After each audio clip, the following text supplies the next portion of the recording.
我现在是一个附近的这个，对吧？可是我现在进观测。那我要这样去。然后再来就把这个。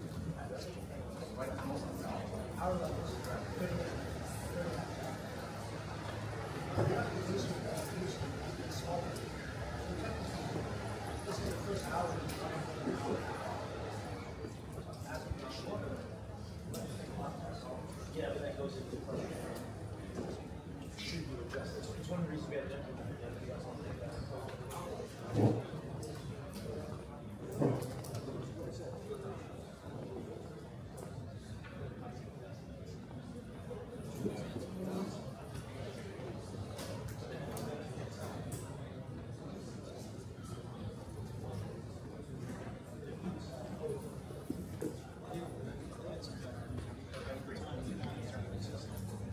Right, good morning. How are you today, everyone? Good morning. We are going to start soon.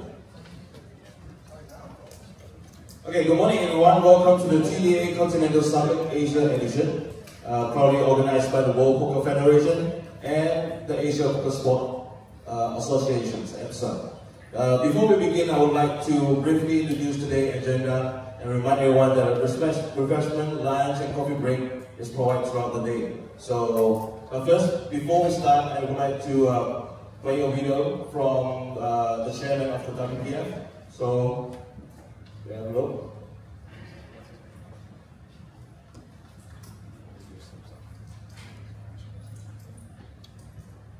Good morning, everyone. First of all, I'd like to thank you all for being here. Without you, this event would be simply impossible. Also, thanks for the Federation of Taiwan, especially Raymond and David, for hosting and putting together this event with us. I'd also like to welcome everybody, our main speakers at this table. It's such an honor having you all here. Please put up a show today and have fun. Today is about connecting, about teaching, about learning, and making the poker experience better for all of us. It's a big day for poker around the world, but especially for poker in Asia. Having Asia as the stage of an event like this, having all eyes all over the world targeting the continent. So it's an honor, it's a pleasure, and for us in the World Poker Federation, it's a proof that when we work together, we can make big things happen. The World Poker Federation a few years ago was basically just an idea, and now we are being represented in over 50 countries. The World Poker Federation unites some of the main poker leaders in the world and the organizers of the largest global events like Taiwan Millions, Battle of Malta, WPT 500, and BSOP Millions. Last year, we celebrated our biggest political win so far, poker being officially recognized as a mind sport by the International Mind Sports Association. It's been less than a year, but that win has already boosted our work. More doors being open to governments, better approach to poker by the media, and stronger support for federations everywhere. But our work isn't just politics. It's also about education, by positioning WPF as a trusting source of poker data and content.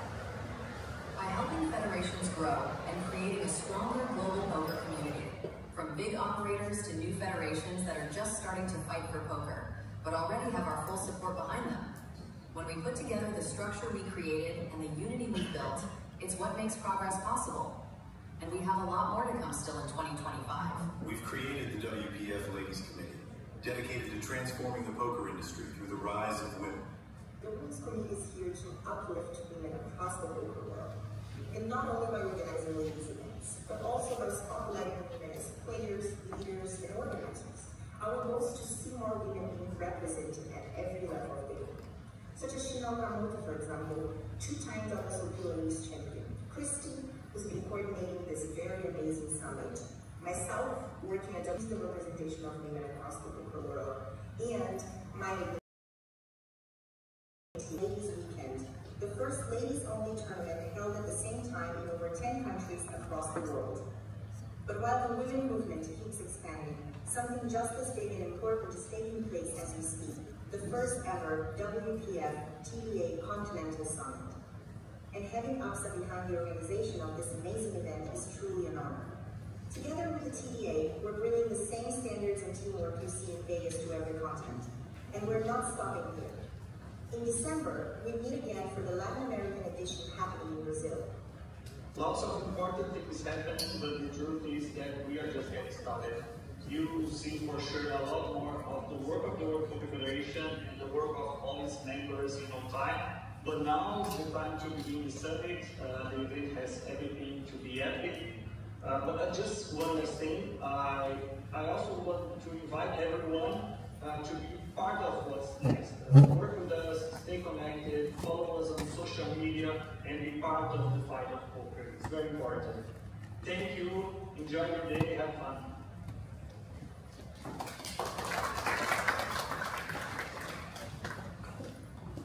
So yes, like the Leonardo said in the video, the WPF was founded with a mission to unite the global poker community and working together to establish poker as a recognized mind sport. So in November last year, during the BSOP event in Brazil, the International Mind Sport Association, (IMSA), officially accepted poker as a recognized discipline. This means that the poker is now acknowledged alongside games like chess, Go, Mahjong, as a legitimate mind sport. So moving forward, WPF core mission is to bring global poker industry together under one vision, to promote poker as legal, competitive sports. This includes not only organizing major tournaments, but also building comprehensive poker ecosystem, like women's teams competition, ladies championship, the World Cup, and also the Asian Nation Cup. So, of course, in today's event, like the TDA Summit, Asia Edition, ended established to unify tournament rules and standards for poker officials across the globe. And this is the only beginning. Future Summit will also be held in other regions around the world. 那当然，今天我也会再用中文再说一遍。WPF 的成立的使命是为了联合，共同创造扑克成为一个竞技运动。而在去年11月，巴西的 BSOP 现场也得到了 IMSA， 就是国际智力运动协会，将扑克正式纳入了成为竞技项目。这意味着扑克跟其他的像围棋、麻将、象棋都是一样的，是一项智力运动。那 WPF 接下来的核心使命，也当然是将全球扑克的这个行业团结起来，共同迈向合法竞技。这不仅是推崇扑克锦标赛，而包括了建立全方位跟扑克有关系的事情。那包括了团队赛、女士赛、世界国家杯，还有亚洲国家杯。那包括了当然今天的 TDA 国际裁判的峰会，共同建立全球统一的裁判标准。那未来除了亚洲，也会在其他地方举办。那接下来我想有请IMSA， 就是我们亚洲扑克运动联盟的主席戴先生为我们致辞。Now let's welcome the chairman of IMSA, Mr. David Tai, to deliver his speech. Thank you. I'm David from CTB and IMSA, Asia Poker Sport Association, 亚洲扑克竞技联盟。Our goal is to promote the legalization of poker in various countries and regions in Asia. 我们的目标是在亚洲的各个国家推动扑克的合法化。We will also host the Asian Nations Cup in October this year. 在今年10月份，我会将在台北举办这个扑克的亚洲的国家杯，会邀请亚洲各个国家的会员国来参加。I'm very happy to host this TDA Summit Asia together with WPF and TDA. 我很高兴这次可以一起合办这个亚洲的扑克论坛，跟 TDA 以及 WPF。Thank you and welcome to Taiwan. 谢谢各位，谢谢。那今天的会议将会是从现在开始，一直到下午5点半。So the meeting will be starting today until the evening 5:30 p.m. Hopefully we can do it on time. And we provide also breakfast, lunch, and coffee break. So help us out when you feel want to refresh a little bit. So just go in the back, have some coffee. So for now, please welcome our moderator for today's summit, Mr. Rachel, who will be officially kicking off our today's discussion. 让我们来有请我们的会议主持 Rachel 来帮我们开始今天的会议。Good morning, everyone, and thank you on behalf of Poker TDA. Thank you, everyone, for coming to Asia Poker Arena to attend this the very first Poker TDA plus WPF Continental Summit Asia edition. And obviously, we are also very grateful to WPF and APSA for playing host to this event as well. So first of all, let me introduce you to the who are sitting on the table up here. First of all, we have to introduce the man, like the founder of Poker TDA, Matt Savage.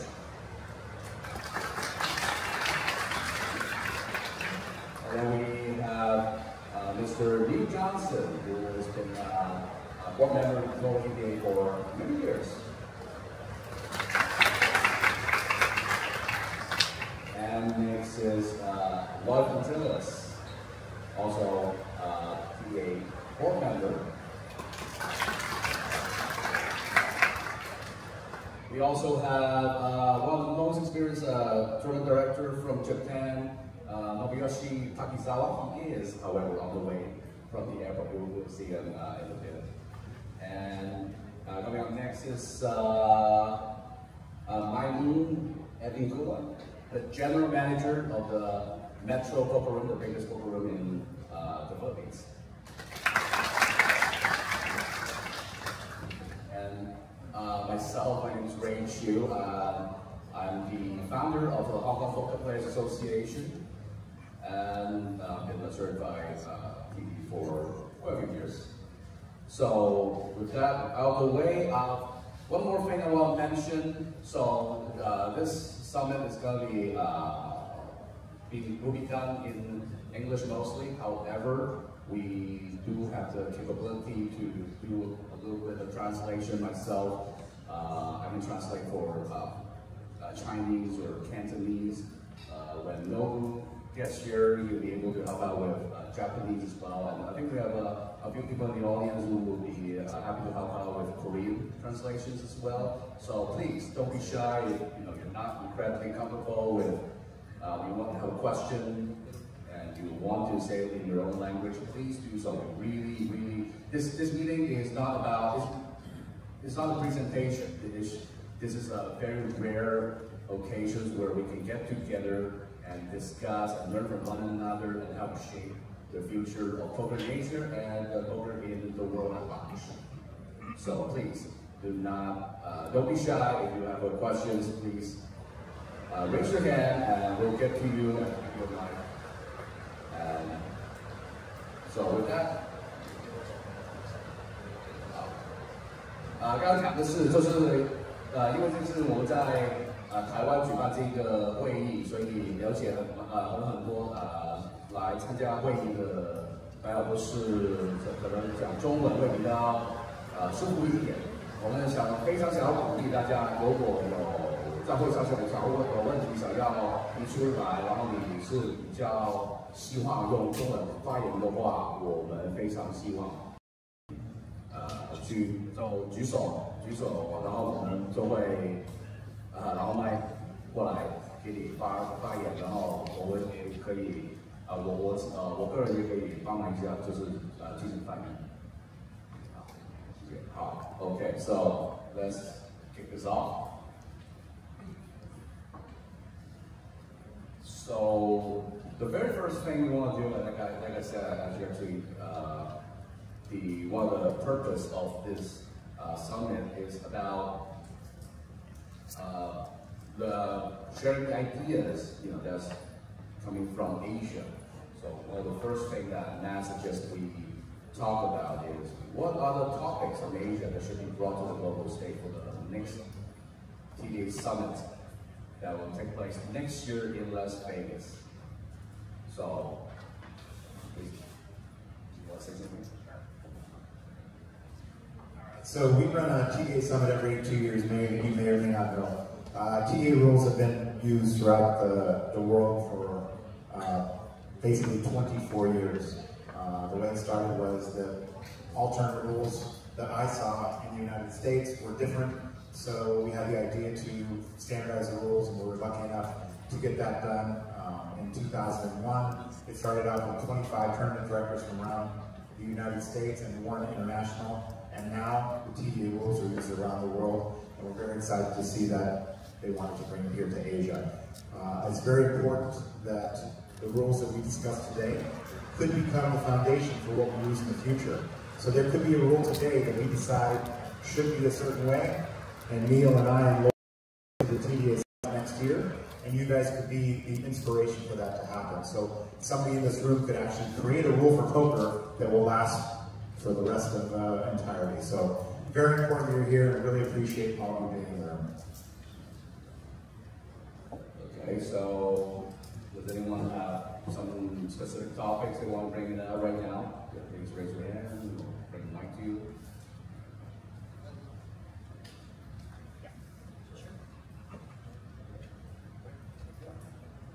Okay. Okay, so the very first topic we'd like to talk about is late registrations. So first of all, I'd like to engage the crowd. By raise of hands, like how many of you close when there are 30 big blinds? How many of you close? Great, 30 or more. 30 or more, sorry. How many of you are closing your registration for your tournaments with 30 or more big blinds? No one? Okay. How about 20? 20 or more? Okay. Okay. How many of you are closing? Less than 20. Less than 20. I saw like 4 people out there go like this. It's not a test. You're not going to get in trouble. We're just genuinely like I need a mic. Sorry guys, it's not like there is no wrong answer. We're trying to get a consensus of how poker is running in Asia. Like many of us operate over here, but Matt doesn't come out here very often and stuff, so he's not going to know what you do in your local room. So when we're asking who's doing less than 20 big blinds, the answer is yes I am or no I'm not. You're not going to get in trouble. We're not going to go, wow, I'm not playing there.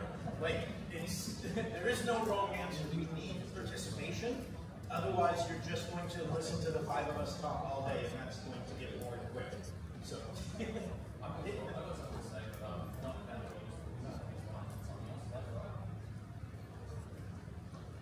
please introduce yourself. Thanks, Neil. My name's Ben Young, mostly Australia's national manager for the LPT. He worked with LPT last year, and we're from LPT. So series over here, over here.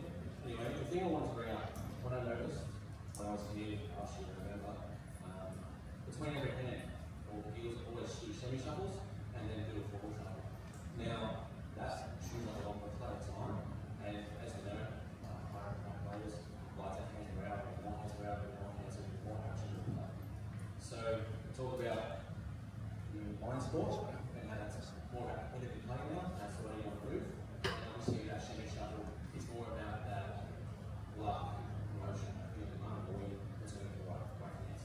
So, is there a move from TDA and WPF to potentially try and move away from that chain shuffle so that there's more hands per hour, but you're still having a proper shuffle process that's consistent with how we're going to Vegas and the rest of the world? For years there was players in tournaments were allowed to request a scramble.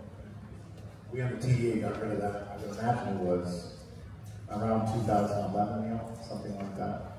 That players were not allowed to request that. I am okay as a player on the TDA board if the dealers are giving a small scramble before they start to shuffle. However, like you're saying, if you're not one of the dealers scrambling every single time, playing with them up, doing all those things that they shouldn't be doing. So, good point. We should be stopping dealers from scrambling, big scrambles every single time, money. So this is just something we're talking about. It's not anything that we're forcing you to do. It's just a suggestion, but I just wanted to talk a little bit about registration. So everybody should have a hand raised here. So how many of you are doing it at 30 big blinds or more? Last call for registration. You all understand what I'm saying when I say 30 big blinds or more?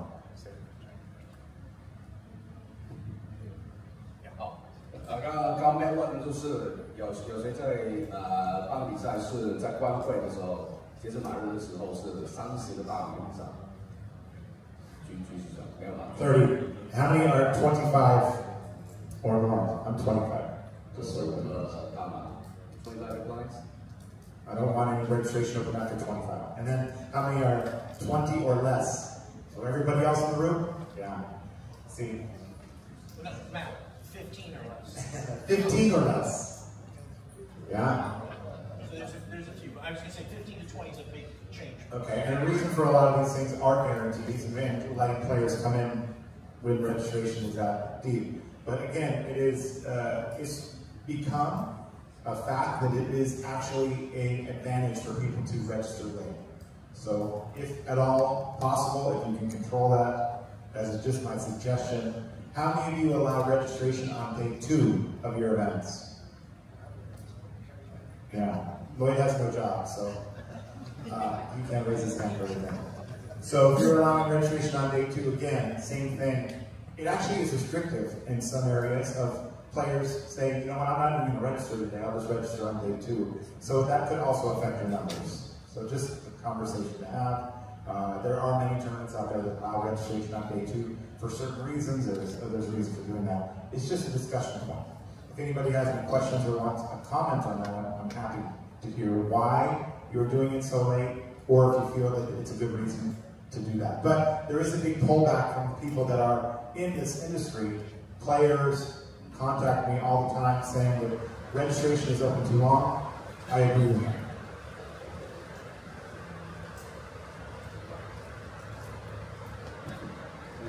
I do want to add something to that. Registration is also slightly subjective. Like we're all saying 30 big blinds. Well, I can start my tournament and get to 30 big blinds in 2 levels. Or I can start my tournament and get to 30 big blinds in 10 levels. I can start them 500 big blinds deep, or I can start them 100 big blinds deep.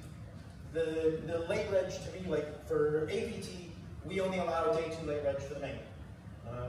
It's the start of day 2, and then we close up. But we only play 10 levels in our first 4 flights.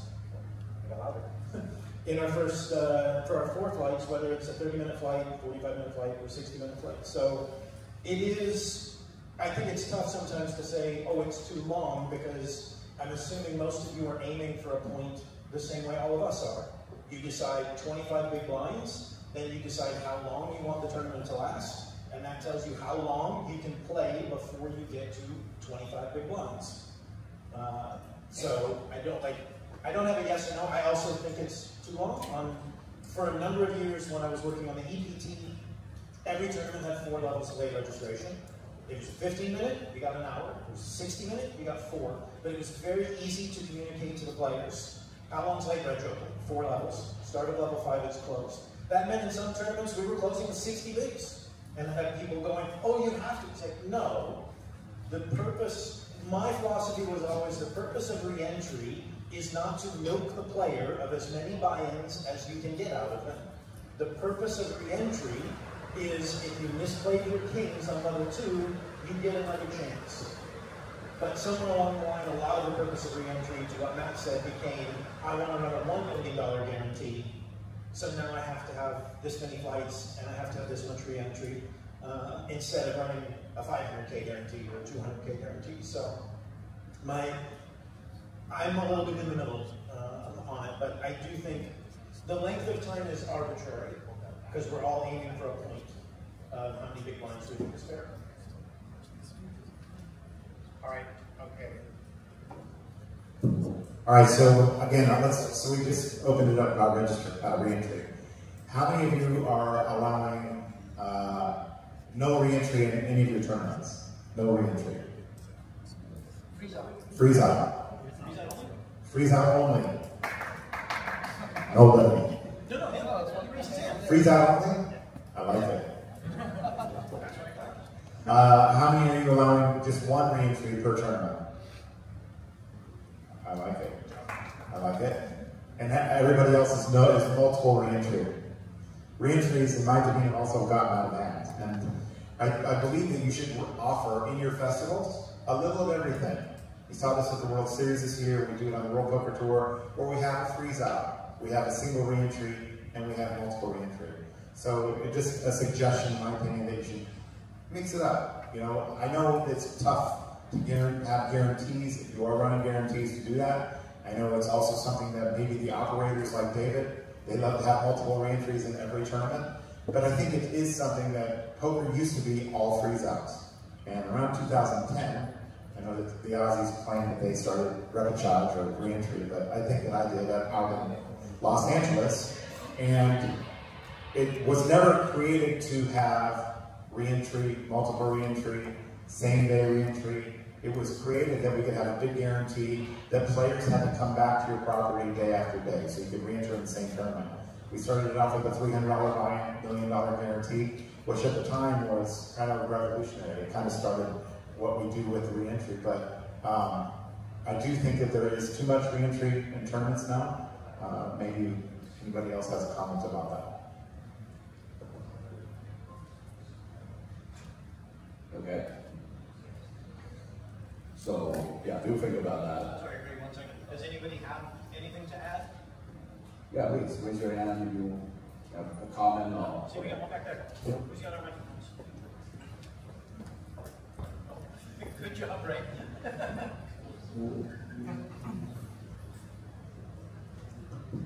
Hi, this is Nana Kim from South Korea, a Paris City poker room manager. I would like to add that some of the people that are sitting here are not running their own event, so they got the chance that to answer the questions that you have asked. Like if you're opening your regi until which level, probably many of the people cannot answer the question. Just like myself.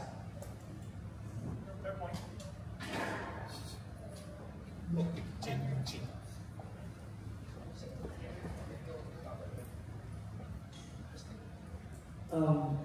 I think this is a very interesting topic. I'm Jin, Kamarasanakor, I'm from Thailand. Poker is still not legalized in Thailand yet, but we are working on it. And I think this is a very important factor as well, because what's being debated is why poker is considered gambling. And I think the more re-entry you allow, the more it's going to be viewed as gambling. So how do you minimize that? And I think, yeah, to have the right number is important to be viewed as a sport. I think that's my take, and that's what we're pushing. Agreed, and there are different ways of pulling back on re-entry. For me, if you don't allow re-entry, you could actually run another event 3 hours later, right? That people can get into that event. So you have a separate event where, again, people like to make money, they want to win tournaments. If you have more tournaments and less re-entry, it's also a way of doing that. Also, the shorter re-entry gives players a chance to enter into another event. So I'd love to see a freeze-out series. I would be interested in playing something like that where you have less people, more tournaments, but less re-entry. And again, re-entry has helped the industry, but it's also hurt the industry. And I can say that even though I kind of started it in the United States, I think that re-entry has burned out a lot of bankrolls and hurt a lot of people over time. So if you can do tournaments with less re-entry, freeze-outs, single re-entry, I think it's going to be better for the industry in itself. And again, I consider Asia the hottest poker market, so I think that a lot of you out there in this room right now are the leaders that it's exciting to me to be here for. But I also think that you guys can make changes in your events that will affect the rest of the world. So I'm a big fan of less re-entry and shorter registration.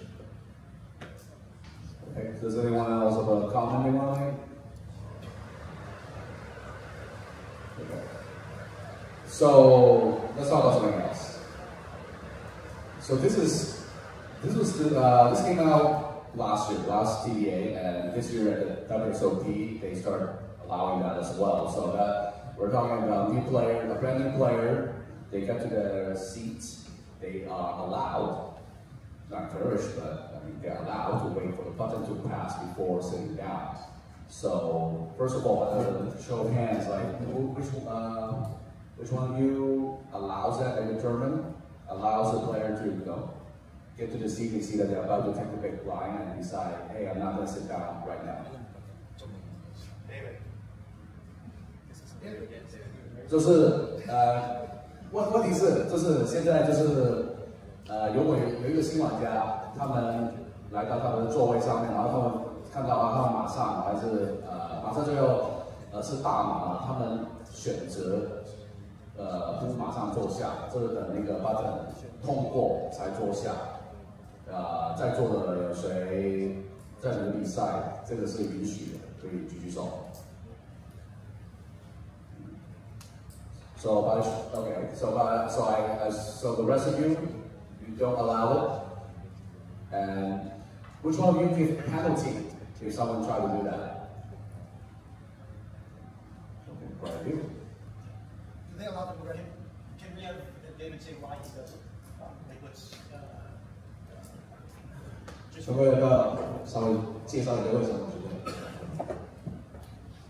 首先我觉得第一个执行很困难，就是像之前跟叶倩、小明讨论过，两个人都是报名，然后你去看我的位置，我去看你的位置，如果不是大马的话，我们要怎么去？这是第一个。第二个可能界定进入比赛区域或领码之后，才叫做完成比赛，对不对？有些是不用领码，有些是拿座位卡。如果一个比赛我报名之后，我都可以退赛，我为什么不能选择什么时候入座？对不对？我报名没有参赛，可以退赛。如果连退赛都可以，再一个是，如果我不选择做大码，我等到过码再进去，没有人会有损失。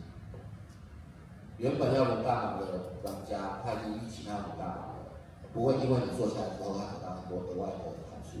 所以在没有人有损失的情况下，我们为什么要去制定一个很难去实践的一个规则 ？OK。I think there's a few points is that it's very hard to execute, just not give them to pass the button, because one is that if at the same time me and them going to buy into the event and we will just swap, go and look for my seat whether I'm in a big blind. And then secondly is that if we allow players to unregister, then why we can't just allow them to skip the big one? And the third one is that it's really hard to justify when you are skipping. Is it when I step into the tournament area, when I register? So it is very hard to execute the, to penalize, the other players. Yeah. And there's nothing to lose for anybody, because the one that have to have the big blind still have to have the big blind, right? Yeah. So. Okay. I have strong opinions on this also, and you'll notice that I have strong opinions about a lot of the things up here we're talking about. I feel that when a player registers for the tournament and they leave the registration booth and they go to the table, they should have to take their seat. How we regulate that is difficult, especially when you have tournaments like they have that they're running right now, where there's multiple tables, 100 tables. Most of us in this room don't deal with 100 tables on a day-to-day basis. So I think it's important that when somebody leaves registration, that they go and take their seat. The last thing we want to see is the player go by their table, see their table, and then continue and not take their seat. It's not only annoying for the players at the table, but it's annoying for us as operators, and I feel like they're basically cheating the system. So what David is saying, that he's allowing them to take the seat after the button, but he's also doing it by choice, meaning that you can go to the table and say, I'd like a hand now, or you can go to the table and say, I'd like the button to pass, which is a rule that we use for cash games and has been around for a long time. Now, this is one of the rules that I think today that we can come to an agreement in this room that we can bring to the TDA next year and possibly become something we do for the future. It is all over the place. People are doing different ways everywhere you go. So I really think that this is something that needs to be fixed in the industry. And again, the people in this room could have a big part of that. So I think that I'm not a fan of what David is doing. And again, I think that David would also, if the TDA came to an agreement, would have a solution and he would follow it. I think that this is something, again, that we should discuss. Go ahead. Thanks, Matt. Well, I usually in there you're talking about how the players go to the table and they skip it, right? And you're talking about the solution. I think a good solution is what we did in Australia where we went to. We ran with 50 tables, 100 tables, 1 table, that sort of stuff. Just so. Rather than the player going to the table, we got the players, we got tickets to go to the TD. The TD walk to the table and sit them down. This solves the problem. The player can't skip it. They're usually going to be waiting on 10 people, you know, get one ticket, get one chips, that avoids the whole problem. Bingo, and I did this with my tournaments with 68 tables at the Commerce, 100 tables at the Commerce. I had my floor staff, I had an up dealer, I had somebody, and it's a great way for you to meet your player. I could say, hey Lloyd, how you doing today? What's going on? Come with me, I'll show you where your table's at. You go down there, you put the chips down, the player takes their seat. And honestly, I hear from Ray, he says resources, it's difficult. I think it's lazy for tournaments not to do this. It is a great customer service to have that player go to the table, walk them. Lloyd, good to see you today. Thanks for coming in. Take your seat. And there's not that many alternates or that many people that we could have somebody do that. Again, I think you have unlimited resources to do this. And I think it's, again, like I said, frankly, it's lazy not to do it that way, and it causes problems to the tournament. So if you have the ability to do this, you said your TV does it, right? You can have your floor staff, dealers. Also, those are the people that are walking around the room anyway and doing that. What I don't like to see, and this is something that wasn't even on our list, is I go to many tournaments and play in them, and you'll see all of the tournament directors standing in one part of the room, right? Now, on the other side of the room, somebody says floor, and they're floor, your floor people should be walking around the room. I did it myself for many, many years. I still do it today. You want to be out there on the floor instead of congregating in one area of the room. And this is another way to do that. When you're doing this, you come by the registration desk, hey, Neil, come with me, I'll bring you your seat. It's a great, great customer service. And I always encourage my floor to get to know everybody's name that comes into their room. You want to meet everybody. If you do this, I promise you, they will come back and play your events because they feel special. You're doing something for them. You're bringing them to the table yourself. And I think this is the best way to do this. And nobody in the room will change my opinion on it. Now you're at the Vegas. So I can't talk. I didn't really have a dog in this fight, to be honest, when I got here. Listened last night to some of the arguments. I understand your point. I understand both points, to be honest. The scenario you're talking about is relatively specific. These are people coming in late. These are people who are coming in as alternates. David's solution is a bit broader and a bit more of a fix-all. If I buy my ticket tonight for tomorrow's tournament, and I decide I'm not coming in until 3 hours later, there is no tournament director walking me to my seat at that point in time, because I had a seat. I'm at table 1-1, I've had it for a day, I come walking in 3 hours late, and I come and sit down, or I come walking in, I go, oh, no, I'm looking. Wait, if you've registered before the tournament starts, your chips are in play, right? My tournaments, if you register before the tournament starts, your chips are in play at the start of the tournament. That's a separate topic that we'll spend an hour talking about later. What really, to me, when I do a lot of things, the thing that comes down for me is, a lot of times, how do I train my staff, and how do I train my players? David's solution has a lot of simplicity in basically saying, you train your dealers. When a player comes, sir, would you like a hand, or are you going to wait? And you have the little misaligned button like it's a cash game. As long as your dealers, every time a player sits, you say, would you like a hand, or are you going to wait? They will get to make that decision, and soon, within a very short time, all of your players will know that rule. It means anybody coming to the table for any purpose, other than obviously a breaking balancing thing, they're all going to get the same option.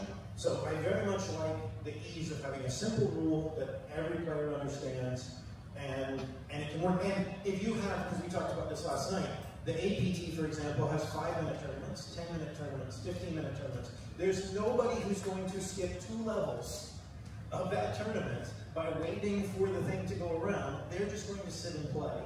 So I like simplicity in a lot of the rules. So from the brief discussion we had last night and what I'm hearing, I tend to lean with David, just because it's something I can teach all my players, I can teach all my dealers, and I don't have to worry about it.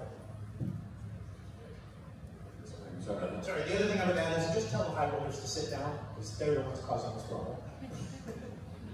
Sorry, I'm going to go on to next year. With what me and Matt had to say, there's quite a lot of simplicity there. You know, you do train your teams up to walk to the table, it's simple. They go straight to the table, they sit, they play straight away. To go the other simplistic route, you would force everybody to go behind the dealer button. There's no question. I think what you're suggesting is actually making it allowing them to have a choice in this factor, and it actually means there's no consistency between players coming out. So one player says yes, one player says no. They've got different advantage types, you've got a skill player, a weak player. It seems a little bit more grey to me, personally. Would you be open to sitting everybody forcibly behind the button? I don't like that idea, but is that a thought process? I'm not in favor of that, simply because of the length of some of the levels. Forcing somebody to sit in a 5-minute, like somebody shows up and they literally would be between the, they're sitting basically in the hijacker to cut off, and now they have to wait what's effectively could be 3 levels of that tournament before they get to play. That's why I don't like it. To be clear, I don't necessarily think there needs to be a rule here, but I do agree with Matt. This is one of those problems that over the years we've been on the TDA, we can see the problem coming. This is going to need a rule. The same way you saw shot clocks back in the day, this is one of those things that is going to need a solution down the line.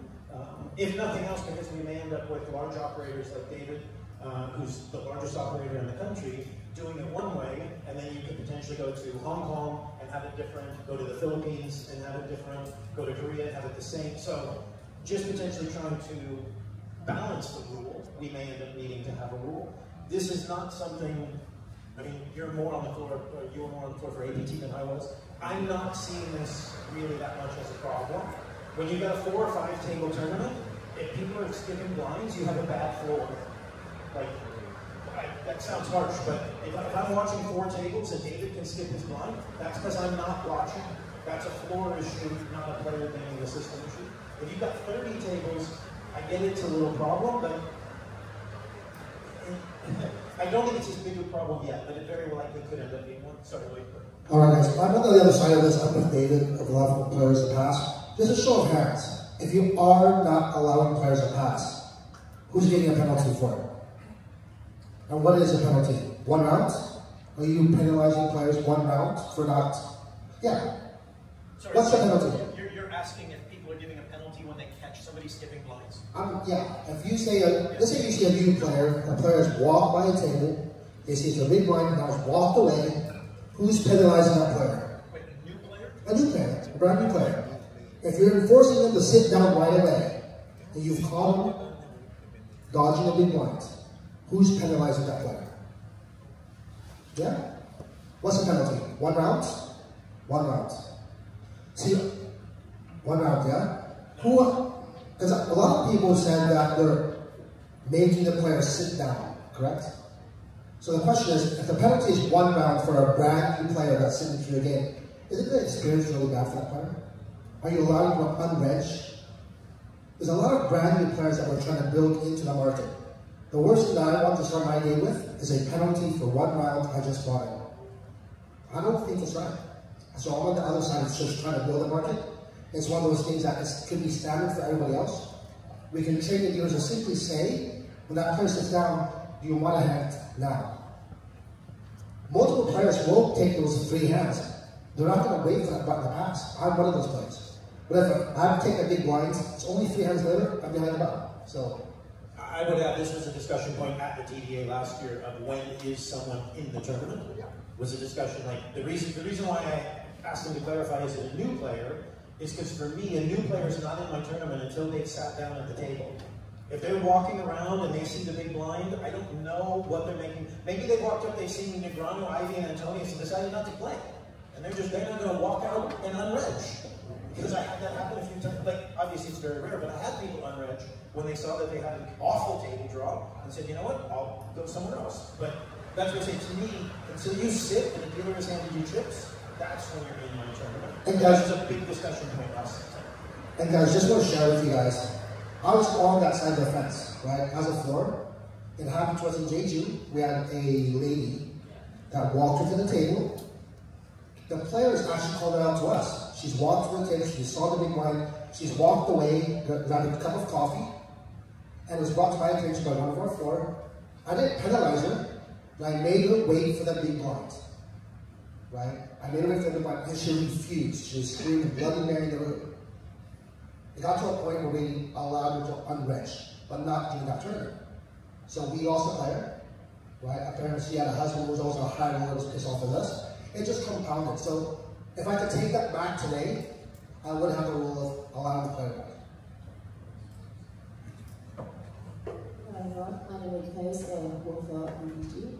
Also, I do run the event, also the TV and some event as well. With me, the thing is when new players come in, they see they go to big live, they walk away. Understandable, but also some people lose stuff and come for 1 hour like or like 15 minutes like it's really annoying for the TV as well, also for the operator because we're not sure if the players sit down or not, and then like or like they already sit down and they only pass the tournament. So I think suggestion if we ever allow for the player pass the button, they have to like come to the table within 5 minutes. So we know like they register, come to the table, okay, I'm up here at the table and I go waiting for the button pass. Like the tournament immediately, not like waiting for 15 minutes or half an hour late. Yeah, that's an issue that I want to discuss. And Lloyd and I had a discussion. And by the way, up here on the board up here, we do not agree on everything. That's okay. That's okay that we don't agree on everything. Neil and I have argued for 18 years. 18 years we've been arguing about things, and I think that's how progress happens. It's not that we all agree, but the TDA, what we will do is, even if we don't agree, if everybody in the room agrees besides me, I should change the way I think, and I should make it better for standardization for the players. The TDA is about the players. Without them, we have nothing. So it's better for us if we have something that we're all doing the same way. The way this rule is right now, it's a big issue, and not everybody's doing it the same, and in my opinion, nobody's doing it the same. Lloyd has tournaments that, and I feel like if you register before the tournament starts, your chips should be in play. So I'd like a show of hands, and everybody should have a way they do this now. If you register before the tournament, the night before, 1 hour before, 10 minutes before, are your chips in play at the start of the tournament? Only 3 of us. So if you win a satellite, your chips, and you are assigned a seat, the chips are not in play at the start of the tournament? It's crazy to me. It's the way that we do it. So with your situation and the way that is, let's say you had 100 satellite winners, okay? And only 50 of them showed up. You could have empty spots in all of these tables because those players have not shown up or registered. All right, I understand. If you haven't assigned the seats, that's different, completely different. But if you assign seats, the chips should be in play at the start of the tournament. Also, Lloyd will allow players to register and then get unregistered if they don't like their table? No. Yes? No. That's an extreme exaggeration. Not extreme exaggeration. No, it's your interpretation of what he does.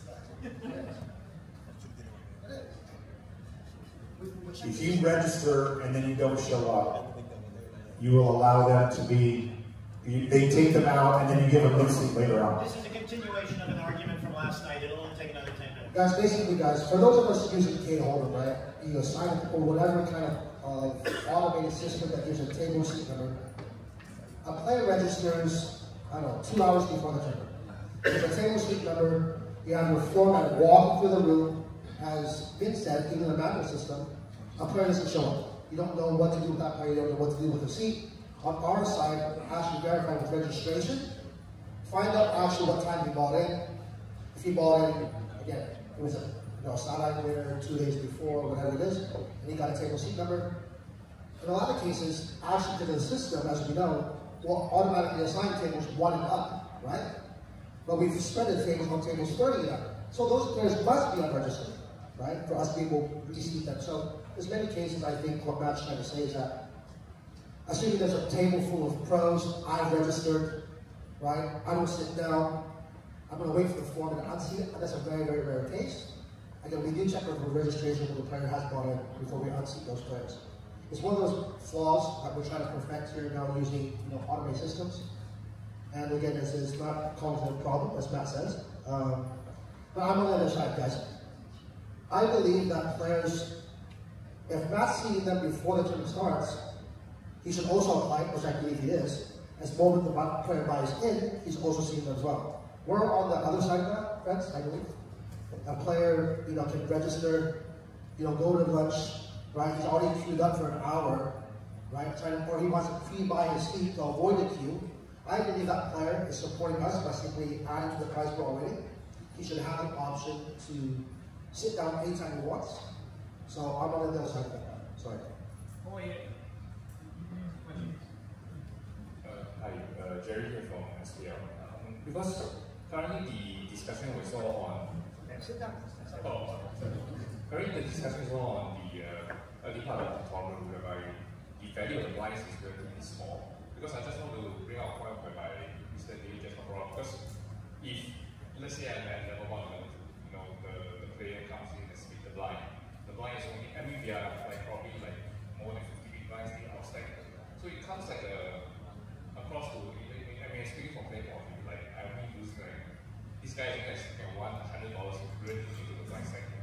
So probably the discussion attention should also bring to the value of the blinds. For example, if let's say they go to break, and then after that the guy walks to the new table and sees that it's a big blind. Because at that point of time, the tournament near the bubble or event over, and if the player skips the button, I think that will be cause more disruptive to the players that participate in the tournament versus when it's just at registration. Because registration is still open, that means the tournament is at an early level, but probably we can also maybe talk more about when the tournament is at the mid stage or near to the bubble, whereby the blind levels are way higher and stacks are more settled. Yeah. Well, just to add to the rule that we're proposing, if it does get to that, to where we are going to allow the player to pass. Again, the process will be the player comes to the table, dealer asks automatically, you want to be dealt in, right? Regardless of the position you're in, the player says yes, big deal limit. Now, when registration is closed, 100% chips need to go to play. The foreman at that point will be on top of registration, watch registration. There should be a buddy system between floor people. Hey, watch registration for me, who's pumping in, watching the numbers on the screen. There's multiple ways that we can do this, but again, it's all about resources. It's all about how big your events are.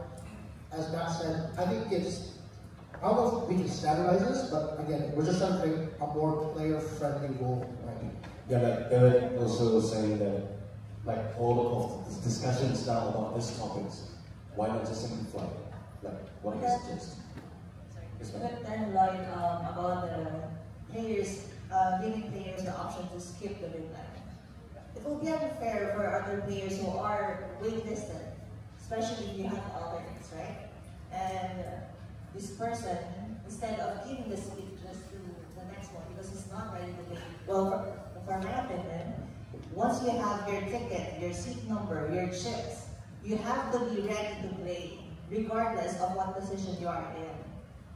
To be fair to everyone behind you who's also waiting in the line. And also, since in the Philippines, there are only few tables that we run, it's very easy for me to monitor those kinds of people who skip the session. Guys, to be fair to my lead, she is a general manager of the National Poker Room. I did play their 5 million guaranteed last week. I did ask the floor, can I wait for the button to pass? The floor says yes. So I'm really sorry about it. So I'm just giving you guys a heads up, right? I walked to the table, I saw the big blind, I saw the floor right beside me, said, do I have to sit down right now? The floor did tell me, no, you don't have to. Not specifically that. I'm really sorry. I'm saying, I didn't have chips in the hands. I didn't have chips in the hand, to be fair. That was a Lloyd only rule. No one else Metro is getting that. Only Lloyd. So I believe it's inconsistent. Again, it's all about training. Maybe her floor was untrained, or maybe they thought, oh, I'm kids. But I guess one of those things, like, if we can create a simple rule that we can teach across the board, I think it's just more standard. I understand where we're coming from, where, okay, we can also make a standard and force the players in, but again, I'm on the other side of that. I don't want to force anybody to do anything that they don't want to do. Ain't nobody's in the house, guys, from Japan.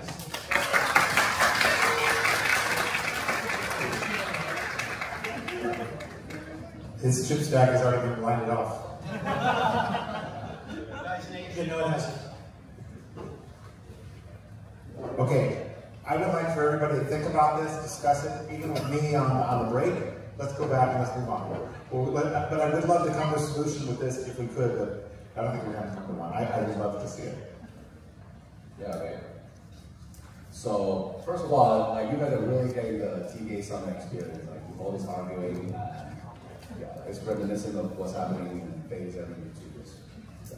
Okay, so, new topic. Is tabletop good for the game? 就是很多嘴、很所习惯嘴炮的玩家对扑克是好事。So there's a tweet that put up by Matt asking this question. It's kind of pointed at William Kasut, but so asking whether or not he is good for poker, and the result is 74% thinks he is bad for poker. So, I mean, by the show of hands, how many of you think that William Kasut, everyone knows who I'm talking about, right? The guy who just got banned from WSOP. How many of you think William Kasut is good for poker? Good for the global poker? Please raise your hand. Tabletop. Or, well, first of all, like, how many of you think William Kasut is good for poker? So, no. Nana, you and I are going to talk after the meeting. How many people know who he is? Okay. Okay, how many of you think tabletop is good for poker? Like 10, 15 or no? Okay. Okay, so I think the issue, as Matt tried to point it out, that there are a couple of problems. You know, like with people with excessive tabletop, like cover several violations of the TDA rules. So pointedly, probably these rules, Rule 59, 67, and 70. You want to go over them? So something that players such as William Kasut did was violation of the rule number 67. He discussed the contents of his live hands, which is disallowed under Rule 67. There's also on several occasions you like to make a conditional premature declaration that's like if you do this, I will do that, then I'll do that kind of thing. Also strongly discouraged under Rule 59. Also, I'm not sure, I hope everyone is aware of this, but under Rule number 70, there are etiquette violations, and if you look at the last sentence, persistent delay the game, unnecessary, touching on a player's person, card chips, repeatedly adding out turn, maintaining poor card chip visibility, accountability, betting out reach of the dealer, abusive conduct, offensive hygiene is a problem all around the world, and as well as excessive chatter is listed as an etiquette violation. So, Great. I'll jump in for a second. Without going, like, I dealt with Kasuf before. I dealt with him in Europe. Matt's dealt with him before. Many of us have had him as a player. Ignoring Kasuf as the specific example, I didn't see much of what took place at the World Series personally. I don't poker go. Sorry, guys. But it obviously filtered through the Twitterverse and stuff. I can't question or second guess what the World Series did because I wasn't there and I don't know. But it does present a significant example of how you should make sure you take control of your tournament, because if you don't, the players will. It's like when I used to train dealers, I always told the dealer, if you don't captain your table, like if you don't control everything for the 30 minutes you're there, somebody at your table will do it for you. And to me, it was always very important for a dealer to be captaining their table. It's the same for a floor or a TD in their tournament, especially when you're dealing with high roller players or high buy-in players. From what I saw, I mean, being honest, the few things that I saw, I'm not sure Kasuf would have made it to day 5 in my tournament. He probably would have been DQ'd at some point. I certainly would have maybe took him aside and been like, dude, you're, you know, what is it, Matt? It goes something like 1, 2, 3, 4 orbits, and then you're just gone. But I wasn't there, so I don't know what happened in that scenario. But I think it's a prime example to people of making sure you control your, like, everybody knows, everybody here operates in a poker room or a poker tour. You all know who your problem children are. Everyone, you can think in a second, and you know who they are. You know the special rule you have to have. You know you can even see when that person's starting to slide, and you work with them so much you can go over and be like, dude, come on. And they're like, oh yeah, sorry, okay, and stuff like that. So I think it's just without having Jack to actually explain what happened at the World Series, I don't think it's fair to second guess what happened there. But I think it's a great example of trying to, for lack of a better term, step on that player faster, you know, than in order to control it. Like, I'm a bit with Matt. I'm probably not as extreme as Matt on how good table talk is, but we also don't want 9 people with hoodies and headphones staring at their phones and not talking to each other. So this to me is a lot of the floor that's monitoring that event and just making sure things aren't, you know, out of too much out of pocket. Like Grinder was talking all the way through his stuff. Daniel talks a whole bunch when he's playing, and those, especially when they're on stream, those are great for stream. They're great for viewing. They're great for ratings, but they also have to be within the bounds. We've all seen things that in a vacuum Phil Hellmuth probably would be DQ'd for example. But he doesn't get DQ'd. He gets put on a timeout, or he gets an orbit, or stuff like that. So I think it's just a very good example of keep control of your tournaments and keep small problems from becoming big ones. I used to joke with Lloyd. I love having a floor or somebody in the operation who's a fantastic firefighter. We've had a problem. They go, they fight that fire. But I will trade that firefighter for 2 people who can smell smoke. Because if they can smell the smoke, I never get a fire. So, sorry, Matt.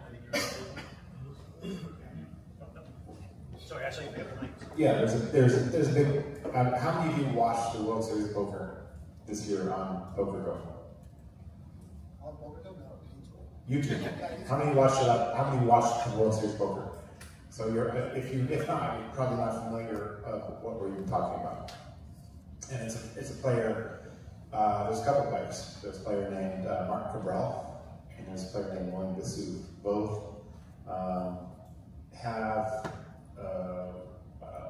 propensity to talk a lot at the table. I'm fine with table talk. I think table talk adds a lot of intrigue to the viewers that are watching on YouTube or whatever. But there comes to a point where it's disruptive. And these are the rules that I feel like these players have broken at this year's World Series of Poker. Now, how are they dealt with it? They did receive penalties.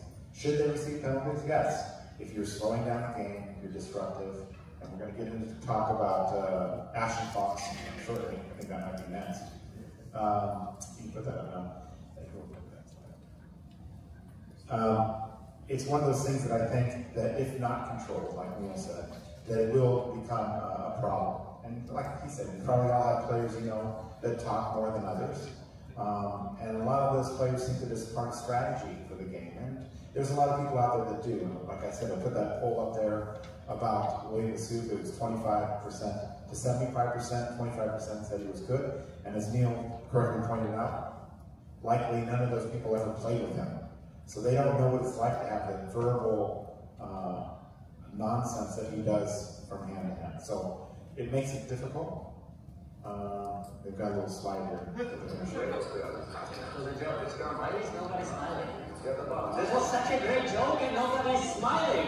How is this even possible? You should smile. This was a joke. Why is nobody smiling? This was such a great joke and nobody's smiling. How is this even possible? You should smile. Yeah, that's only 12 seconds. Imagine that for 12 hours. That's what a lot of people deal with. In my opinion, a lot of that would have gone away if they actually used an action clock. I like to call them action clocks. You won't hear me call the shot clock. How many of you use action clocks in your tournaments? That's a good percentage. Then shot clocks also. There's a different name. Yeah. Shot clocks. If you use shot clocks. That's a good thing. It's a good thing. Yeah, it's a good thing. Take the thing on the ground. How many people use clocks? Alright. And I understand a lot of you, know that the NBA uses a shot clock. This is poker. We don't want people taking shots. In poker, a shot is actually cheating. You're taking a shot. So I don't want that. I want action. We want action. All right. You're all welcome to have shots with us tonight. So a lot of these issues, in my opinion, would have been solved had they had clocks. Okay. I really think it's important that clocks are going to become more and more common. I think it makes it better for the players. I think it does not. A lot of people think that recreational players are against this, but in all the polls I've taken, all the recreational players that I've talked to, for the most part, all say that they would enjoy the game a lot more if the play was faster. I know that you see on TV these players, professional players, these high rollers take so much time. They don't want to give away time intels. They don't want to do all these things. But for a recreational player, playing faster is important. And I know that Leandro and DC in Brazil, they're using action clocks from hand number 1, from the very first hand of the tournament. How many of you use clocks from the very first hand of the tournament? It depends on the tournament, or is it every tournament?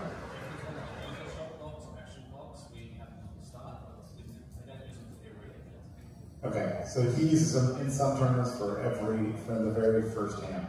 And I do too in high rollers, but also I think that using a clock in all of our WPT events, which we do in the WPT 500s, which we do in the Prime, which we also do in our main tour, our championship events, we use the clocks.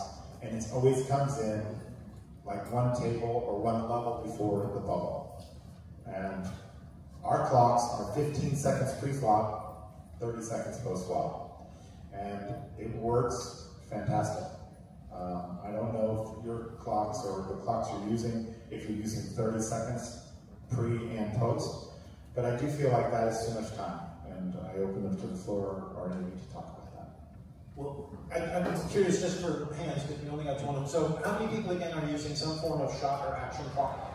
And if you're not running your own tournament, but you're a floor runner tournament, please also raise your hand for that during this point. So how many people, by a show of hands, how many are using a shot clock or an action clock in any of their events? Okay, how many people are not? Okay, so pretty much everybody is. How many people are putting them in only basically one table from the bubble? Okay. OK， so 刚刚那个问的就是说，就是第一个问题就是谁在你们的比赛有用那个计时器？就是说 ，you're using a shot clock and then 在什么时候开始几个是在比赛开始的时候就有计时器的举手 ？You start using the shot clock. Let's start. Two people back there from the start. Every event. For every event， 就每一个赛事吗 ？Only high roller. Is this same for? Are they doing same clock for every street? Yeah, I'm going for that. So same for. Are the timer same for every street? Well, how many of you are do the shot clocks, but the timer is different for pre-flop or flop? 就是在翻前还是翻后，是时间是不同。比如说刚刚 Matt 说的是翻前是15秒，然后翻后是30秒。And then you use a different time, right? Several rounds. Yeah. Okay. Stack or reset? What we meant is like so. So first of all, time banks. Like how many time banks do you give them? 延时卡，延时。More than three times. How many of you give more than 5 time banks at the start? Start 5. 5. No, it's not a tournament. It's a cash game. But we still use time is cash game. Yeah. Okay. So do you stack or reset? Sorry, I'll get to just go through this real quick to get a sense of the crowd. How many of you stack? So when you add time banks, they add to the stack. They accumulate. 就是你加延时卡的时候是加下去，而不是重置。How many of you is a reset? 重置。How many of you reset? Okay, so let's split up the room. One more question. One more question for the crowd. How many of you use dedicated shot clocks? You have a device that acts as a shot clock. 你们有专用的计时器了吗 ？Okay. So my question is, how many of you use a mobile app as a shot clock? 使用手机的第一个 APP， also是 split. They're both already split.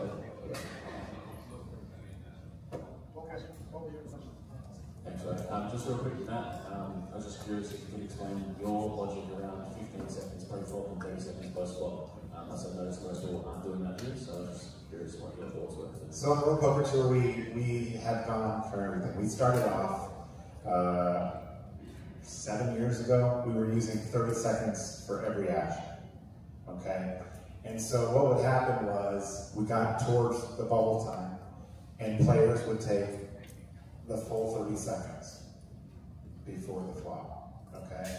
And so then we would have to go to the table and say, okay, we're using the clock, but you're not allowed to use all the time on your clock, all right? You're only allowed to use 30 seconds. You're not allowed to use the full 30 seconds, which creates another issue for managing that. So it was, I believe, 2 years ago, we went to 15 seconds pre and 30 seconds post-flop. Now what that does is if I raised and then somebody 3-bets me when it gets back to me, this is still action pre-flop, I now have 30 seconds stacked on my hand. But 15 seconds pre and a certain number of time extensions, we use 5, okay, we give everybody 5. It gives those players a full 15 seconds to act on their hand. So if everybody uses 15 seconds, it's okay. It's part of what is allowed. So we don't have to go to the table and say, no, you use your full 15 seconds, you can't do that. So with 15 seconds, we found that not everybody uses their full 15 seconds, but if they did, they're okay. I'm also okay with anybody using all of their time extensions as they wish. There are people out there, and we work with the Wynn Casino, probably, in my opinion, one of the greatest rooms in the world. They don't allow you to use them as you wish. I think you should be able to use them as you wish. We also accumulate now. We used to reset. Resetting causes problems because if you're going to reset, let's say after the bubble, you can actually use your time extensions to waste time. And if you accumulate, there's a big disincentive to do that because if you do double up or continue on in the tournament, you've used all of your time banks. So I think accumulating is better than resetting. And I also think having a shorter time on your clock is effective, it works, and it gives those players a chance to do that. So the way we do it, let's say on our WPT Prime, we use the 15 seconds pre, 30 seconds post-flop, and 30-second time extensions on the bubble. On day 2, we give 20 seconds pre, 30 seconds post. And at the final table, we give 30 and 30. And we found that it really works well for what we do. I know that there are some people that use it on the bubble only and then they take it off after that. I don't like that as well because then people can't actually use their time extensions to waste to get into the money, knowing that they're going to be taken off after the bubble is burst. So as far as consistency for the World Poker Tour, it works for us. I suggest you try, you experiment. But for us, 15 seconds pre works very, very well. Should we also mention that what we discussed last night, that we have to count the chips or the bet first before starting the clock, because some of the operators might be doing it the other way.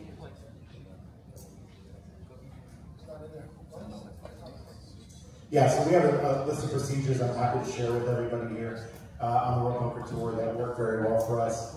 That what she just said is that the dealers count the bet, every bet. It's a recommended procedure on the Tournament Directors Association that dealers count every bet. How many of you are not having the dealers count the bets? Who's not having the dealer count the bets? Only Lloyd. He doesn't have a job, so it doesn't matter. Okay. The TDA recommended procedure is that dealers count all the bets. But we take it a step further. We don't have them count all ins. However, when we have the clocks in play, we actually have the dealers count all ins as well. So they count every bet, every all-in, and then they start the clock. So on our clocks, we never pause the clock for any reason. So they count the bet, start the clock, and it works very well for us. And again, we can discuss this later. Yeah, that's what we do for them. So, you know, on day 2 or after level 16, 15 seconds pre, 30 post. Day 3, 20 seconds, and this is just one of our events that we just had. Final 6 players, 30 and 30. So we also use 5 time extensions. They accumulate. They get 5 more, 5 more, 5 more for a total of 20. So somebody can go to the final table with 20 time extensions on a World Poker Tour Main Tour Championship events. And what that does is, if you have not wasted any time, you actually have an advantage. So it's a competitive advantage if you are playing fast. If you're not wasting time, if you're not wasting your time extensions. And it works very well for us. Again, happy to share any of this information with you here today, but I do think that at some point, all tournaments that are no limit are going to be using clocks, and if you're not using clocks, that the players will complain. I think that you should do that because it makes the tournament experience, even for the recreational and new players, it makes it better for them. The recreational players are not the ones that are stalling and wasting time, in my opinion. It's the professionals. So anything that I can do to help recreational players get more players, I'm all for it.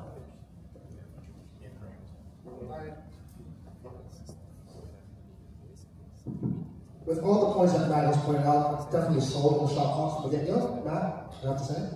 I finally agree with you. But guys, something that's not added to here tonight, we had a discussion that's not on the board. If a player has time banks in front of them, and they pitch them forward into the pot, who thinks that all those time banks are being used? Show of hands. So, for you, Pete, right? You're in the tank, you have five time banks, you're facing all in, and you throw all your time banks into the pot. Do you believe that you've used all your time banks, or you're using, no, right? Okay, the debate that we had last night, and apparently Matt's rule on the WPT, any player that has pitched their time banks into the pot are essentially using all their time banks. So it doesn't make any sense because it's auto use, yeah. So you don't need to throw it in. The time banks auto use. Yeah. Yeah. So you cannot just take them all. But Matt has some why time banks going into the pot. Because even Pete, he doesn't. Yeah. Pete, all right. Yes, so it doesn't make any sense if you take I'm Pete Chen from Taiwan. Alright. I have all the poker tournaments here, so I have a lot of things to talk about, even it's before big topics. But I think about this one is players need to know the time banks auto use. They don't need to throw it in. They throw it in because they're not sure it's auto use. So if I throw it in like 5 time banks, even I just use 1. But if you want to take 5 of it, then it doesn't make any sense. Okay. So we have used them, like I said, we've used them for 7 years. And our rule is that if you throw in all your time banks, you use all your time banks. Okay? And there's reasons for that. A lot of times somebody will make a move on the other end of the table, and they will be focused, and the other player's looking at them, and then they throw in all the time banks. It would be an angle, right? Because now you've thrown in the player on the other end of the table things that you've called and turns over their hand. It's happened. I know it's happened.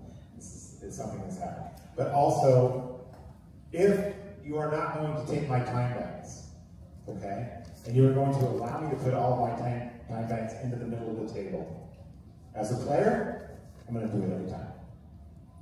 Throw out 5 time banks, okay? And then take 20 seconds and say, give me all the time banks back. Right? You're allowed to do that in your tournament, correct? I play poker. I don't have a poker tournament running. Right? Yeah. So you're allowed to do that. You're allowed to throw your time banks out and then collect them all. Throw them all out, collect them all. I think the rules is important is what happens if I don't throw it in and the times go to 0.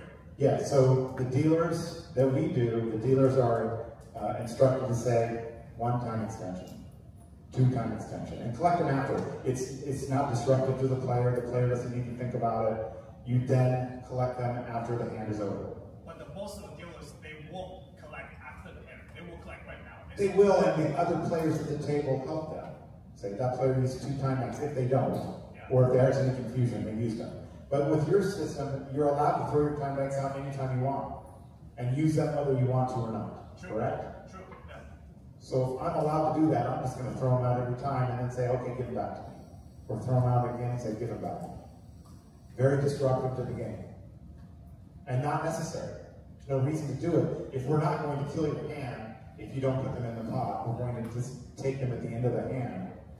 I believe this is the best way to do it. Because if you throw out 2.5, because we've had players do that as well, where they throw out 5 time chips and they say, I want 2.5 minutes. Right? Yes. So our dealers will automatically give you 2.5 minutes. But that encourages the people to use 2.5 minutes because they might make a decision 1 minute. Correct. But they've wasted them because they've thrown them out in the middle. So don't do that. That's what we've told the players. And they understand and they don't do it. The dealers will collect them as they go. Okay? You can put them out in front of you. That's fine. I'm okay with that. But throwing them into the pot or throwing them forward, I think creates an angle. Yes.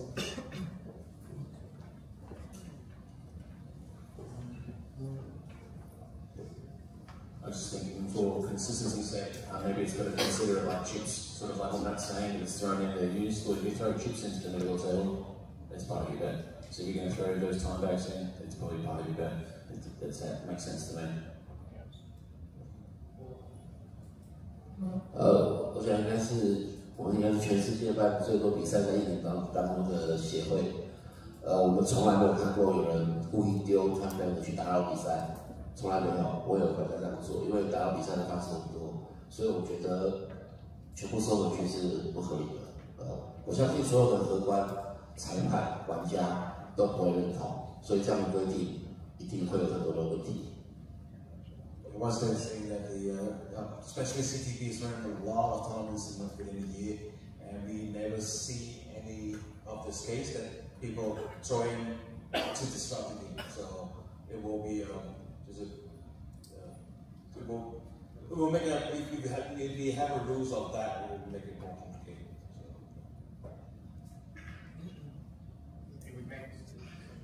If we have like, if the players throw in all the time banks and the cards that all uses up, that will be making a problem with the rules. I think if you announce that before, when you start putting those blocks in play, it's understandable. You say, don't throw them out. The dealers will collect them. Yeah, I think what 7 means is like you never seen. I know you haven't seen it. There's actually a lot of things that are coming, that come from the United States that are angles that you haven't seen them yet, but you will. Similar to other issues. It kind of comes like a wave, right? You don't see these things, but if somebody starts to do it, and it's seen maybe on a live stream or something like that, you're going to start to see that issue. So, if you throw in those matches for us on the World Poker Tour, you get whatever you throw in. If you throw out 6, you got 3 minutes. We are talking about like splashing them into the pot, right? But if we put in front of us, yeah, nicely, that's okay. That's okay on the WPT. Put them in front of you. Just don't throw them in the pot. 所以他的意思是说，把 time bank 可能是扔到中间，或者是扔到 pot 里面，是算有这样子的一个情况。但是如果是好好的放在前面的话，是 OK 的，这是满三百万。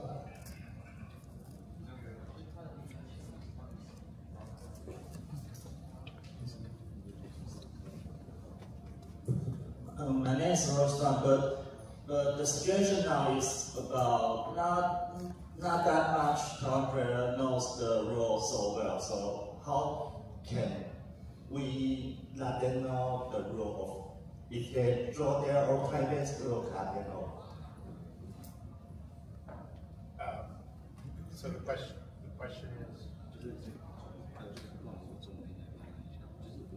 question is how will the players know? Yeah, I mean, basically, when we... I'm speaking questions.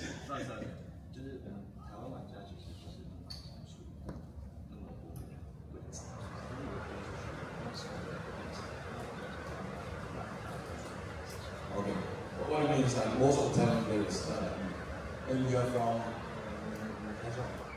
Taichung, so most of the time players don't know about the rules, like if they're splashing the time banks into the pot, and it will be kind of like using it all. How do we let them know? How do we let them know the rules that you are going to have to use it up if you press it into the pot? So when we have events, like I just had an event at the Venetian in Las Vegas last week, and this came up because we have an international field. A lot of players are from international countries, and there are different rules. And this is again why the TDA I feel is so important. Is that if we can get everybody to agree to do the same way, whether you like it or not, or whether I like it or not, it's better for the players. So that when they go from tournament to tournament, venue to venue, the rules are the same. This one is very far away from being standard, right? But if we can come to a solution where we can bring it to the TDA and say, all right, everybody in this room, if we can agree to do it this way, and even if you don't like it, can you live with it? Is it something that you're so stuck on that it has to be this way? Like if you knew the rule that you couldn't throw all those punches into the pot, or they would use time, you'd stop doing it, or players would stop doing it. So it would be to the players' benefit if it was done the same way everywhere you go. Because if I go and play the tournament down the street and I see somebody do that, but they take them all, or they don't, right? It's better for the entire industry, it's better for you as players if we're doing it the same way. So for us, what we do is we announce it over the speaker, and then if I'm at the event, I'll go table by table and say, does anybody have any issues or not understand the rules? I want to explain to you that this is one nuance of our rule, that we have, if you throw all those time banks into the pot, they will account for all your time. They're like, no, that's not the way they do it over there. I said, okay, but that's the way we do it here. And it's better for those players to understand that that's the reason. The dealers will collect them. They do not have to throw those into the pot. And again, with more and more venues going to clocks, and I believe that all of the major tournaments will be using clocks at some point, hopefully soon, but I believe by next summer everybody will be doing that. So there are going to be rules and procedures like this that I would like to get standardized. So it's one of those things that, well, I prefer the way they do it over here, or I prefer the way they do it over there. I prefer that everybody does it the same. Now, if you guys can convince me that that's a better rule, and that's a better way to do it, I will bring it to the TDA. I've changed my opinion on big blind ante, that the big blind will come first versus ante first, even though I still believe that I didn't change my opinion. Ante first and big blind ante is the correct way to do it, and the way we should do it. But since enough people and such the Poker Stars was doing it this way, I know. 7 years. Poker Stars was doing a big blind first. I think the APT was doing big blind first. WSOP was doing big blind first. So us on the WPT, we agreed to go to big blind first, even though I still know, and I'm correct in saying ante-first is the correct way to do it. It's 100% correct. That's the way it should be. But he happily accepted it and has moved on. I did not happily accept it, but I did do it for the interest of the players. Okay? So this is another one of those nuances that something that is going to be coming up, and I think it should be done the same way. And if you could live with it being that way, I think this is the better way to do it. Understanding that you could live with it, right? If you knew that was the rule, you would stop doing it. Okay. So that is what TDA does. We try and get everybody to do the same things for the interest of the players. Hi, I'm CJ. I'm from Thailand. I play a lot of tournaments. Okay. I'm playing. I'm not TD. As for the use of time band, I've never seen any problem here in Taiwan that you just mentioned, and I've never seen people splash their time band. I'm going to play a tournament, do it. And abuse the system to angle. I've never seen that. Okay. So what we do now is that we don't want to be distracted by the clock. So I buy time band, I just put it here, and for the dealer to collect, whether you say it's a splash or it's put in the pot, I just put it in front of me. That's fine. I'm okay with that, and I'm not taking it. And sometimes I just do this. And you can say that I'm splashing the chips, and then I'm putting in the pot. So if you try to standardize it, it might create more complexity. We've had players that throw out 2, right? Or we've had players that throw out, or before they've learned. Yeah, so there's a fine line. They throw out 5, right? Who's going to define that? Or who's going to say that you're putting it in front of you? Or yeah. I mean, we have all the dealers and we have all the TDs in our tournaments. There's so many things to do. So what I'm saying is, in what works well now, let's keep it work that way. We don't need to really try to standardize it by doing something differently. Okay. Especially in here, in Taiwan as a player, I don't see the problem you just mentioned. Maybe it will be a new problem, but by standardizing it, might create more complexity to our currencies. We have WPT Taiwan coming up and be in this room in 2 weeks. You're all invited to come and play. Yeah. If you throw those chips into the pot in WPT Taiwan, they will be in play as 5. So, well, maybe you can think twice before you bring that. So just put them in front of you. It's fine. Okay. And I have another topic I try to bring on following the clock is the intentional stalling during the ICM sensitive time. I'm not sure whether you're going to talk about it or not. Well, that's part of this. Yeah, okay. So what I see is that during the ICM sensitive time, before bubble, or there's a big jump, often we see pros, especially pros or regulars, they leave one chip behind. It's on us. And it's coming up. Yeah, especially in Taiwan and East society, people at the table, they don't call the clock. But there's not a clock in play at that time? No. Usually we see even in side events mostly. In main event or high roller, we do implement the time bank. But I would say 70 or 80% of the tournaments, we don't have time bank. So pros, regulars try to exploit that system. Right, the amateur players will learn the system, and we're going to talk about it. Okay. In depth. All I'm trying to say, there's cultural differences between Western and Eastern tournaments. There's no solution for it right now. We should try to create a solution. Yes, we're going to. We're definitely going to. What I propose is that TDA can recommend all the tournaments to implement a universal time bank system to during this icing sensitive time. You can recommend. So even if we have a side event, we don't have time bank, but during financial tables or by places before bottle or a table before bottle, we implement a universal time bank. That is recommended by TDA. Okay, I'm all for it. I'm all for bringing more clocks into play. But for me on the TDA, I cannot say, WSOP, you have to use time bank. I can't do it. That's not my position. It's not my job. We recommend it. Yeah, that'd be fine. But for this ICM situation, when you're on the bubble, we recommend 2 minutes per hand. Yeah, 2 minutes per hand. Yeah. We do have. Everybody's already doing that, I believe.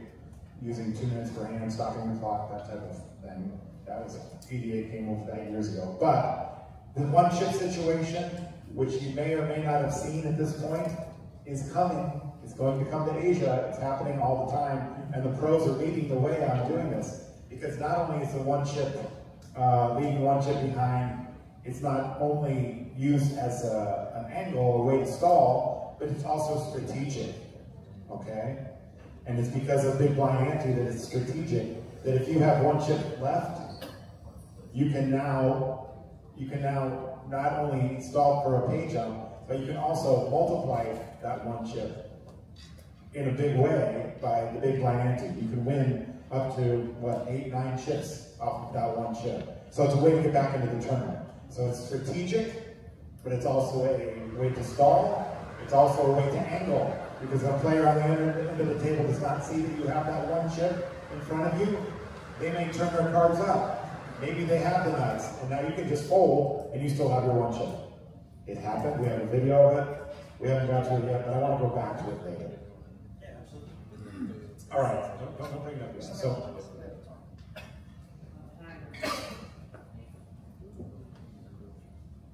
hello? Okay.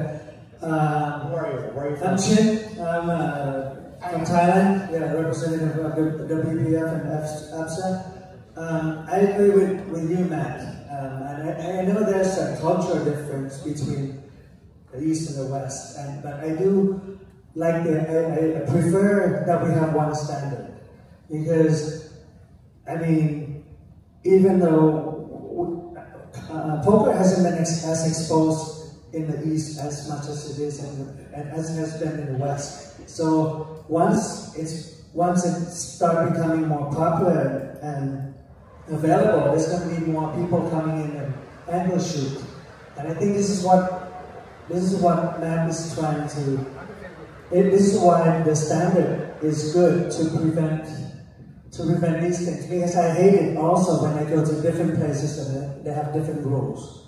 And so I am for. I think we should try to be more open to prevent angle shooting, even though it hasn't started yet. But I think that's what I want to say. So. All right, guys. I totally agree with the rule. I understand it's not the norm. I have to bring it up. I thought about it. Being on the floor, guys, to be fair to Matt and to be fair to also to the players. I know, CJ, you mentioned it's not a problem. Me personally, standing over a table, sometimes trying to do commentary, I've seen a player throwing a single time break. And I assumed many times, without pausing, thinking that he's called me all in. Right? Because it is in the TDA rules, if you're facing a bet, you're placing one chip, it's a call, right? So I'm not saying it's being used as an angle, but it could create mistakes. So being on the side of training dealers and training the floor, the suggestion would be, we start with the dealers first. We simply train them. If the players are throwing that one time break, to have the dealers please stop throwing it, right? Train them to say, when the clock ticks down, one bank, whatever you want to say. What do you guys say? You say one extension, right? I think one extension for the Asian culture is a little too much. I just say one bank, two bank, three bank. Have the dealers start training players little by little by stopping them from throwing the chips in. Otherwise, if they are warned, right, or if they need assistance before can come to the table, explain to the players why not to throw. Right? I think we can start there. It's not going to happen overnight. I totally agree. I agree with you guys, CJ. It's currently not a problem. But the time is coming. It will become a problem. Right? So what we're trying to do is try to nip it in the butt before it even happens. Because again, all before, on a daily basis, running these events, I do see it happen. And I've seen players actually make a mistake, thinking the guy is called, and it's turned away. Right? So it does happen. Maybe you guys should see it. Okay. 我觉得这是一个逻辑的问题，就是我们到底是按照时间来收摊位，就是30秒，玩家不管丢摊位或不丢，每30秒我们都会收一个，这是逻辑，对不对？就不会因为玩家怎么丢摊位的，然后我们不知道怎么收摊位。如果是这样的话，如果按照丢3颗是响3次，丢5颗是响5次，我没有丢摊位的时候，时间到就要应该放10台。 对吧？逻辑还是对的。如果没有做摊位的话，代表我没有用摊位的，时间到应该是10台，不应该收走我的摊位，逻辑才是通的。Yeah, there's I think David said it's a matter of logic, right? If we throw in, like let's say 2 times, that's mean I'm using 2. 3 times, I'm using 3. If I'm not throwing anything, it means I don't want to use time. So 30-second hands, we mark and kill. So it's a matter of logic. Yeah. Let's have the camera. We're also trying to train dealers not to disturb the player, right? They see those 5. I simply telling the dealers to say, okay, 1 bank, 2 bank, instead of trying to take it from the players. I think it's more of a better experience for players. But there's also a great problem, like if let's say the dealers come 1 bank, 2 bank, 3 bank, 4 bank. And okay, he made the action, and then he only has 3 banks.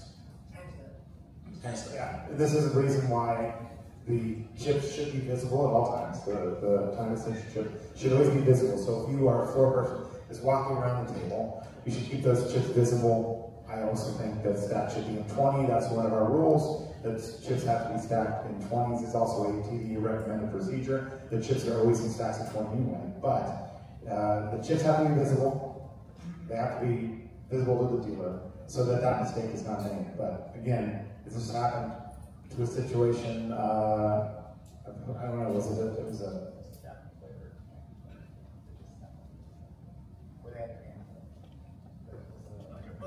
Japanese in the World Series. Yeah, Ireland. No boots. Speak up. What happened? I know. Nobody wasn't here last year. All in, right? You know the situation. The situation was a player from Japan went to the table, and he did not know that the player in front of him was all in and that the action was on that player. Yeah, and so what happened was, he just sat there and he wasn't reacting. He had a good hand. He had a hand that he would have called the all-in, but he did not realize that the action was on him. To me, that's the player's fault. But the dealer was not saying anything because there was no announcement of 1-time extension, 2-time extension, whatever. So the player just sat there and didn't make a move, and then they said, your hand is dead. He goes, I didn't know the action was on me. okay? So he didn't know the action was on him, but his hand was ruled dead. And by the rule, it should have been ruled dead. Unfortunate situation where the player would have called and eliminated the other player, but because he wasn't paying attention or didn't know that the other player was all in, the hand was killed. To be fair, as we understand it, the other player's chips were counted, an all-in button was placed in front of that player. Like, while there was a language barrier, 100%, the operation, the only thing you could potentially have done is had the dealer saying 1 extension, 2 extension. Everybody at the table was looking at the guy, as I understand it. The chips had been counted, there's an all-in, and unfortunately he just didn't know it was on him. Yeah, it's a situation that could come up, and that hasn't happened very often, what I've seen. But again, having those players have those chips visible, and also another thing is to have them different size. If you have your time-sensitive chips, which is the same size as a chip, this is when issues can arise because somebody will throw out one chip and it looks like a call. The other player may turn over his cards, and they've given away their hand in the situation. So again, my suggestion and the TDA suggestion is to have those as a different size, different color than the standard chips that are at the table. I know that a lot of those situations it's cost. Yeah, different than the size, bigger than the size of the card, or different size. So that you don't misunderstand that. But when I throw in a bounty chip, time back. Basically, all of your buttons should not look like chips, and they should not be big enough to cover a card. Just 1 second. Before you guys are getting the real Vegas experience, before we went down this rabbit hole for 30 minutes, just about the clocks, because ABT is going to make an adjustment, so I had to research this. For anybody who's curious, the WBT is doing 15 pre, so is Toby and Poker Stars. On the EBT, they're doing 15. Poker Go and Triton are doing 20, and for the few events that World Series does have a clock, they're doing 30. Everybody else is doing 30 post, with the exception of Triton, who does 25 on the flop. For ABT, we're likely, and that's been officially confirmed, we're likely to go 20 pre and 30 post. For tournaments that are 20 minutes or longer, we have much shorter clocks for the tournaments that are 15 minutes or shorter, because you just can't get this length of time. But so anyone who's curious, that's what all of the other operators are doing. Oh, we had somebody. Oh, did he not? Oh. James May. Hi guys. Name from Philippines, so I'm a regular player in the Asian circuit for 12 years, and I'm hosting some small games and events as well in Cambodia. I actually agree with David and Sarah at the back, because I'm just sharing this as players' point of view, okay? From online perspective and live as well. Because for us, time back is really important. If you see some of my final table, TV table, I don't have time back most of the time. But Lloyd knows that. I run out time back every time. Even the last stream at 6 men, I couldn't decide. And I ran out of time back. It was my first time playing TLT. So I was in a big spot. The point is, out of 1,000 players, there are only maybe 1, 2, or close to none that are intentionally trying to, disrupt the situation or whatever, in terms of using the tablets. Because we are not gonna use our tablet intentionally just to, because whenever we're in a geek tag, let's say there's a big pot, ICM application or whatever, we don't want the dealer to distract our thought process. Let's say there are levels of process, and so there are pre-flop. We need to go back to pre-flop, third and fifth to analyze what happened. So when the dealer said, so we won't go back on top again. That's why we don't need the dealer to remind us that you only have 5 seconds, 1 time back, 2 time back, etc. So we use that So the dealer won't need to mention how many timelines left or whatever seconds left, right? So I think none of the players in CTP are doing this intentionally just to splash or whatever or exploit. No, that's to Matt's point. You guys are all correct. I'm not seeing it. It's not happening in Asia yet. What I assume will happen is we'll discuss it next year in Vegas. It will potentially become a recommended procedure to tell to tell the dealers that if people are tossing 6 of them in the middle of the pot, not to do that because they can influence action. They can all, the notion of it becoming a rule is 3 to 4 to 5 years away, which is at that point it could be a problem in Asia at that point. But for now, it's not a problem anyway. I certainly wouldn't change the APT rule for that. I would probably just tell the dealers, hey, if you see somebody splashing them, because I've never seen it, I would say just tell them to push it back. So I know a couple of the players who have. It's not going to be a rule, certainly not going to be a rule for us anytime soon, because I don't see it as a problem here in Asia yet. But you can fix it now. So the other thing is, sorry, to the point that was made, I think it was you or you back there, the point, you can cause the problem by bringing up a solution if it doesn't exist. That's what I would be afraid of. Having to explain a rule in 7 or 8 or 9 different languages to people who aren't breaking that rule, to me, creates a little bit more of a problem. But also, I don't know that we spent like 45 minutes on this specific one. no, it's good. I think because actually this is one that we could solve, and we could bring it if we did. But also, to your point, the dealer should be saying 10 seconds.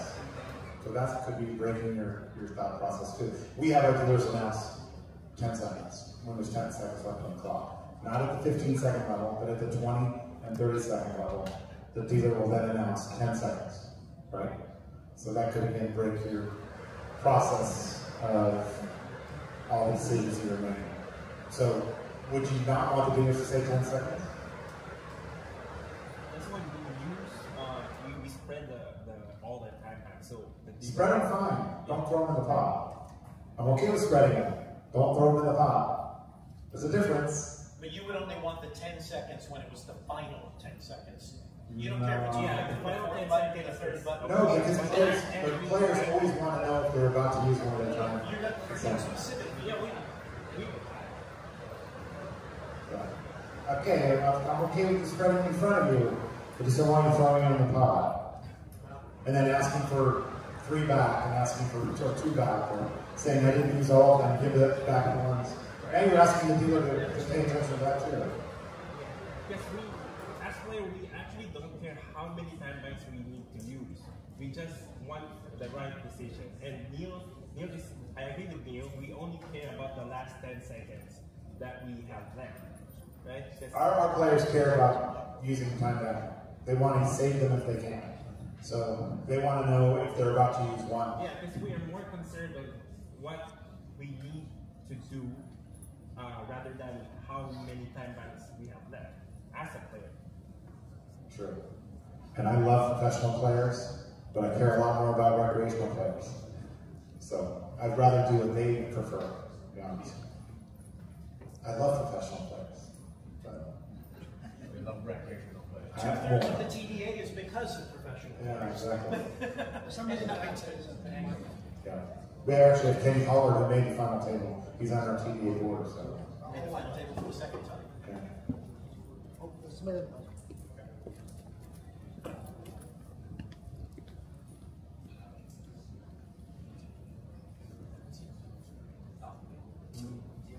Hello, I'm Shane, also from China. I think maybe if you don't want people to angle-shoot splash on the landbacks, we can start giving them to like a warning or penalties so that they will eventually stop. But they might basically splash into the market. Maybe a solution. So he says a solution, just give a penalty if players are throwing all those chips in the pot versus taking them all. And, that could be a possible solution. But I'd rather have them stop the practice altogether. I mean, again, spreading them in front of you is fine, and I think we can move on. I'm happy to talk with all of you guys individually during breaks. If you guys have something you want to bring up or whatever, we have about another hour before we take our first break. So let's move on. But again, if we can come by the end of the day, if we come with a solution, you guys can all say, you know what, I thought about it, it's not that big of a deal, I don't want to throw my chips in the pot anyway, I don't want them taking them all, can we come to a solution? If we can, I can say, okay, over in Asia we brought up this thing and we all agreed that we could live with it this way, or we can't live with it this way. Because if some of you, I would hope, will come to Las Vegas next year for the summit and give your opinion of what you think a lot of these things are. But like I said, if we can come up with something in this room today that we can bring to the TDA that's not currently in there, you guys can set the rules for the future, right? We decided this in Asia, and we think this is the best way to do it, and people in the room will respect that next year in Las Vegas. All right, what do we got next? Okay, so new topic. I think this question came by way of Japan. So just asking about what constitutes a fault, basically, you know. So I think the several scenarios I mentioned were, let's say, at the showdown, you know, two players went to showdown, and then one player thought, I lost, but then throw his cards slightly in front of him, but not in a muck. We also talk about, you know, whether or not there's a muck, by the way, but basically what happened is the player throw the hand slightly in front of him, but it's clearly identifiable, but then realize, oh shit, I made a one card flush or something, right? So I think, yeah, that's where the question came from. Just a show of hands. Who plays by forward motion? You have a hand like this, and you're throwing your hand forward. Who thinks that hand is dead? 所以这个就是所谓的 forward motion， 就是意思就是说，是如果你把你的卡往前推，还是往前移动的话，就算是记牌。有些就觉得是。Sorry, can you define dead better? Like, did the dealer grab them and pull them forward, or are they still laying there? They're still laying there. Basically, a lot of dealers will not throw hands, right? We have many of these dealers, they see a hand go forward, they start pushing the pot this way instead of taking it away, correct? Right? Bad procedure, but it happens a lot. We all know that, right? Dealers are moving too fast, a player throws their hand away and starts pushing the pot. Now, in a lot of spots, a player sometimes, not in a lot of spots, very rarely, a player may throw their hand away thinking that they've won the pot, right? They made a bet, this guy's bucked, they didn't know that somebody's still in action, whatever, right? So the question is, again, when a player passes their hand forward, toward the buck or toward the center of the table, who thinks that hand is dead? I think it should be dead. I feel so a few people think this. But the rest of you think is not a fault. I think so. I don't know. I think that might be the same ruling is bad. In my book, until the hand is actually in the buck, unretrievable, the hand is technically never there, right? I understand that, okay, players make mistakes. We don't want anybody losing their turn of life because of a mistake. We try to avoid that. It does happen occasionally. That the dealer, a great dealer, which I always teach, you see that hand go forward, just shove into the buck. Right? Shove into the buck. Right? Teach the dealers to shove into the buck. Right? But also tell the dealers to be aware as well. Right? We don't, again, if there's an all-in, we see the all-in button there, that player has physically moved all, there's another player. As a dealer, they should be kind of hesitant to take that hand away. Right? But again, I'm on the same ruling as Matt. I did see Neil raise his hand thinking it should be dead. Right? I think it should be. The dealer's supposed to kill it. Yeah, the dealer's supposed to kill it. Folded, that's supposed to be a dead hand. The reason you're there is because the dealer didn't do their job. Like, that's the baseline. The player released their cards. Their intention is to fold. Are we saying that if a player that's not, okay, I understand that also the dealer's mistake for dealing the second card because of the didn't announce that the player's big blind, but we are pushing those hands back as well, right?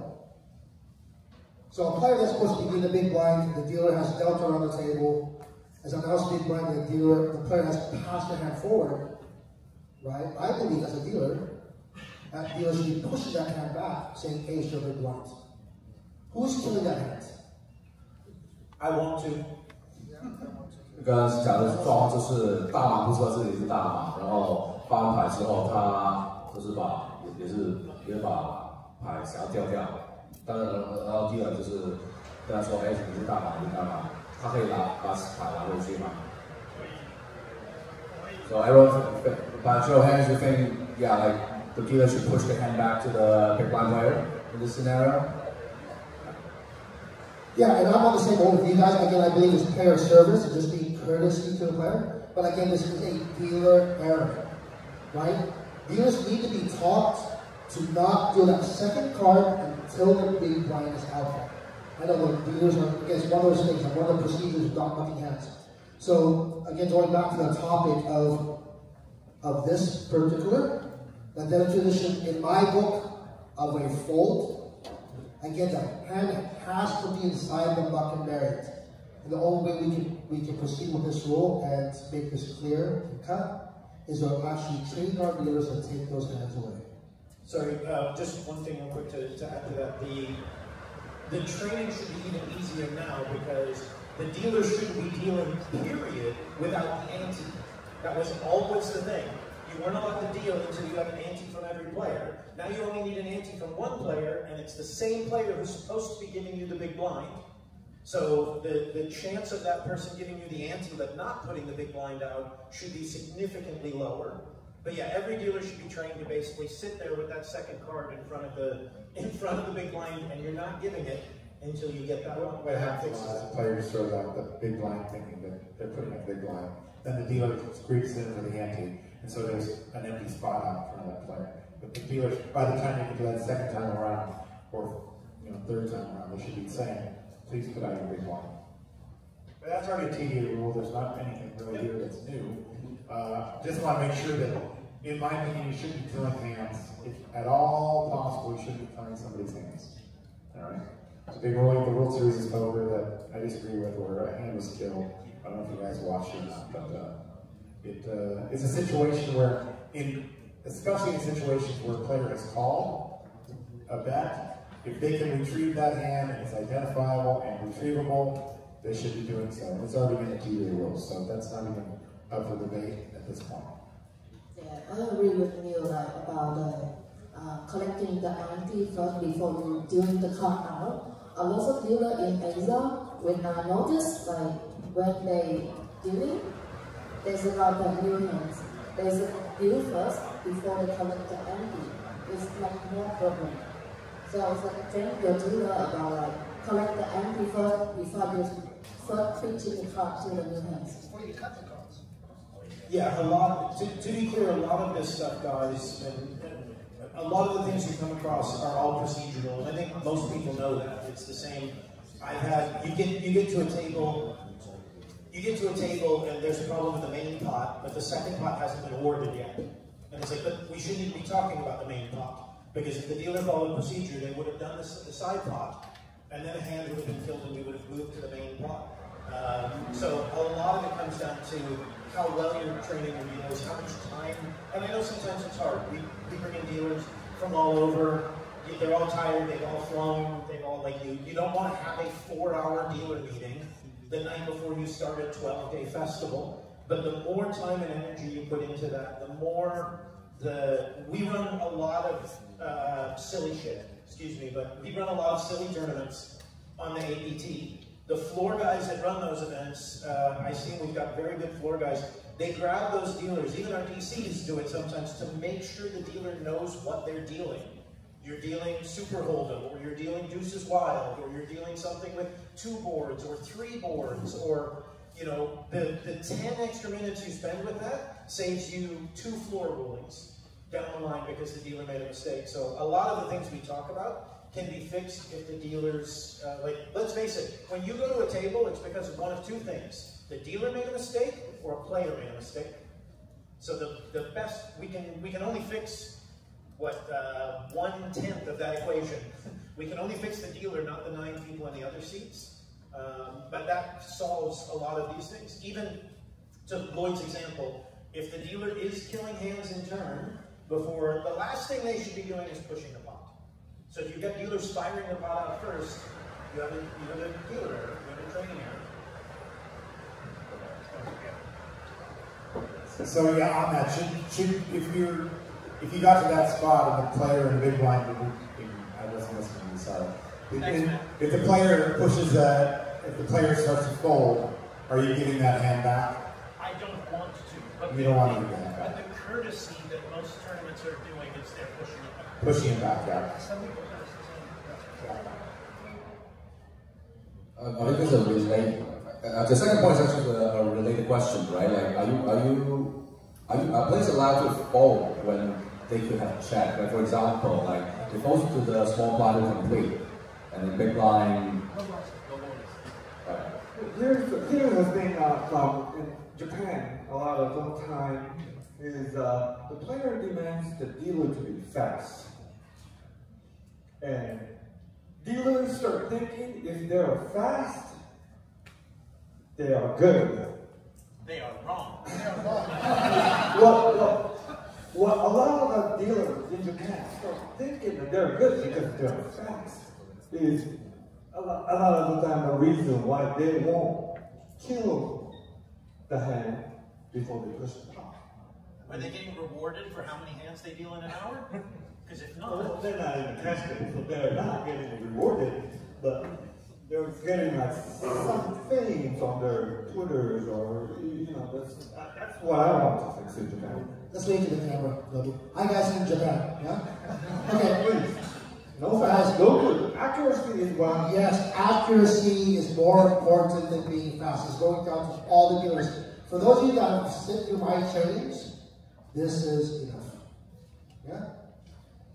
This with multiple mistakes is not.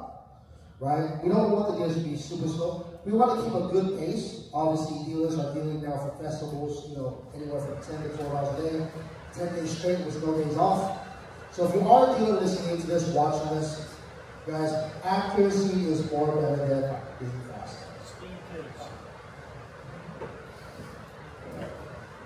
So, by the way, going back to the second point, let's go over this real quick. It's by the show of hands, like so the situation I just described, right? Like for example, right, folds around the small blind will complete. Now the big blind could check, but somehow he decided to throw his hand away. By show of hands, how many would just let the big blind just fold?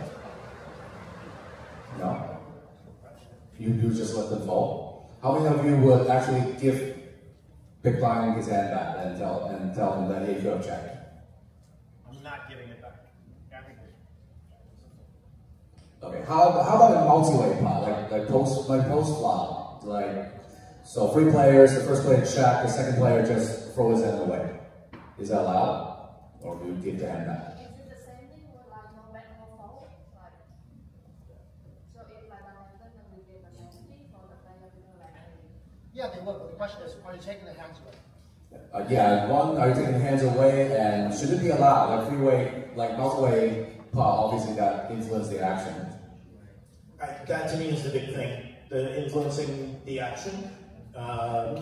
There is a rule, I don't remember the number, I gotta Google it real quick, but there is a rule that basically says when you're not facing action, you're not allowed to fold. I believe it I think every rule says may be penalized, so that then becomes up to your discretion. But if we're 3 ways, and I check and Lloyd folds, now Ray is a lot more likely to bet to try and take the hand off me than he would if he thought he had 2 people coming behind him. So, to me, you're influencing the action, you're causing that. Do I give a penalty? I don't know, it's probably a little situational, which obviously is great, but I'm certainly I'm not pushing his cards back going, no, you have to play, because now Ray's not sure what to do. The turn brings Lloyd's flush draw, and then he wins the hand. At a baseline, because I said this last night, and I don't think in poker nowadays, we're asking very much of the players. The players are asked to make sure they have the proper number of cards. They're asked to make sure that they don't have 2 queens of spades in their hand. And they're asked to make sure they turn them over at the end. Pretty much everything else is being controlled by a dealer. We're not, to make sure that you act in turn, to make sure that you don't do, like, we're not asking very much from players in those circumstances to me. So if a player does make that error, I don't want to give them their hand back. The way I was trained as a dealer, if the cards come forward, they go on the knock and then you call it forward, so it's sort of out. It's a little old school, but I'm an old school poker dealer. And so I don't want to give them back in its name. I understand some people will. To what we said earlier, I'm not saying that's wrong, I'm not saying it's right. I'm saying, me personally, I want to take those cards in, and then, depending on the scenario, like if all of a sudden Ray now shoves on me because Lloyd did that, as me, I want to see Lloyd get a penalty. I had a draw that I wanted, I mean, there's all those scenarios. So the guy who screws up that action, I do want a consequence as a player. Yeah, as many people are touching this, guys, as a guy who trains a lot here in Asia, when there's floors and dealers, especially dealers, we want to simplify it. CJ mentioned a little while ago, simplify everything else, the training for the dealers, try to add. It's really simple. Teach your dealers and players do pass the hands forward to simply there. I know it's kind of going against my word. Again, if it's a player all in, I don't believe that dealers should be too fast in taking that away. They shouldn't, because the players do overlook it. I understand it's a player's mistake. It's a undercall rule. They're going to get those chips back. It is a player's fault, but it's much more simpler, guys, to, if a hand is forward, teach your dealers to simply bury into the back. Lloyd, sorry, Mylene helped me. She knew what the non-standard was the word I was looking for. Rule 58 says, anytime before the end of the final betting round, folding in turn, if there's no bet to you, or folding out of turn are binding folds subject to penalty. So, penalize if you want to, but you shouldn't be killing that hand. Only if you follow TDA. But there's an issue, because setting card stuff, if there is no bets and I fold it, they will change the outcomes of 3 players or 4 players. They'll get another, because that's my card. Because someone folded, so that should be his card. But if you fold his hand, I'll get an ace or get a deuce. That will change everything. Those guys believe in random card theory. I'm a stud player, that was my card. Yeah, that's why you should, that's the same. Hold'em, Omaha, 7 card stuff. If there's no bets, you cannot fold because they change the outcome. Absolutely. It's frankly delightful. He just asked a question about 7 card stuff, but it's actually not true. Actually, if on the street, it's all checked around and a player just mark his whole card, he still gets the next up card or the down card. Oh, really? Yeah, supposed to. I'm very, very delighted that you mentioned 7 card stuff. Okay, guys, I'm on the other side of this, guys.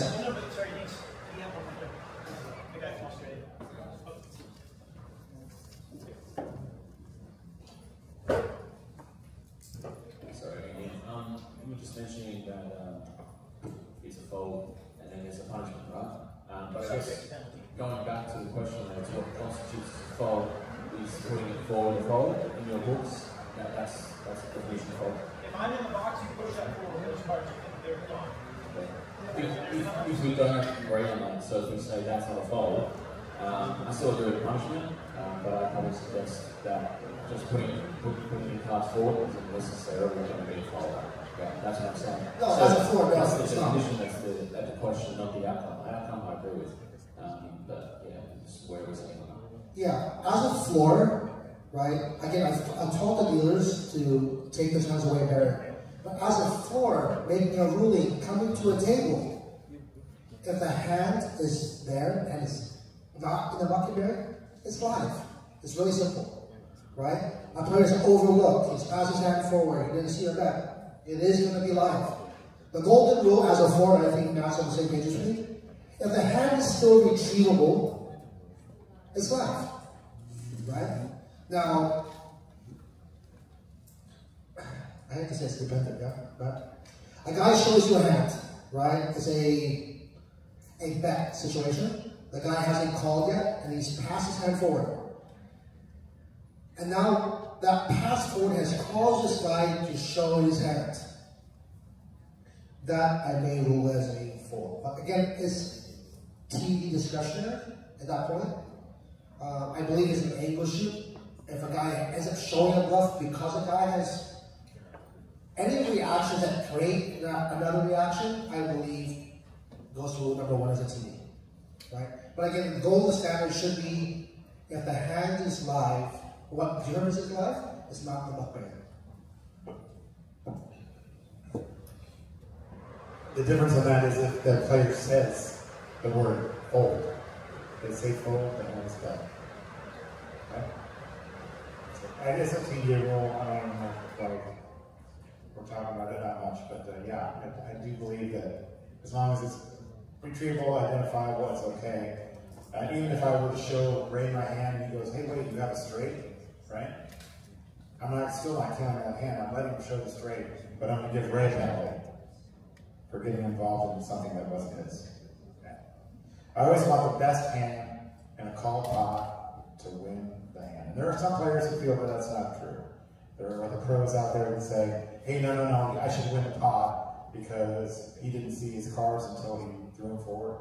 But in my opinion, if you've called the pot, you deserve to win the pot. If the cards were shown. If the cards were shown at any point, correct. Yeah.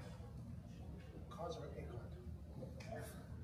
So I think this is pretty well established rules. Just want to get everyone on the same page. Sorry, Ray, just real quick, two slides back, did we touch on change the number of hands at the final table? Oh, no, we did not. We'll get back to it. We'll do it later? Okay, new topic. I think this is also came by way of it's about the standard procedures. I don't think we have a standard procedure, but I think it's fairly straightforward. How do you draw for a button? Like for example, at start. Like how many of you would draw? You have multiple tables.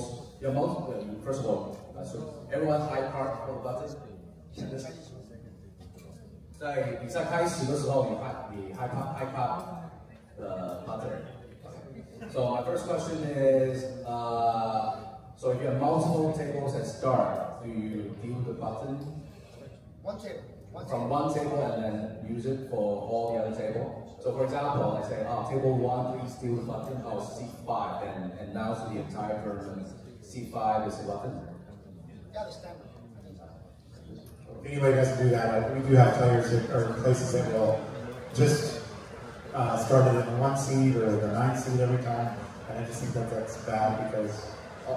Also, how many of you high card? Like when you high card, you have a 9-hand event, but at the beginning, none of the tables have 9 players. But how many high cards is the dealer supposed to deal? Is it every spot or every player? So number of seats. Number of seats 9. Anyone else not doing 9? Oh, that's one. In Japan.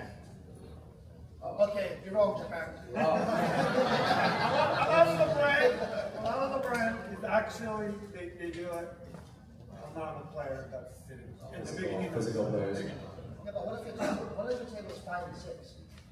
Well, there was a question, right? They were drawing a button for 6 matches. There was an ace of spades came out on the 3rd card. There was argument with player in C3 and player in actual 3rd player on C5. Okay, let's tell Japan this question. Japan's wrong. I'm trying to correct this, as much as I can. Start of the tournament or start of that every tournament, would you do the same? Or would you do it for each tournament unique? Yeah, uniquely for each tournament, we do. Yeah, otherwise players can anticipate it, right? They shouldn't go ahead of time where's the button. Otherwise they get the assignment from the registration and they see, I'm having the first pick, but I need to take my seat time and walk over to my seat. I think we are really good agreement. The new table. I think Matt does it for every new table as well, right? Okay. Oh, by the way, so when you're opening a new table, you're starting a new table, how do you determine what do you draw for a new button? How many of you draw the button at a new table? I don't hate that. I think that's fine. But I don't do it that way either. I just say the button started in C3, that's where the button starts. But you can live with that. But I can live with it. Yeah, like using a new button. New button on the table, yeah, new table. It's just visually. And also, we're all starting the button in empty seats. Or are you moving the button? So earlier we said, I think we're in agreement, high card, we do nine high cards for 9-hand event. So we're cool. We're starting the button on the NTC. 就是9人桌，但是没有9个玩家，但是我们 high card 9张，然后最后就是比如说5号位，然后5号位是一个空的座位，或者是大家 OK 嘛，就是把它放在一个没有玩家的位置。Everyone okay? We're starting the button on the NTC. Everyone okay? This is a topic that almost everyone, well, majority of us have. Next topic. So this, well, apparently it's a problem from time to time. So there is a rule actually, Rule 50, Part B, Section B. Players must wait for clear bet amounts before acting. So basically, a player announces bet or raise, but takes a little time to announce or put forward the bet or raise amount. So it is a rule. So the players is like, so you're facing a bet or raise. We don't know the amount yet. You're supposed to wait. You can't just fold. Right? That's part of Rule 50B. But there's a question. Your letter to the editor. What's the best way to handle when the players just dragging this out? Like that's a very long time to declare the amount. Like how many of you like let's think about this scenario. Like someone announced bet, and then he only put out the bet amount or announce the bet amount 20 seconds later. How many of you think it's okay? 就是有人玩家就是说我 bet， 然后在20秒之后他才把那个下注的注码拿出来，还是公布他想要 bet 多少？你觉得这个是 OK 还是不 OK？ 你们觉得？每一次，先说第一次啊，那第一次这样的。How many of you think it's really uncool to be doing so? Like you announce a bet or raise and waited, take a very long time to decide on the amount. How many of you think it's uncool? It's not okay. What have you? I got a question for Pete. Pete, as a pro, do you think a pro should be allowed to say raise, hesitate, and come out with any amount they want? So you're saying it should be a big raise automatically? They shouldn't say raise, they just put chips in. Yeah, but there's other pros actually announcing raise, yeah? So you believe that players should not be able to announce raise and come out with any amount? So it should be a rule as a big raise right away? If there's a shot clock, yes. If there's a shot clock, you can take like 20-30 seconds, there's no problem. Okay, going back to the shot clock issue, I think last night we did discuss, if a player runs out of time in the shot clock, it will be ruled as a mid-raise. Action clock, right? So as long as he has time banks left, the time banks will expire. All uses. And once it's all used, and he hasn't acted by that time, it will be ruled as a mid-raise. That makes sense. Yeah, we're good with that, yeah? Yeah. Just put it out there, guys. So, those of you allowing players, because there's a action clock in play, just to be clear, if somebody announces raise, and the player has run out of time banks, it will be ruled as an automatic mid-raise. I think that's a good team create, yeah? It's good for nation. It's two different situations. We're not talking about somebody stalling.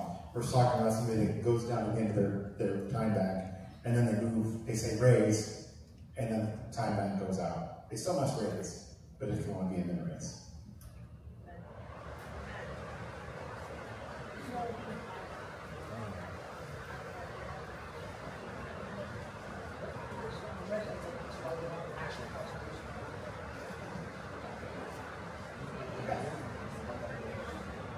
I think this makes sense because when people say race, it takes a long time. Usually it happens in shot clock because they don't have time. So they say race, I don't want my hand to get it. That's why I say race. But if it takes more than one time bank, of course you have to charge one time bank. It makes sense. Correct.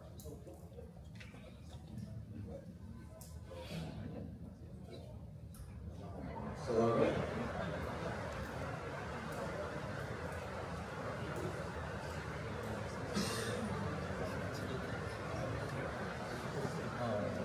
Right. Nana is offering to translate for the Koreans. Ask the question. She just announced.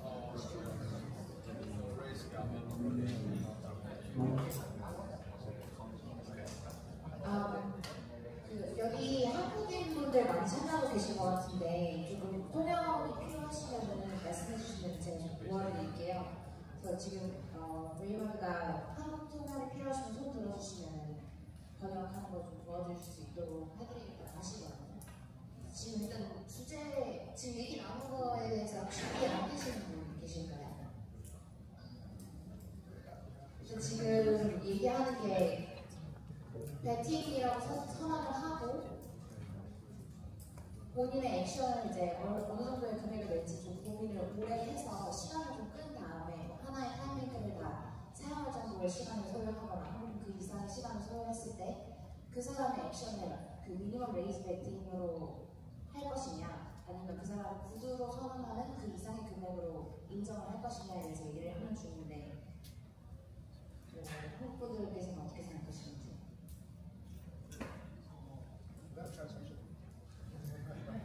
Can we have a translation, please?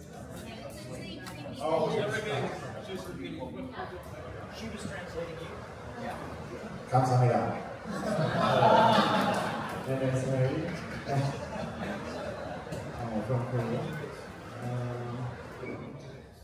Actually, I really got this situation on my experience. Like in Korea, also had, and I also worked in APT. And when I was working in APT, I also made this situation real. So I also asked to my lead overall, but my opinion is also the minimum raise is correct. They have no time. My only situation with that is how long is it long? Can I say raise and then 2, 3, 4, 5, and then put it out? Or what amount of time are you saying you can't say the amount? Of course we don't want people doing that. Same thing with, we've already made a rule on this, that if somebody says raise and puts out a call amount and then doesn't put the raise amount out, they can't delay install. If that case, it's automatically a min raise. So this is kind of in line with what you're saying, is that that should be a min raise if people are stalling. But how much longer do they have to make that statement? And it could be a couple seconds, I'm okay with that, but if somebody's waiting 30 seconds or using the whole time extension before they're making that amount, then I'm okay with it being min raised. But we should come up with some kind of arbitrary time amount. All right, everybody, you gotta give my wife a round of applause when she comes in. She didn't want to be here this week, but she's here. I mean, so. Everybody act natural. I'm gonna introduce my wife.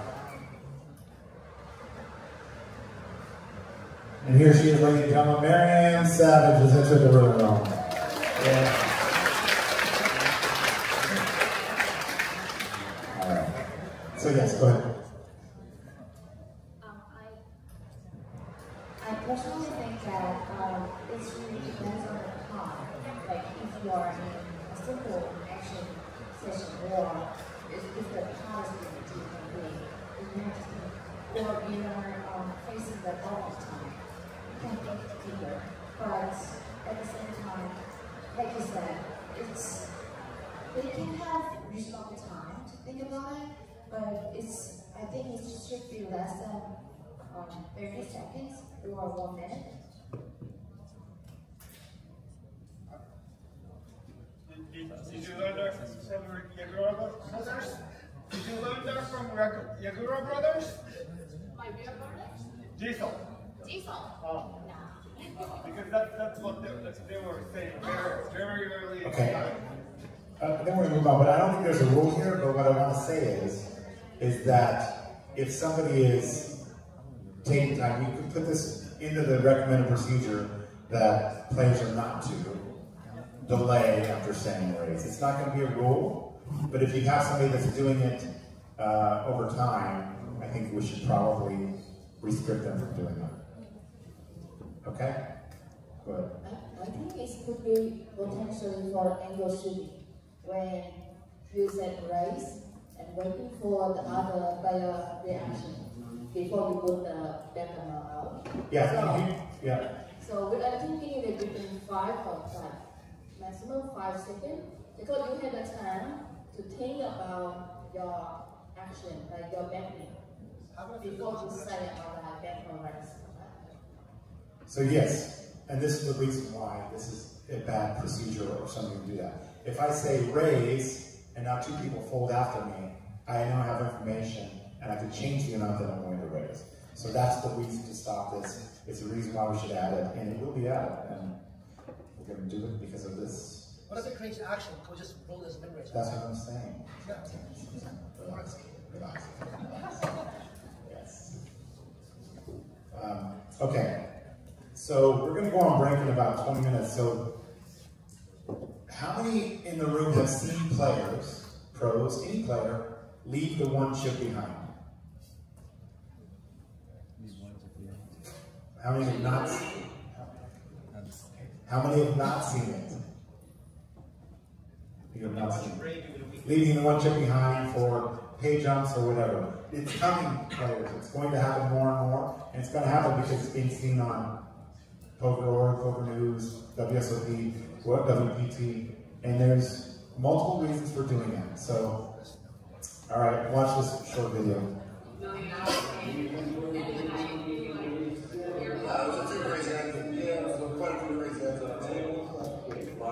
guy was up, trying to move up in spots, which is like, you know, after I got to go block. I mean, I understand what he's doing, but also it's probably not fair for other people in the tournament. So I could do that, but like, it's okay. I mean, I understand what he's doing.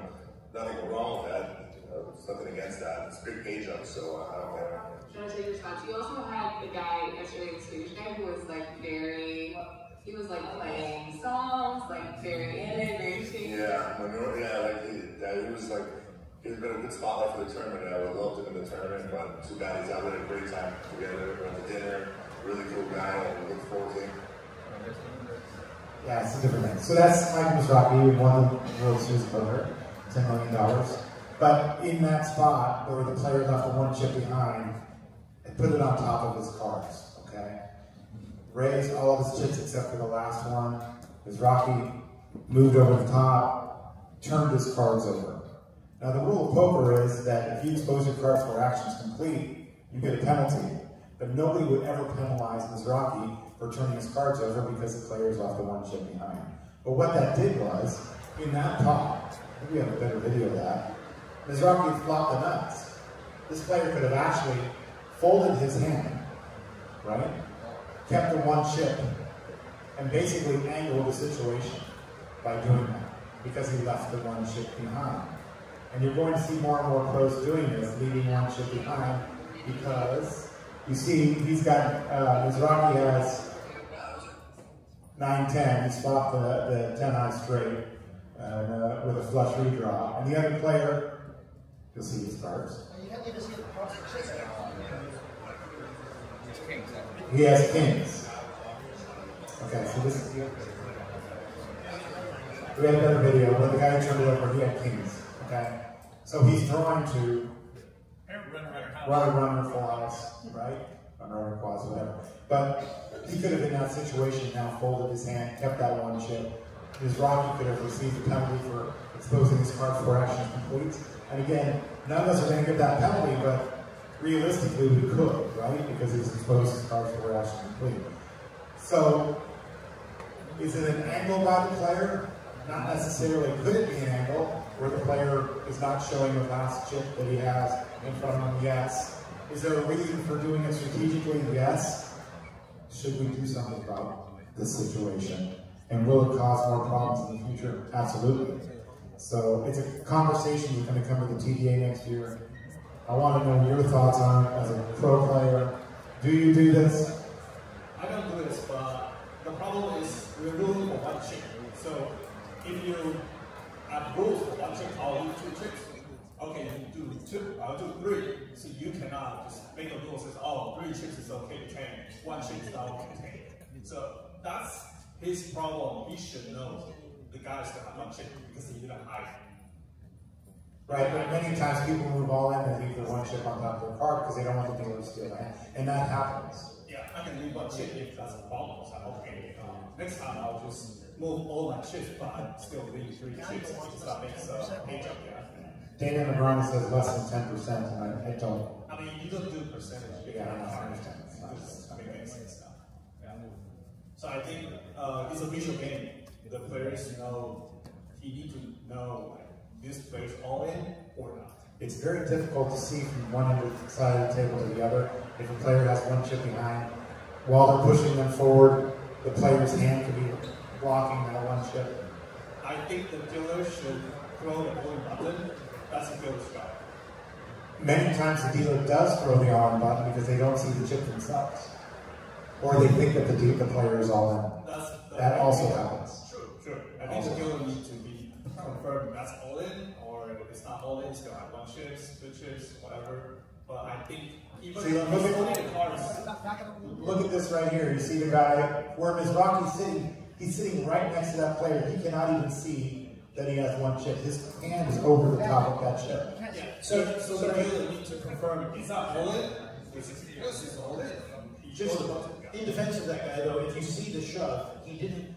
After he put his chips in the middle is when he moved his hand. When he was shoving his chips in the middle, it was obvious. It's obvious 1 chip. Yeah, it's obvious there were chips on his cards. And Mizrachi called before the dealer could have done anything with an all-in button in this specific scenario. Stop right there. The very start. Right there. There you can see it. There's a chip right there.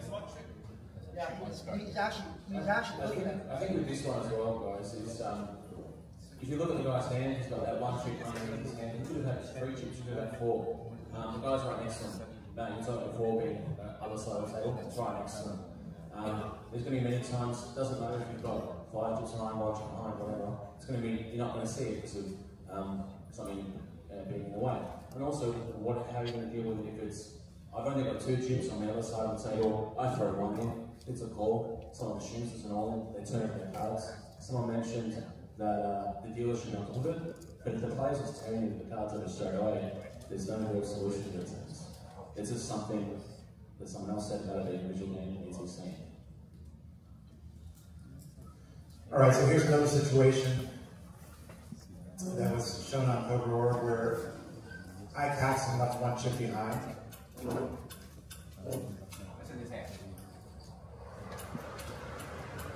Announced to the table, he said, guys, I have 1 chip still left. I'm going to tank. Any of you guys, because it's on the page up, any of you want to call the clock, please do so. And nobody did. For 6 minutes. Why didn't they call the clock at the table when he said he would call the clock? Because it's to their advantage too to not call the clock. Right? The floor finally got called after 5.5 minutes and came to the table and counted it down because he had that 1 chip behind. So is this something we want in the game? Absolutely not. We don't want people doing this. So there's a strategy to it. Of course, they don't use clocks. Another reason why we should use clocks in tournaments, in my opinion, because this type of thing can't happen. He can use all of his time banks at that time, but let's say he wins the pot, doubles up. Now he's without time banks for the rest of the tournament, the rest of that day, until more is additionally added. This is something that we want to happen in poker. We don't, without clocks, him announcing, you can call the clock on me, and everybody that's friends with Ike asked and said, oh, he was being honest, he said you can call the clock on me. But the rest of that table is at an advantage if they don't call the clock. They don't want more players to bust out, or they want more players to bust out too because they haven't done a prize. And it's come to where players are saying that, you know, payouts need to be changed, all of this needs to be changed because of this one rule of leaving 1 chip behind and then tanking. Okay? So in my opinion, it's just another strong point for us to use Yeah, absolutely. But like I said, there are strategic reasons for leaving the one chip behind. There are angle spots for leaving the one chip behind. There are ICM spots for leaving the one chip behind. And like I said, it's going to happen. It's going to come more and more often. And there are a lot of people opposed to it. I being one of them. But again, on the other hand, I also understand it. So you're going to see this happen more and more here in Asia and all over the world. And what can we do about it? That's the question. And Daniel and Medrano and I had a long conversation about it after the World Series. And we're trying to put our heads together with other people way smarter than me, way smarter than Daniel, and try and figure out something that we can do. So if anybody has a solution for it, I'm definitely happy to hear it. There is a reason for doing it, but it's also a very annoying part of the game today. I just want to add to this, guys. I'm not a player, but I know a lot of pros that do it, and the reason for it is simply because of BB anti-play, as now that the TDA has moved to big blind first, that one chip now has a lot of value, right? So leaving it behind in a small blind situation, you get a full round, whatever it is, right? At the end of the day, I don't think we can stop this. The best that we can do, as those of you attending today, is to put the word out there. You know, you see videos like this, share it, be aware that players have a single chip behind. You know, if we put that word out there as a whole, I think we can do a lot better in putting out the word that this is happening, guys. To the players, be aware, make sure before turning over their hands, make sure that the dealers are being trained, make sure that before putting out the all-in button there, make sure that they are actually all in, right? Because if the dealer did ask in this spot, are you all in? The player would have to say no. And the player didn't say yes, then he's trapped himself, right? This will never be an issue. So again, this comes with training, awareness, and I think us being in a room, if we can share these kind of things to the market, we'll be helping the market become better. One thing that I have heard, and I actually agree with, is that the player that is doing this should have to announce I have one chip in hand. Again, what? You should have to announce it. What there's two chips, like you said. Or, three. yeah. I mean, that's... I understand, but I think in a specific situation of having one, you have to announce it. Like something that came in the chat, and something I was wondering, you could technically, you could say Ike's table was colluding. Technically. They all knew he was waiting. None of them did anything. You could argue that. But if you went as extreme as to say, I'm going to give the table an orbit penalty because you guys were colluding to defraud the players of the other tables, you just gave them what they got out of the 6-minute stall. Like the penalty is actually a reward. So, sorry. Yeah, I totally agree with you. I think that leaving one chip behind, people do that for different reasons. Or intentional stalling, I hate it. And I think it really kills the spirit of the game. Okay? Because you can argue that why don't you guys call time? But people just don't. The silent agreement can be out of fear of retaliation, or social pressure, especially in this society, or just we're friends, right? Or this silent agreement really kills the fairness of the game. When other tables the players are playing calmly, fairly. So it's a collusion. It's a silent collusion. So what I suggest is that, especially pros, they explicitly, they take advantage of this. And it really prevents those amateurs, recreational players from playing the game. So I would suggest that the staff, the floor, are empowered to intervene when this situation happens. Because when you're stalling the game, it's obvious. It's really obvious. There's no strategy. You are not thinking over one, right? So it's really obvious. So I would like to see the floor comes in and intervene, and they're empowered to do so. Yeah, CJ. Adding to this is why action clocks, in my opinion, is very important from the get-go because of all the stalling. This really solves it. empowering. If there was a shot clock, I wouldn't be able to take 6 minutes. You all agree, right? So that could have solved this. But I'm with you, CJ. I know that Neil's on the other side of the fence here. Last time we had a big debate about whether the floorman should call a clock on the player. Who thinks a floor should be allowed to call a clock? There we go, Neil. I'm sorry. I know Liam doesn't want this because Neil believes that the floorman should not be involved. You going back to saying, oh, friends. What if the floorman is a friend of the player? Would he call the clock? This, again, this falls on the organization, I believe. You know, we are trusted as floor people to run a great show. So, you know, I teach my floor not to be biased, not to stand behind players. You know, they try to, you know, deter from, you know, high-fiving other players that are winning. It should never happen. Right? Unfortunately, it does. But again, this comes from the organization. So I'm with you, CJ. I think the foreman should be calling clocks, especially in a situation like this. You know, you have the largest, you know, poker event on stage. You know, they're in the money, they're deep into the money. Foremen should be on top of situations like this when they see it, right? Especially when the player says, hey, call a clock. 100%. I am not, we've been at that table calling the clock. I'm like, okay, Ike, you got 30 seconds out from here. He's asked for it, right? So foremen should. This is my opinion. Sorry. And on top of that, there are people out there, there's a wide range of people that think a dealer should be able to call a clock. I know. I disagree. No, to clarify, there's two different things. What's happening there, this is why I use the word collusion. If I go walking, if I get called to a table by the dealer, or I happen to be standing there or whatever, and Ike has said, I am not putting my chip in until somebody clocks me. And that scenario, there's 400 or whatever, and the whole table basically says that nobody clocks it. To me, that table is colluding. That's different. But if you're standing there watching that, and Ike has taken 2, 3, 4, 5, Ike didn't say anything.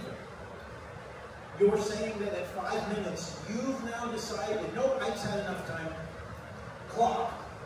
Like that to me, the floor people tease with the referee. We go when there's a problem when the dealer's made a mistake or the player's made a mistake. This is, to me, it goes to bigger things. Like we were joking last night. I don't believe final tables should be rolled back. I lost that argument on the APT when I came over. The players made that tournament. You made a structure. Sometimes your final table might have 40 bigs, it might have 20 bigs, it might have 60 bigs. It plays how the players played it. When you go in and you decide, no, when we get to 9, everybody goes back to 30. The operator has now interfered with that tournament. In my personal opinion, this isn't speaking for anybody else. So the same, if I decide that Marianne needs a clock, that's a problem. How come I've never decided David needed a clock? Why am I, like in this specific Ike scenario, I could absolutely see somebody stepping in and saying this is collusion by the entire table, and we're stepping in and we're stopping this. But if Ike never said that, and we were watching a video of a floor at 6 minutes clocking Ike, this room would be having a completely different reaction to some random floor in the World Series, clocking one of the best players in the world in that tournament, because he decided to. Yeah, but he had one chip. It's a different story when you're facing all your chips for a match in 6 minutes. I would let him do it. We just explained a bunch of scenarios. We're saving them. Like we were talking last night, did Grinder hand when the guy turned over 9-10, or when Grinder turned over 9-10? We actually couldn't believe the guy with Kings put his last chip in. He's literally drawing to runner full house. I would have folded and tried to see if I could have picked up the blinds and anteed somewhere else. Like that guy might have actually had a legit decision where he's got to go in the tank, sitting here staring at all the reasons we would be in the tank. What I'm saying is I don't think any of us have the ability on our own to decide that player has had enough time. The other 8 people at the table absolutely have that ability. And to Matt's original point for all of this, that all goes away if there's a clock on the tournament. So the situation happened at the Win last year. It was on a page and the player, she moved, she had 200,000. So she had 9 quarter chips. And she bet 200,000, leaving 1 chip behind. It got back to the other player in the pot, and he threw out 275, meaning he was trying to put her all in. But the floor ruled that because it wasn't a legal raise, they can only call. but his complete intention was to put her all in, to put the 270, because he bet more than she had. So he put in 275, and then she said, what's that? Is that a raise? When they called the floor said, no, you didn't put in enough for a legal raise, so therefore you have to get your 75 back, and now she can, you know, we can go to the flop and leave the one chip behind. So there was a big argument about that, but that's just another situation where leaving one chip behind. If a player that's facing them is doing that, can they now say, well, that was the intention, I was trying to put her all in, or put him all in, or not? But again, it's another situation where the floor needs to make a decision based on that. But what would you rate this issue? I think I would have had him go all in. It actually created a big issue. They weren't sure if he put in 275 or 300. They went to the clock. And really, while that happened, 2 other people busted in the tournament. So she got a pay jump where she shouldn't have gotten one. The hand should have been over because of all this stuff going on, and it created a big issue. It ended up turning out okay.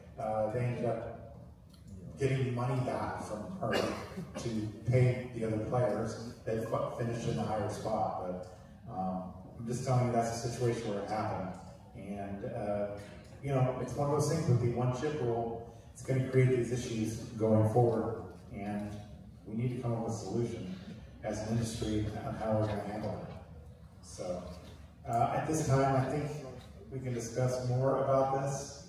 I'd like to show some more videos that we have, but it's going to be lunch. We'll come back at 1 o'clock. I'm willing to talk to any of you out there, or, you know, all of us are. If you guys want to come and discuss something or bring something up for after lunch, but until now, go enjoy We're lunch. serving lunch at the back of the room, and cards back in the air. Thank you, David. This is awesome. At exactly 1 p.m. Thank you.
For those of you who require vegetarian options, they are available. There are bento options that are vegetarian. 如果有需要素食的干扰的话，是在后面会有设计有一些素食的店家。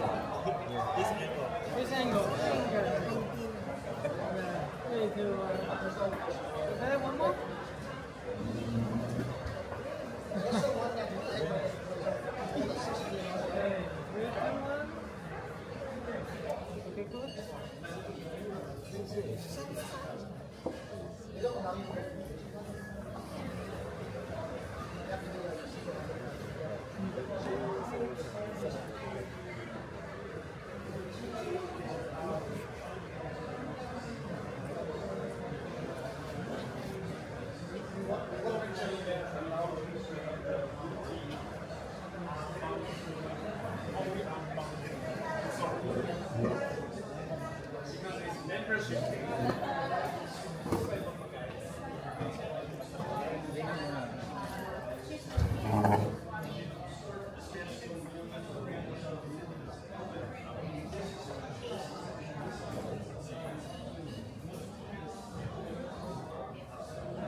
in Taiwan and so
Turn hair.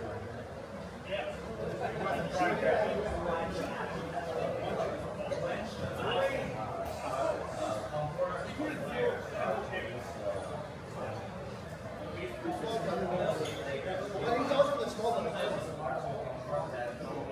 And again, the DDA is a play.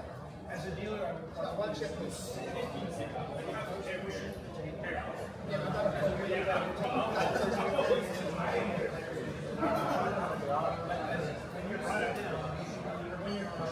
the big that you guys are talking, it's right down there's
比较去特别赢吗？还是没有？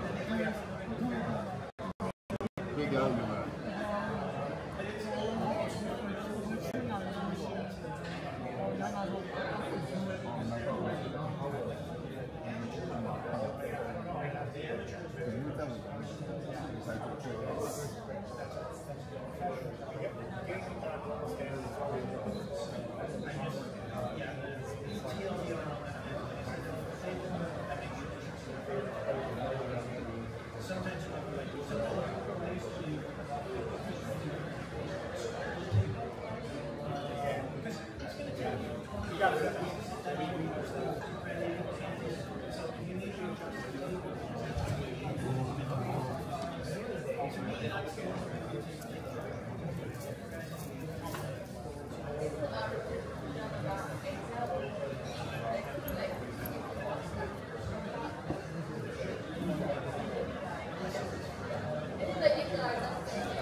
The dealer might go 175,000, but that's plenty of time.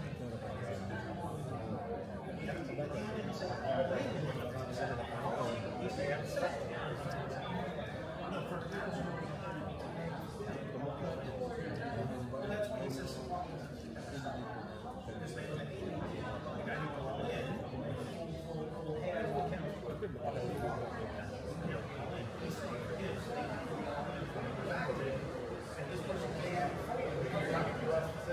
which is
one more player.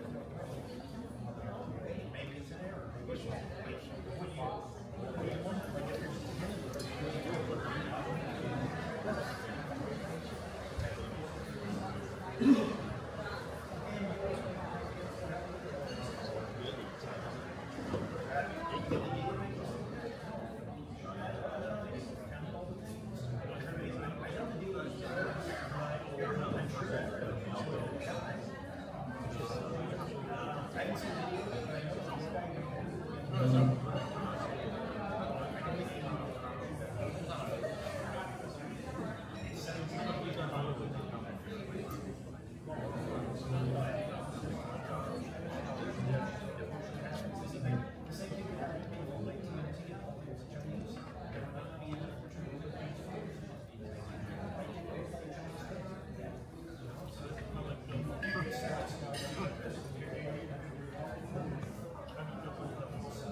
我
对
Globally, live tournament poker was very, very popular, especially over the last few years.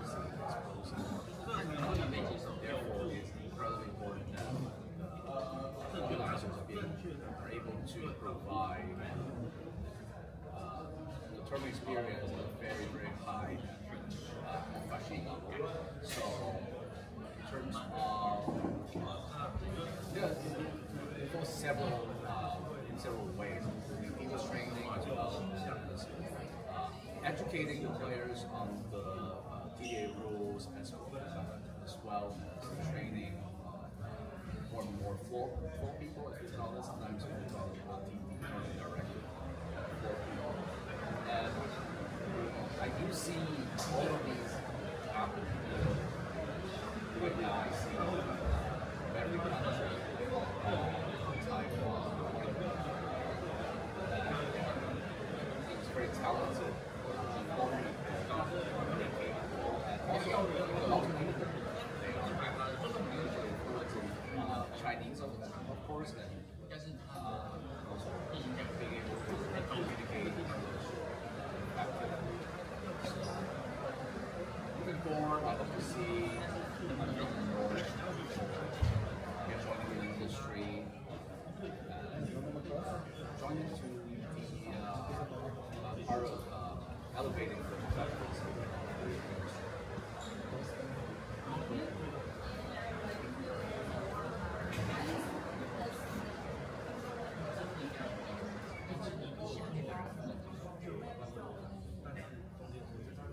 What is this?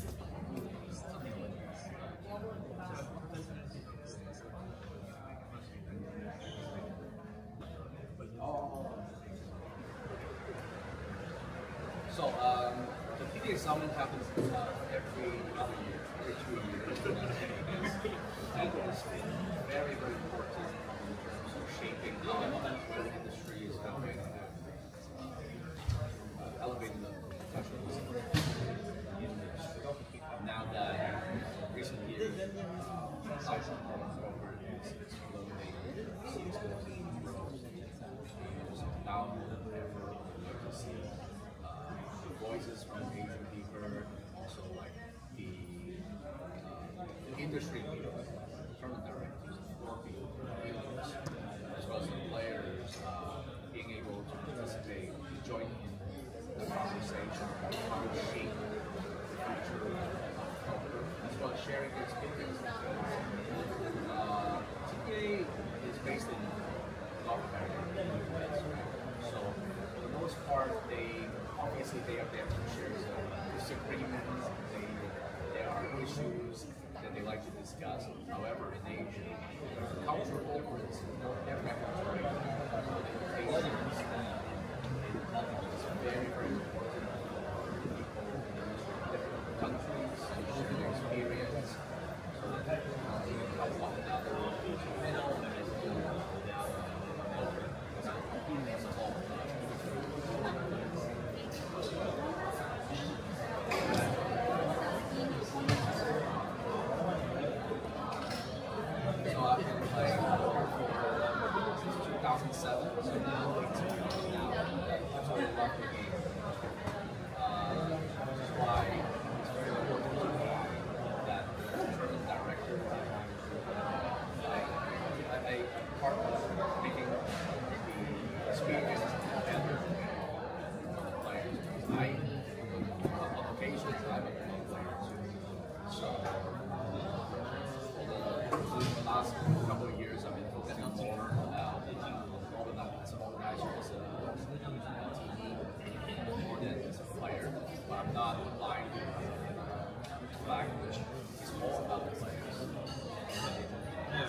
up a game, I mean, we were talking about it, sitting in a chair, 9 players around the table. It's not exactly rather be comfortable. 10 to 12 hours a day. But why do we do that day in and day out? I care about that. The experience we get.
For a brand new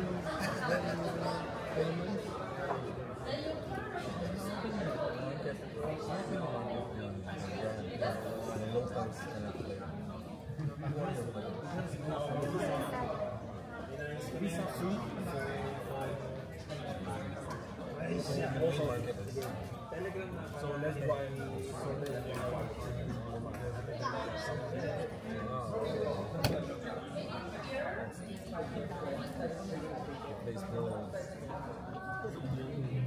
he told me that he complained to me that you guys didn't bring him to some place for me.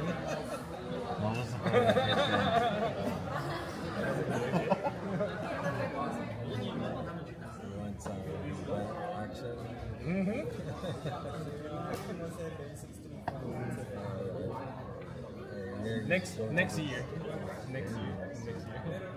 During your vacation, you just fly only 2 hours. Yeah.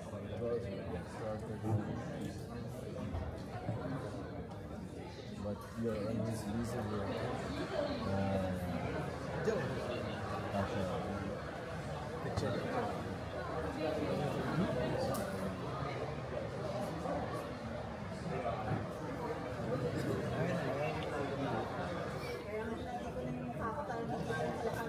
Just today, day 1 to meet. Maybe. Yes, sir. Today is a match race, maybe. And we keep on I'll check the schedule and see if I can play. Yeah. I think we make the race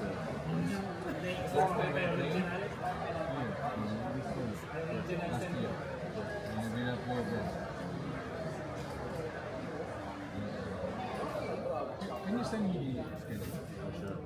And I'll check the assignment. What day you releasing? Tomorrow. Maybe I can extend one more day. I'll check airlines. If you tell you the answer, you need to change your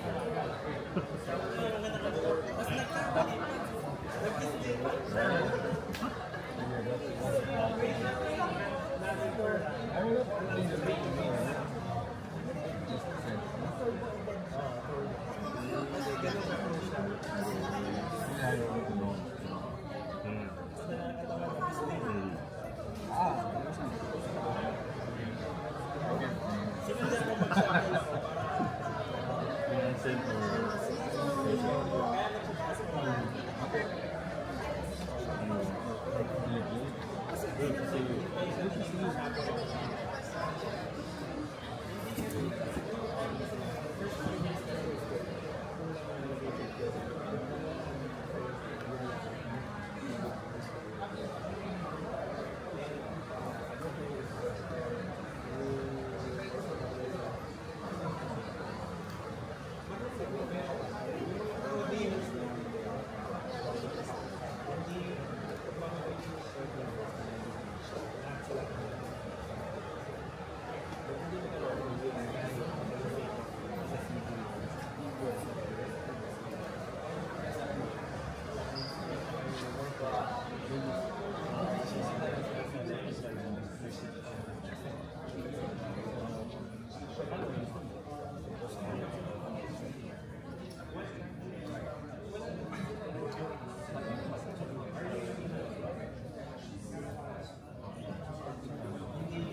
Attention players, with less than 2 minutes left on your break, on your lunch break. 1 minute warning.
All right, attention all tournament players, please start taking your seats because we're going back in the air here. And tournament dealers, please shuffle up in the air.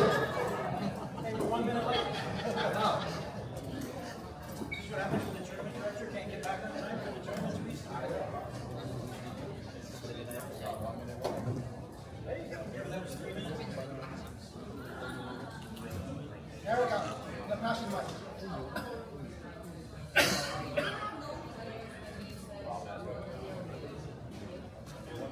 Bring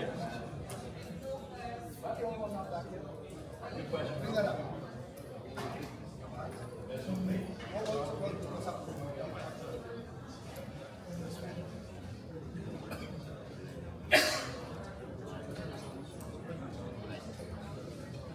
batting, right? That's what it's about.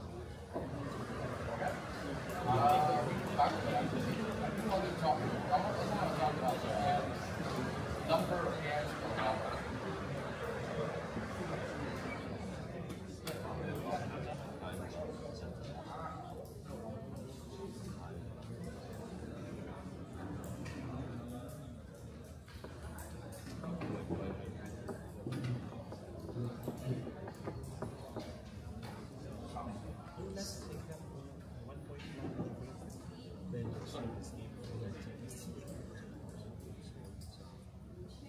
Calling the player Matt Savage, table 1, seat 2.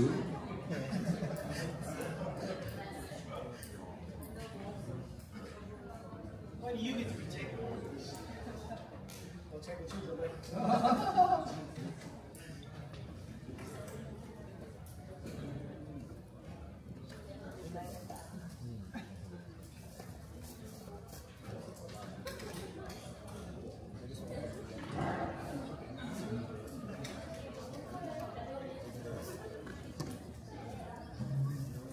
All right, guys, welcome once again back from lunch. Guys, give a round of applause, guys, for our latecomer, Matt Savage.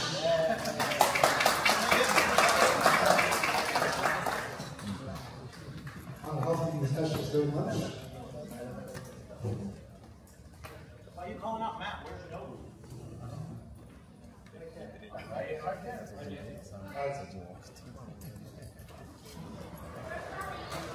It's great to meet a lot of you out there. I would love to meet all of you. I mean, there's a lot of exciting projects going on. It's a great networking.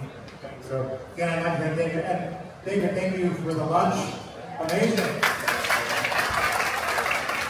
I need you to sponsor the TDA in Vegas because we have like crackers and potato chips. So it's beautiful. Wonderful. Thank you. Amazing lunch.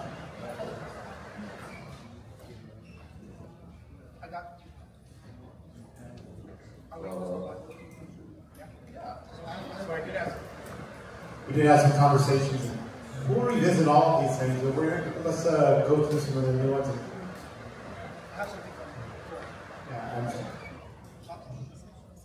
Action clock, sorry, action clock. Action clock. Action clock. All right, this is a very good question coming from Florida. Erica, right? Erica? Yes, Erica. So Erica is a DC by trade here in Asia, one of the most sought after DCs. And her question is regarding the action clock. Go ahead, Erica. Erica from Korea. I'm DC of a lot of tournaments in Asia. I have a question in action clocks. When should dealers to reset the shot clock when players do the action? Is like when they fold, if the immediate action was being echoed, and then you take the card and then put the shot and reset the action clock, or when they, as soon as they throw out the card, you reset the clock. Are you talking about the dealer, or are you talking about the player? The dealer. The dealer The shot clock, when should the action clock player? It's all I have to it. Does the dealer take the hand first before hitting the clock, or they hit the clock first before taking the hand? No, take the hand, put it away, and then do it. Again, these action clocks are not. A lot of times there are tournament directors that feel like if you get to 0 and the player that said call at the same time, floor, we need to call the floor, and it happens the same time. The clocks are not there to be killing hands, right? They're there to get players moving. So we like to give the benefit of the doubt and a little more time for players. If a player's folding, make sure you bring that card in and then start the clock. If they have an extra second or two, this is not a bad thing. This is a good thing. It's fine. Again, it's the action clocks are just there to get the game moving. It's not there to be killing hands or being so, you know, we get to press it right away. So what happens for the most part on the World Poker Tour is players are folding so fast pre-flop that we're not press every second, every time. We're doing it like, as soon as the action stops on that player, start the clock. Meaning, if you go fold, and you have not pressed the button yet, But as soon as that player there stops, start the clock. Does that make sense? Can you, yeah. So it's the last thing you want to do is player folds, start the clock. Next player folds, start the clock. Just like that. I have another question about when the shot clock hit the 0, and some of the clocks they make the sound like beep or something, and some are not. So when do you reset, or when do you take the timeline? As soon as you hit the 0, or like? What's Triton's rule? Why should I Triton's rule? What's her rule? Triton. Triton, when they hit the 0, either count 3, 1, 2, 3, and then take the timeline, or kill the clock. Or reset. So they're counting it 3 because of some shot clocks, especially the ones that APT uses, is actually milliseconds, counting behind the 0. So Triton, they're teaching the dealers 1, 2, 3, hit the reset. Aren't Triton's clocks built into the table? Like, isn't it literally a meter running across the table? No, I understand, but it is a really clock. You go through time banks. I always get all the cool toys, but I don't know that I would give them 3 seconds on that. Like it's literally built into the table, and everybody can see that the clock is run out. I suppose it's a nice gesture, but now you're determining every dealer. So the dealer actually says 1, 2, 3, or 3, 2, 1. They're teaching the dealers to rotate. Yeah, I'm fine with a slight pause. I'm fine with a slight pause in all those situations.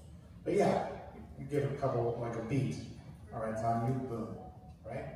So again, the clocks are not there to rush the players. They're there to get the game moving. So I'm always okay with the dealer taking the beat, counting the pot, starting the clock, right? So it's giving those players that are actually involved in the hand more time to adapt. But yeah, the only interruption, like I said, it would be to say 10 seconds when we have our 20 and 30 second clocks, and to say 1 time extension, 2 time extensions, like that. So just one thing to add to that, from a dealer training perspective, to something Matt was talking about at the very beginning about counting every bet, counting the all-ins. For the dealer, they should be starting the time on the next player when they have finished with this player. So if you're training a dealer and they're, okay, this player is folded, I've taken their cards, they are now out of the hand, so now I'm moving to this player.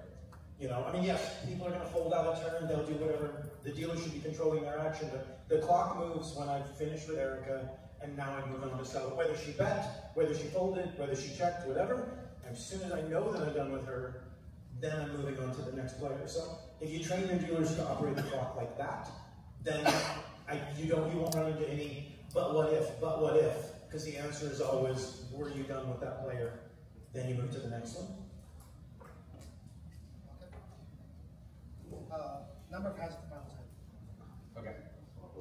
Hello? Okay, so yeah, let's go back to this, because skip over this. So I'm aware of a small number of series are doing this. They went from, well, almost everyone to how many minutes to a level, but in some cases, in some series, what they do is at the final table they change to number of hands instead. So by show of hands, how many of you are doing this? Who's from Red Dragon here? Anybody from Red Dragon? So yeah, Red Dragon Poker is something I was toward where I was doing it. Triton's doing it, and so is EBT now. Okay. I've got the Triton thing in front of me. What Triton sent out is final tables will play a fixed number of hands per level, calculated as level time divided by 2.5. So for a 40-minute level, they get 16 hands per level. They have a bullet point under it that says blinds will never increase twice on the same player.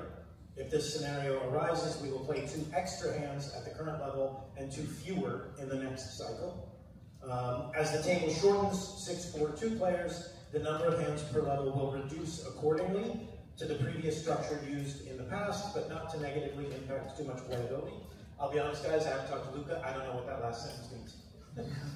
I don't. It's very complicated. Yeah, well, for example, we ran the clock on our, we looked at the video from our main event that we just did in Taiwan, When they started full ring on the final table, they were averaging just over 4 minutes a hand.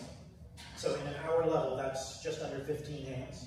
When they got heads up, they were averaging 1.9. So if you say it's 16 or 15 hands per level, because that's what we have full ring, then the heads up guys are getting screwed at the end, because they should be able to play 30 hands, but they're only getting 15.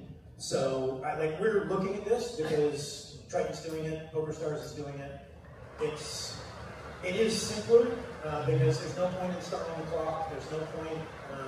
Allegedly, it's playing basically the same time, because that's obviously a consideration. You have a time you want your tournament to be done. So you don't want this to now, you don't want to give them 20 hands when they should have had 10, and now your table's going forever. But it's definitely something that will probably be coming soon, I would guess. So I know APT, we're definitely looking at it for our high rollers and possibly our main, but we want to figure out the most fair way to do it. I don't think, like I said, 15 hands when we're 9-handed, okay, maybe that's fine. 15 hands per level when we're heads up. I think there's some, I know the WPT used to do it, I don't know if they still do. There's some places that we cut the levels in half when they make a deal, but there's some places that cut the level when the players shrink, right? Yes. WPT is heads up 30 minutes. So so you, as the table shrinks, the level shrink? Okay. Just only 30 minutes heads up.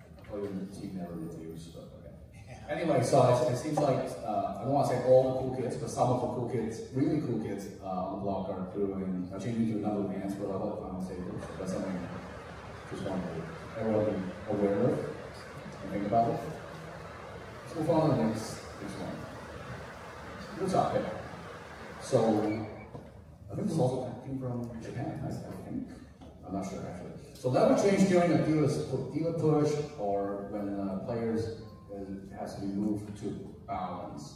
So basically the scenario is, so there are like very little time left on this level, like 15 seconds for example, at the end of the hand. So, however, like if there's no dealer change, then the dealer can definitely start the first riffle, start the hand within the time, so that they'll play one more hand at the current level. However, if there's a dealer push or dealer change, then the first riffle would not happen in time, then they'll be playing at the next level. Is that fair? I mean, I think that's the main question. Yeah, I mean, there's, this was discussed, but also it's a recommendation. It can't be done everywhere, so I don't think it would ever come to the point of being an actual rule. But of course, you know, we don't want people, dealers pushing with a couple seconds left on the level. But we already have a recommendation there for the timing of dealer pushes. And if it's not possible, like there are certain labor laws, sometimes there's long pushes. In certain areas we have like 10 table pushes. We just can't wait. We just have to push when they can, so the players or the dealers can have their full breaks. I don't think there's much more on that than what we have here. Good dealers know not to do that. Good dealers know that when they see the clock's on 4, not to push the person. It's just something you learn as you deal more, in my opinion. Yeah, and it all comes down to training. And I'm going to put this on Erica and her team up here in front of DCs. It should be a rule as part of the training to the dealers to be aware of the clocks, right? Whatever tournament they're coming into, if they see it's ticking down, if they know that they can't get another handout in that level, they shouldn't push. It's not a rule that applies to labor law in Asia. So if we can adjust those dealers and make sure they're pushing in only when they can get another handout. Okay? Okay. So new topic. Well, Matt is going to be all over this one chip betting. You know, there are like a variety of situations where, you know, we have to make a ruling on when the players add one chip to their current bet, and that leads to all sorts of different rules. I mean, I can think of like 4 or 5 different decision trees right now. So, Matt, take it away. A chip on top of the blinds. Yeah, when let's say a player, the blinds are 500,000, and the player has a 1,000 on the big blind, paid their big blind ante, and it gets back, and it's been just called, limped around, so everybody has 1,000 in the pot, and the player then just throws a 5K on top of their 1K. There was no other reason needed to do that, so then it is a raise to the full amount of 6,000. Right? That's already a TDA rule, and it's fine. You said you're the small blind, you throw a 5K chip. Oh, I said it's big blind. Okay, big blind. Sorry. Yeah. He's a 1,000. Right. Now you're in the small blind, and it's 500, it's limped around, and you throw that same 5K chip out onto the 500, and it's just a call, right? Everybody knows that. The confusion is that sometimes people say, well, that's multiple chips, so it should be a raise. And this ruling actually comes up all the time. People think that should be a raise. So now the difference is now I have the 500 and the 5,000, and I take it out, and I push both forward. So now I've manipulated those chips. I say it should be a raise. Lloyd likes to... You said take it out, and that's a raise. No, I'm saying take that chip, and you push it forward with the other chip. And I'm saying that should be a raise. Lloyd disagrees. Lloyd's wrong. To the crowd, please. So I just want to make sure everyone understands the scenario. The blind is 500, 1,000, there's no raise.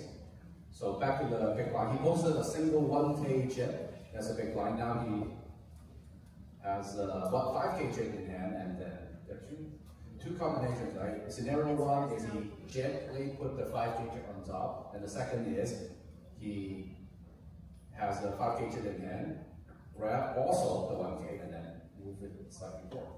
Can I just demonstrate it really quick? Yeah. Okay. Please? Please? Okay. Okay. How are people going to see your demonstration from the microphone? No. Guys, this is a chip. 1,000 chip.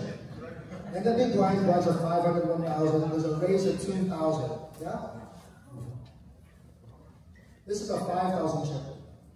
If the player takes this back and puts it all at once, we almost raise. Correct? Now here's a scenario. The player has taken the 5,000 chip, has put it on top of the 1,000 chip, and has slightly moved it forward. Very slightly. Very slightly forward. Is it a raise or not? Who's saying that's a raise? Yeah, that's wrong. Who's saying it's a call? Neil? You're not on this one? You said it was a call, yes, right? No. If you saw earlier, wait. No, if you saw earlier, the way we raised our hands is influencing those people out there. I saw a whole bunch of people kind of like this when I was looking, and like two of us went like this, and all of a sudden those hands went from here right to here. All right, guys. What's the rule? Rule number 46, yeah? Okay, so are you answering raise or call? It's a raise. Okay, in rule number 46, yeah? It strictly says the word pull back.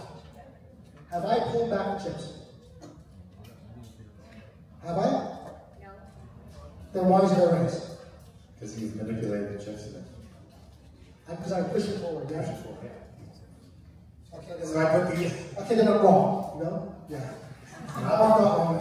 It's not the first time, it won't be the last. The Red Bull is 1,000 or 500 the Red Bull chips. The Red Bull's one. The Red Bull's one. Blinds are 500, 1,000. There's a 2,000 raise. This is a 5,000 chip. Oh, is it? Okay, thank you. Now you put the 5,000 and pushed them both forward. Matt, he changed your scenario. That's why it's screwing with it a little bit. He went 5-1 to 2, where the single 5K goes on. That's a single oversized chip. That's a call. You said 5 and 1. The small blind put a 5 on the 5 and pushed them forward. So 5 and 1. 500, 1,000 blinds. Facing 2,000, and the guy puts a 5,000 chip on top and slightly pushes it forward. But his existing one doesn't cover the 2,000. Exactly. A lot of guys here, 100%, especially Team Vietnam, says it's a raise. Correct? I'm the one who said it's raised. It's because that it's the amount of the raise is 2,000, right? Yeah. But the chips with 1K and 5K is basically 6K total. So when you push the 6K chips together, even though he didn't pull it back, it means he wants 6K, right? That's what I consider. But why is it not a single oversized chip? Yeah, so Because you're not just throwing it out, you're actually manipulating both chips. You've touched both chips, you put both chips together and move them forward. then we should change 46.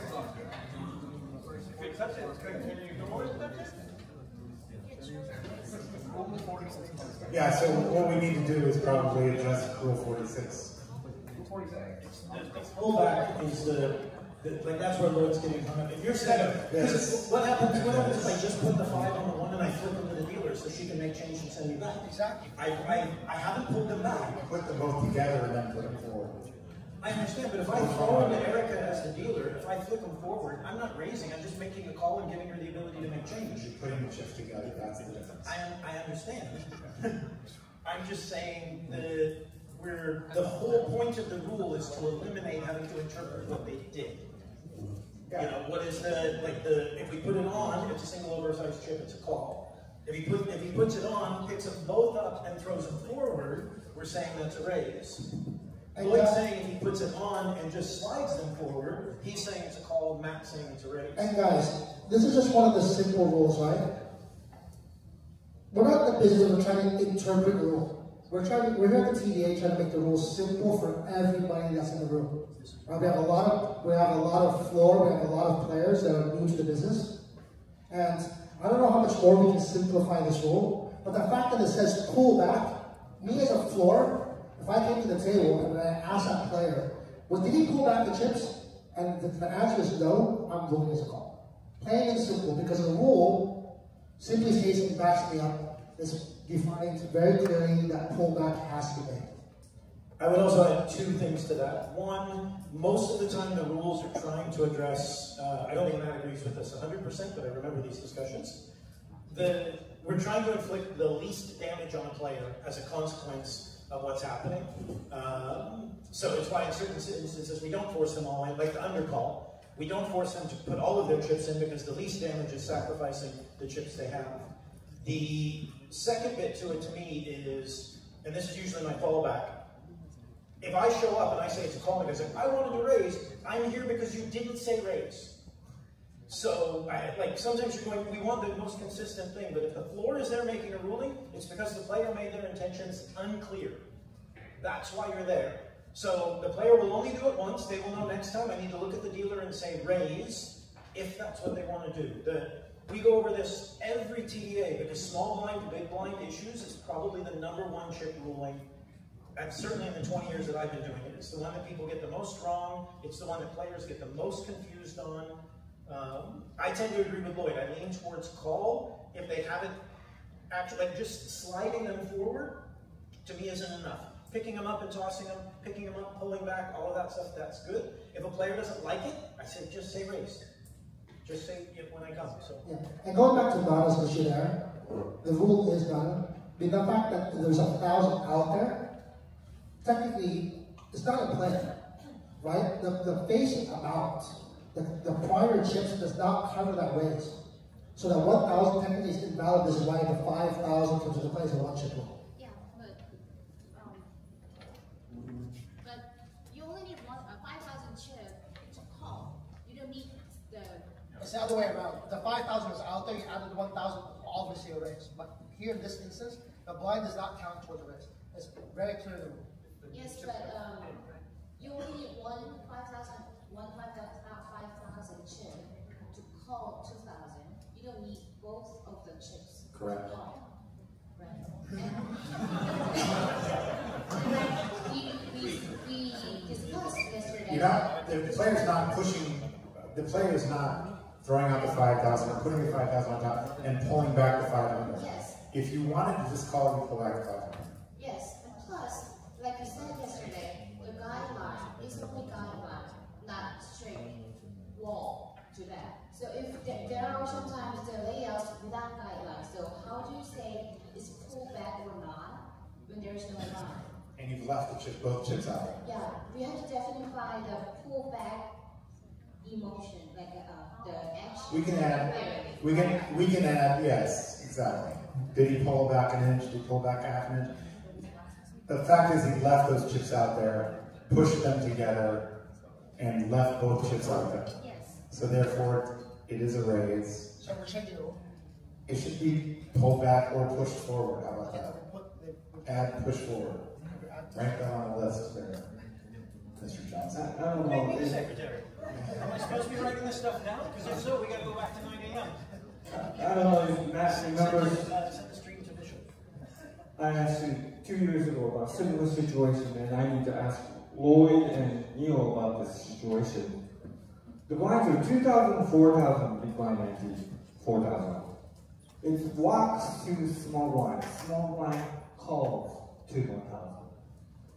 The action goes to the big blind. He has 4,000 out there. He pulls the 4,000, throws in 10,000 chips. One chip. One chip? One chip. Single chip? One single 10,000 chip. It's kind of similar situation, I think. The blinds are 2 and 4,000. We got 4,000 out there. It's limp to him. He pulls back the 4,000. He has a single 10,000 chip and throws it out there. First of all, who uses 10,000 chips? Me at 2001. This question. Yeah, it's a race.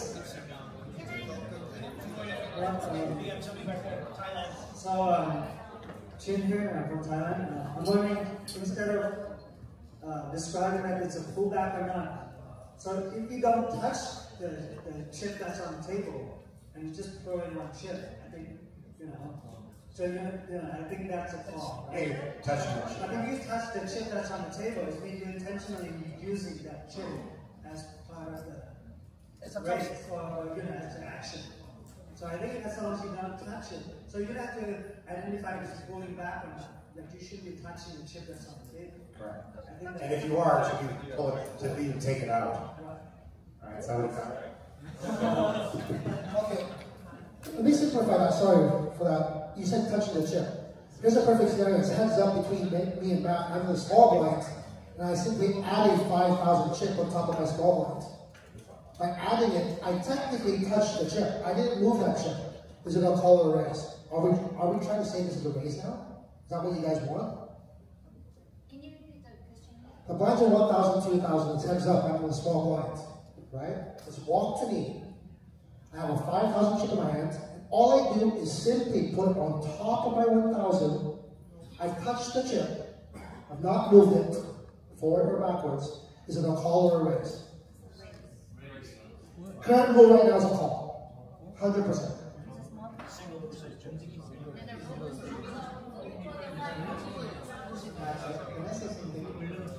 Sure. Go ahead.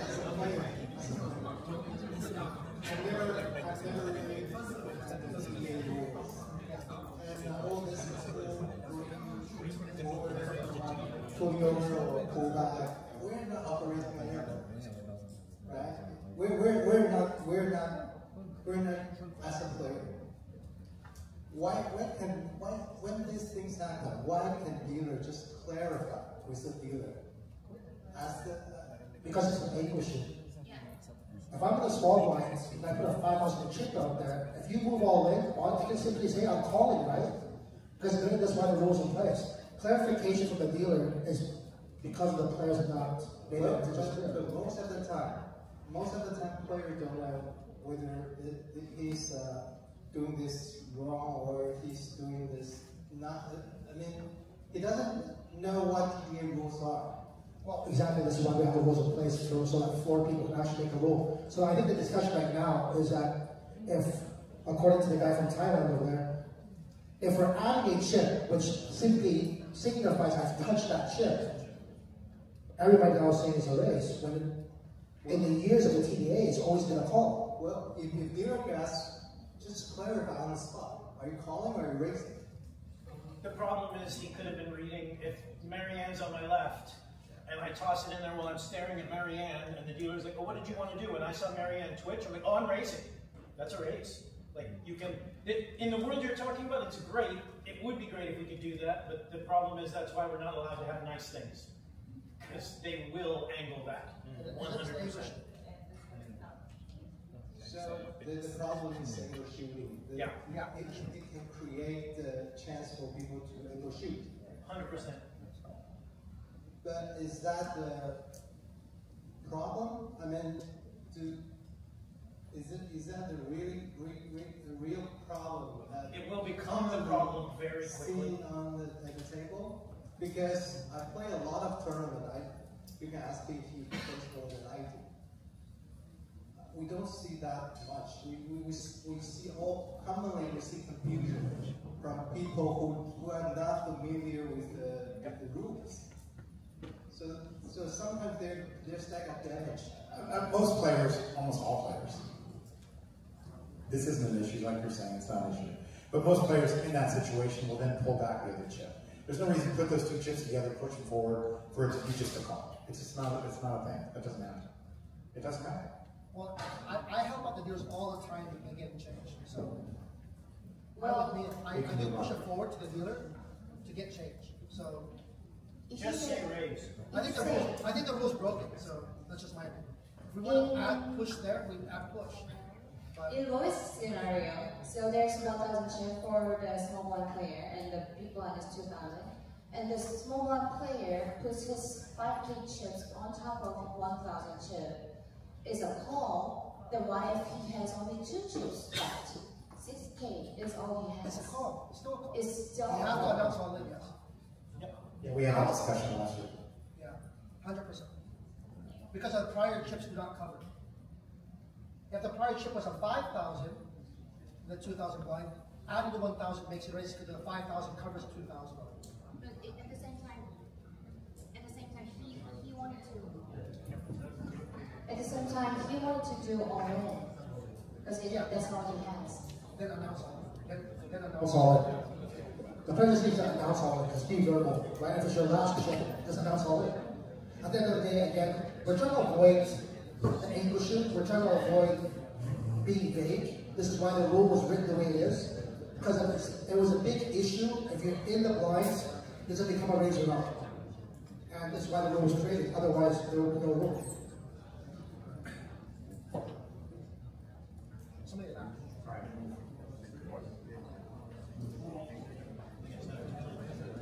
Okay, new topic. Wait, hang on. Quick suggestion. As you asked earlier, most people think that it's a race when you push the 2 chips together. I think just because the TDA has written the rules, that you didn't hold back. But I think maybe if you clarify, add the clarification to the rule that if they're pushed forward together, it should be a race. Because I think this protects the new players that they're new to this. They don't understand. They don't know the TDA rule so much, and they actually want to raise the hand, but they're not allowed to raise because they didn't know this rule. Yeah, correct. This is why we're trying to agree here that we're going to actually add to this rule, hopefully it's TDA, where it doesn't include pushing the chips forward. Together. Yeah. No, first we're going to talk about it for an hour in Vegas. Then we will adjust the rule. That I can already see a year out. Okay. Okay, new topic. So this is a series of slides about how do we handle, when we disqualify players as well as player beating by their own regard or in case of emergencies. I mean, what are the scenarios? The first one, if we catch a player cheating, what do we do? And we have Matt's recommendation. The chips are removed from play immediately, and if they are in the money, they are not getting that money.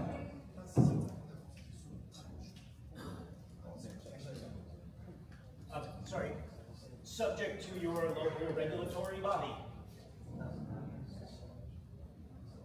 Korea's regulated, Philippines is regulated, Thailand's thinking about regulating. You might not be able to withhold the prize.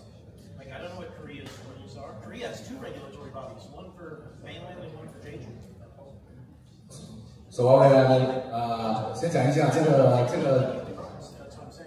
我们在聊的是就是怎么处理被取消资格的玩家，就是被 DQ 所谓的，然后还有就是我是取的，就是有一些玩家自愿还是有紧急的情况，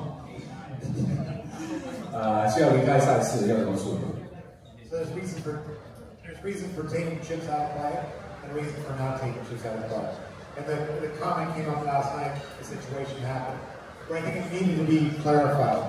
You guys will all have players in your tournaments that will maybe get disqualified. I went years and years without having to disqualify somebody. The reason that it happened was, when it finally did happen, was that the 2 players got in a fight, a physical altercation.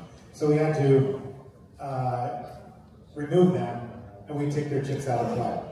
So, these are the reasons why you would take chips out of play, or the reasons why you would leave chips in play, okay? There's nothing clear on it in the TDA, so I just wanted to clear it up, and wanted to make sure that this is just my opinion, but I think this is the way that you should handle these situations.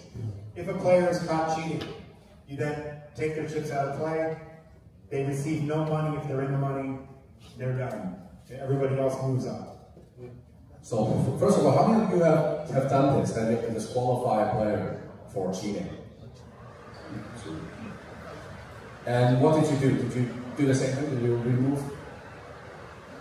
remove all chips from play and refuse to pay the prize? Bury them in a hole outside of Vegas.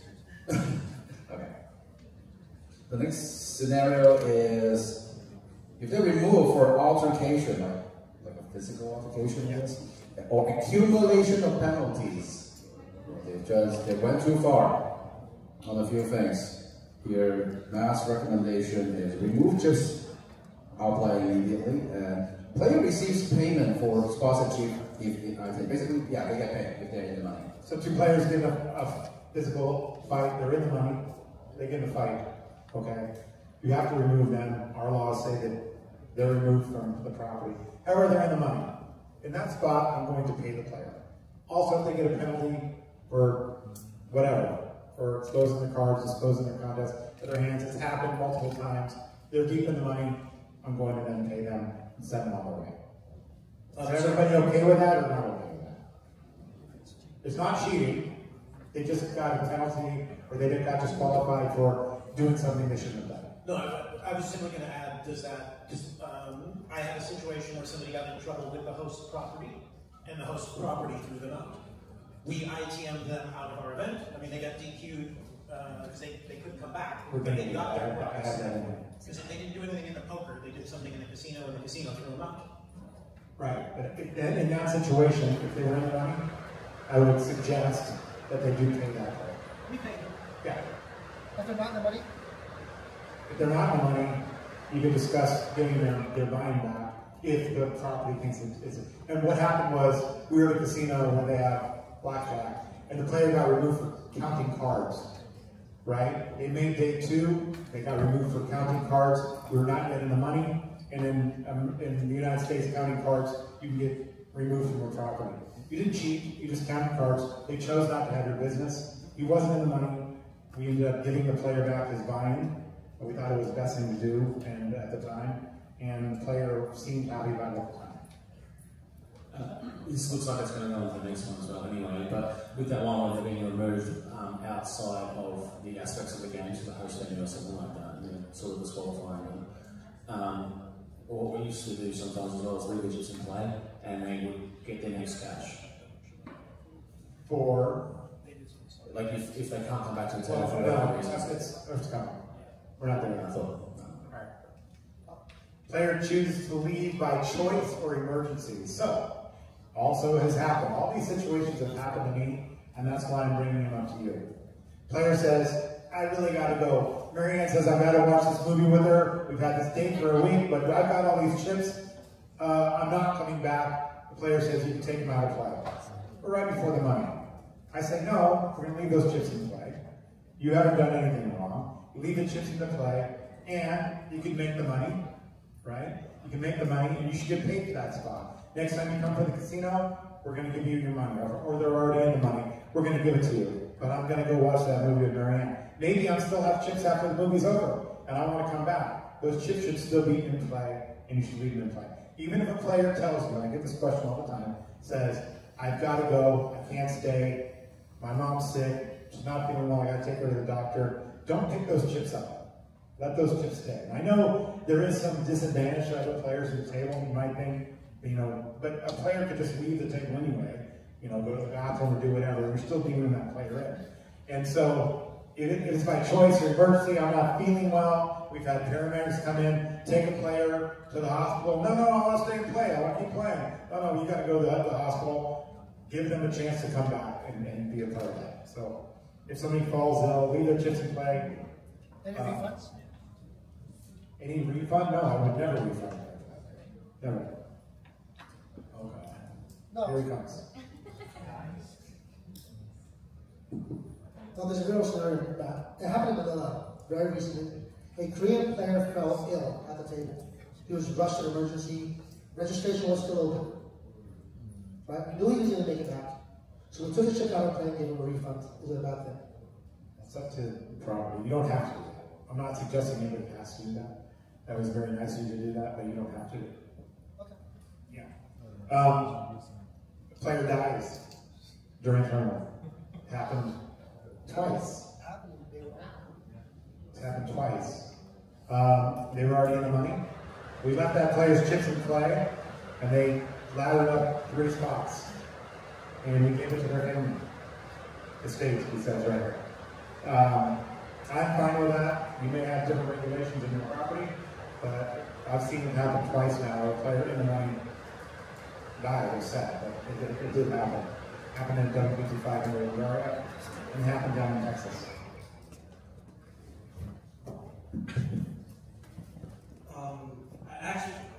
I actually have a real experience having an emergency in the final table 3-handed. I was with Landman and Tyrese guy.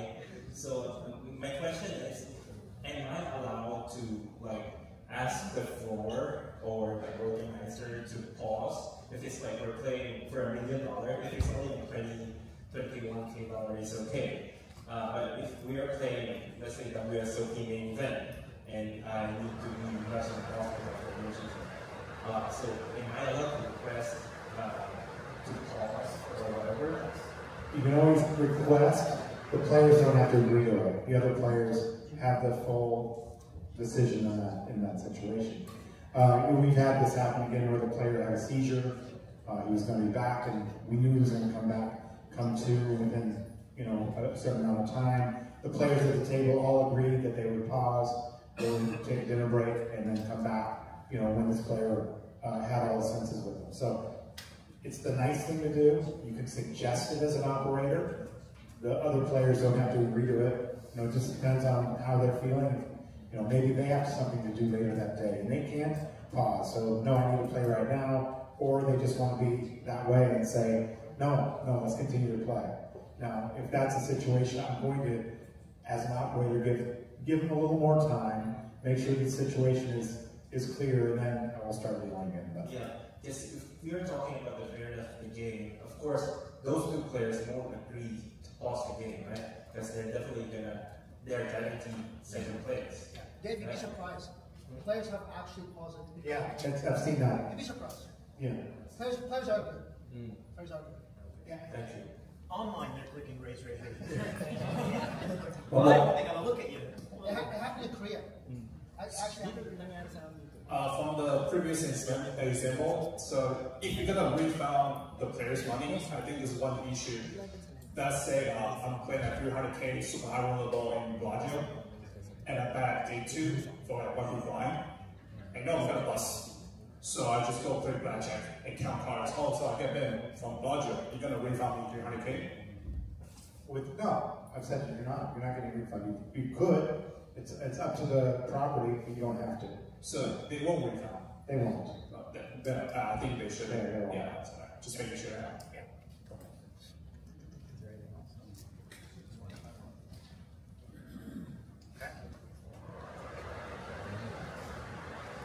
Okay, so we're on the same, yeah, so we're on the same page on various rare scenarios.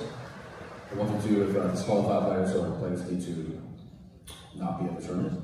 Oh, sorry, just real quick. Does anybody know, I asked Mylene briefly, does anybody know if their regulatory body has any rules on any of that? In your jurisdiction? 这在就是台湾有这种规则啊，就是因为我们需要允许一个玩家的话，我是一定要规范他的参赛费嘛。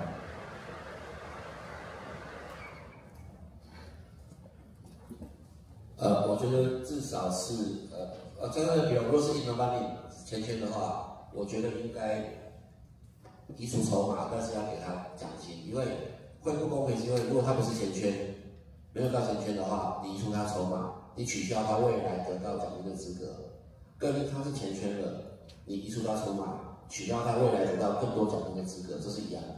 你不能取消他原来就应该获得的奖金，就像是WSOP 最后的冠亚军，最后作弊，他的奖金还是保留，你不能移除他本来就应该获得的东西，这是不合理的。因为打架的事情太不容易取得发生，但是你已经没收了他未来得到冠军的机会，移除了他的筹码，这是合理的。不然的话，你会做了两个不公平判决。So it should be. It's not fair to if you take the chips away and not if you're using it in an ITM already, should pay the ITM. Yeah.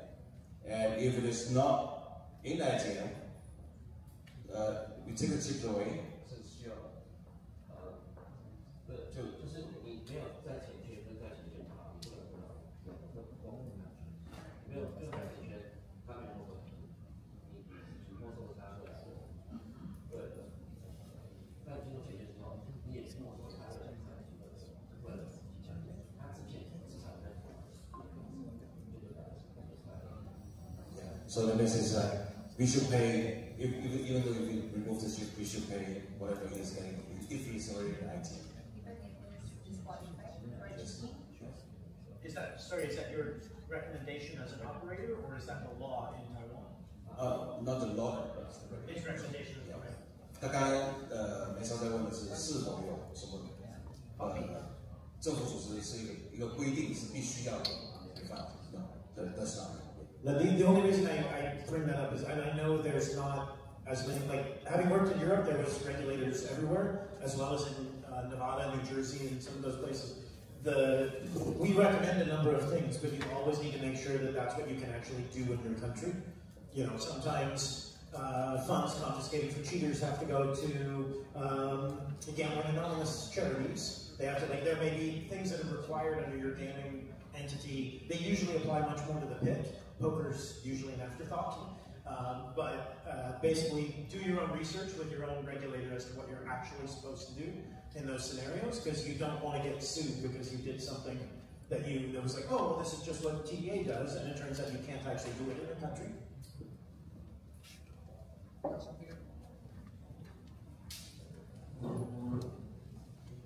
Yeah, I am Karan from India. So something like this has happened in the past, right? And as per the All India Gaming Federation, which is the Indian regulatory body, in this case the player is not given any refund back. He's been asked to leave the venue in case he's found cheating, or even if he's playing in the casino and there's a problem, the casino has the right to confiscate all the winnings and the player balance, and the player is supposed to be out of the venue. How about the chips? They're out of the play. The money goes into the prize pool, the player is out of the play, and in case of an ITM, in the money stage, even then the player does not receive any money, and he's permanently banned from the casino. That's the India? Yeah, that's an Indian. Yeah, so yeah, in cases like this, and like what happened at Thunder Valley, it's up to the casino. The casino overrules the poker boys in these situations. So yeah, I understand that. That makes a lot of sense.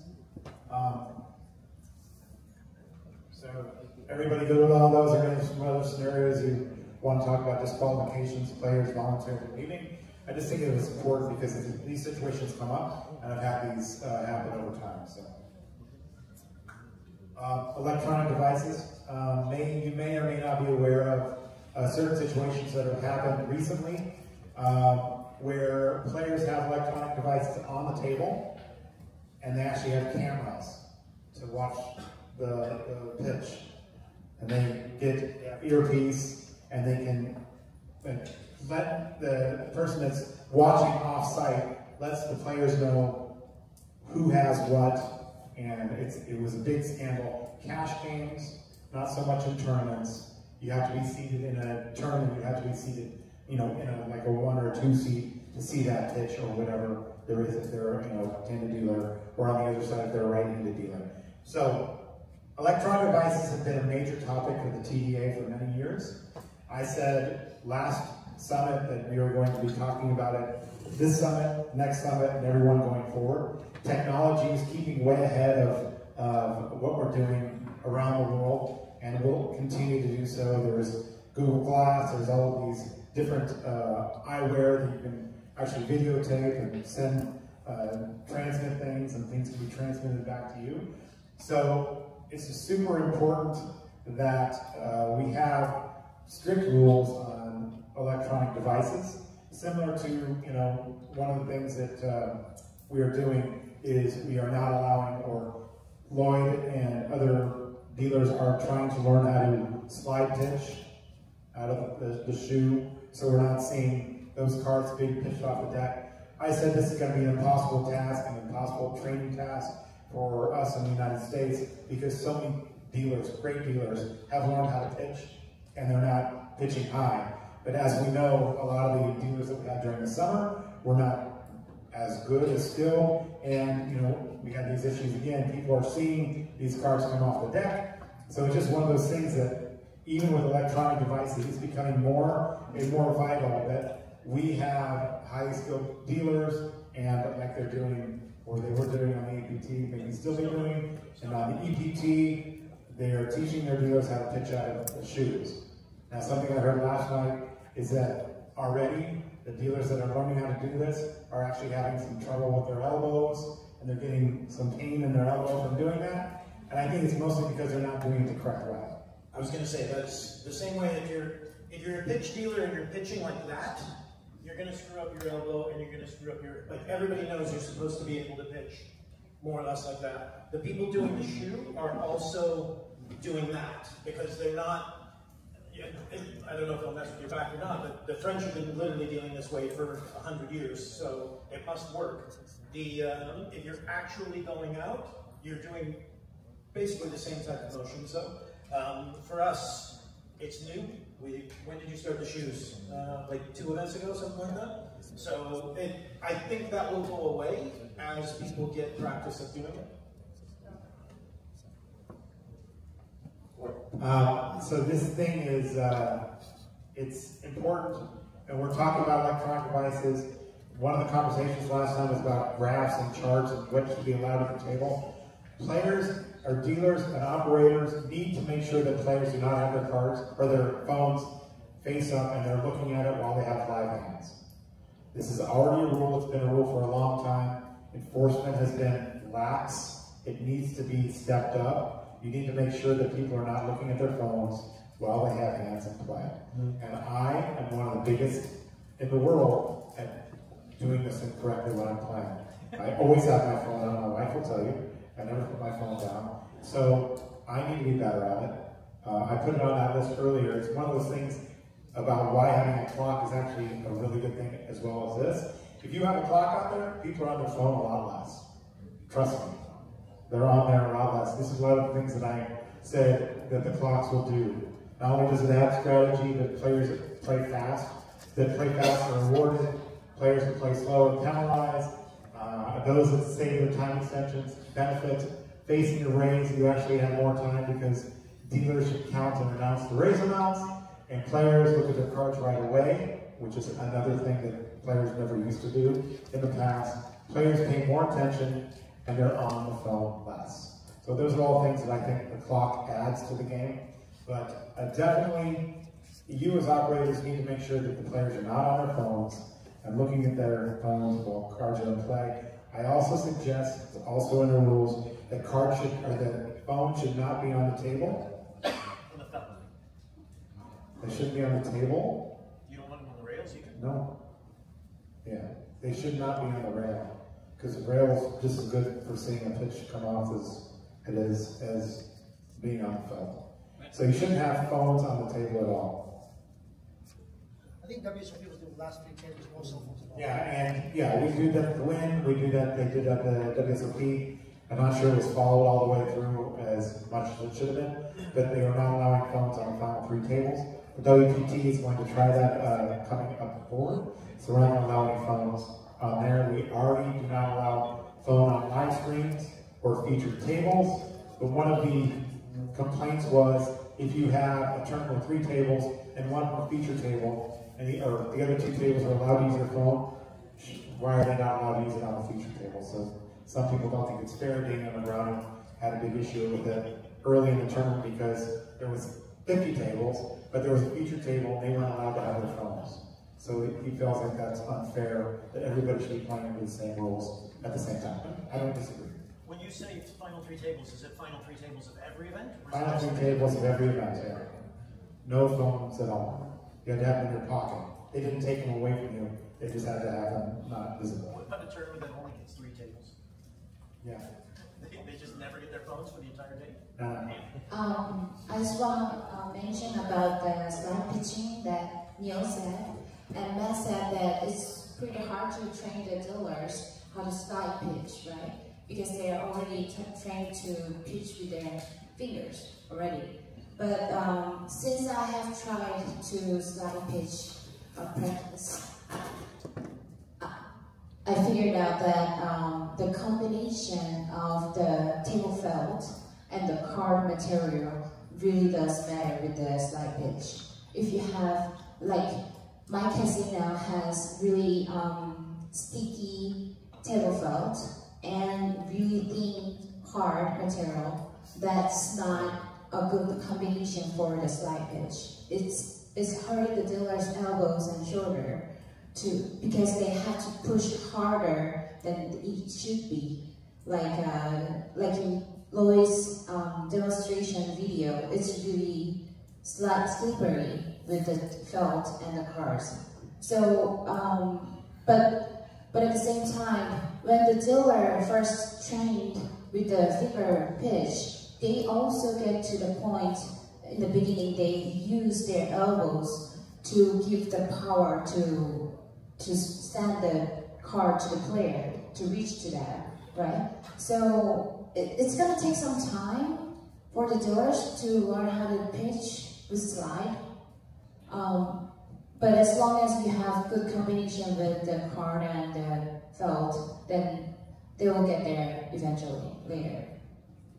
I wish we all had the money that the EPT does to put new felts on all tables. All I was going to say is, it is definitely going to be a little bit more difficult. Lloyd did a fantastic job with the 2 or 3 events of teaching the dealers to slide pitch. Like, it's not, if you can pitch regular, you can slide pitch. You just have to actually take time to learn it again. You know, the only real, when we were here in Taipei, the only real questions I had from a couple of dealers were like, do I really have to, was on triple board games and a lot of draws and stuff, because you're sliding 4 cards out and sending them over, you're sliding multiple boards. In the interest of speed, I think we let a few of them go back. Just basically slide pitch the deal, but then go ahead and flop it. Normal, you know, all of that type of stuff. But if, I mean, I think we did it in the Philippines one of the first times when you taught the slide pitch. And those guys picked it up quite easily, in my opinion. I mean, I don't know how you feel. I don't, I should say probably, the simplest thing, anybody, if you can pitch regular, you can slide pitch. You just have to actually take some time to learn it. Or somebody at your operation has to take some time to teach it. It's not that hard, realistically. Just going back to the mobile phones, last November when we downloaded our series, we introduced no phones at all at the tables. As you can imagine, there were a lot of rejection from players, especially shuffle ones, because they weren't used to it, even the locals. But we committed through for the whole series, which is probably the worst thing I've ever had. But what I was going to ask is if Mike's suggestion of doing the last 3 tables of no phone policy, power players between hands, is there any move moving towards a actual defined rule to say when the money, when they're through hands, like the last 3 tables, they actually have no phones, and that way it's consistent for travelling people. So when they move from casino to venue all across Asia, there's like a consistent rule around, alright, once you get down to 3 tables, there's no phones, or there's just no phones period. I think that's one that's really hard to do, especially with the game. That's for you, mate. Yeah, I mean, I think it is difficult to institute across the board. We are basically in the trial stage. The TDA is going to definitely discuss it next year. I don't know that we can make it a worldwide rule. We can try, and it could be a suggested procedure, but I think that's the end of that. I don't think it's going to be a rule for us. Even if we'd like it to be, I don't know that it could become a rule. I just want to add to this. Ewan, where are you, Ewan? Are you here? Jasper, guys, back in the room. He's the CEO of KBC. I played in one of his events and I was at the feature table, and I have to say that Ewan has done a great job in actually creating a nice box with some phone. They do collect their phones from the players. If you are going to implement taking phones from the players, you should have a nice box for these players. This box needs to be secured. We've had players lose phones with now crypto in play, with the online accounts in play. A player losing their phone is really damaging to the players, especially when they're traveling. So if you are going to be taking phones away, you have to find a way to secure the phones as well. That's what I put that out there. Okay? No, that's a good point. The thing that, in answer to your question, one of the things we sometimes lose track of when you're sitting at a table with Toby and Jack and Matt and all of these guys is TDA is used by tons of people all over the place. And what might be something that can easily be done at a Venetian or Wynn WPT or at Caesars for World Series isn't something you can necessarily do in your 5-table room in Cebu or your 6-table room in Seoul. And so coming up with an actual universal, because like even on the APT, I bet our high rollers would support something like that. Okay, we get to 2 tables, we lose our phones, or on the TV. But the guys playing 3 tables stud in the corner, and we try and take their phones away, they'll be like, there is no GTO, there's no chart to help you play stud. Why are you going to take my phone away? And if your player base is locals, and your daily tournament is a nightly $100 one, those guys, they need their phone in case their kid calls. They need their phone in case their husband calls or their wife calls. So it's on a macro level. Yes, we have the Triton Super High Roller. You can do whatever you need to do to secure that tournament. When it comes to your own room, like we may end up with an RP, a recommended procedure of some kind, but I think everybody's still going to end up kind of having their own rule. Because even now, we have a streamed rule, where we have a rule for streamed tables where they have to give up their electronic devices. That was here even before I went to ABT. You have that rule. But it's not in any others. I think you have it on your streaming as well, right, Monique? Yeah. So I don't think we will get, that's why even when Matt looked at me, I was like, no, we're not going to get to a rule next year. But the closest, I think we can get tighter procedures. You saw the no charts on the phone come in, trying to keep them off the table, they moved off the felts, off the rails, but on a broad scale, I just don't think it's feasible because everybody's player base is different. Yeah. No, it's a very good question. That's just kind of my answer as to why I don't think you'll get there. Guys, before we move on from this, we have a video up here. I have to hands down to guys for Team CTP. That's currently running at TMT right now. I understand it's not used in the sliding yet, but the APT that ran here a few months back actually had 121 tables in play, correct? 121. And each and every table was used in the sliding. Again, hands down to, with a bunch of training to show you guys how efficient it was. Again, as walking around the room, experiencing it, the training that was put behind it, in a month's time, it can be done.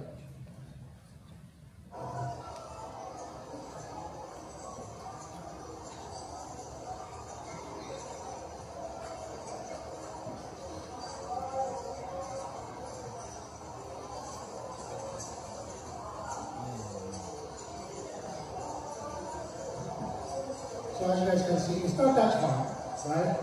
Again, it is a combination, as Donna said, put it out. You have to have the proper felt to do it, the proper parts to do it, so it's not applicable to every single room.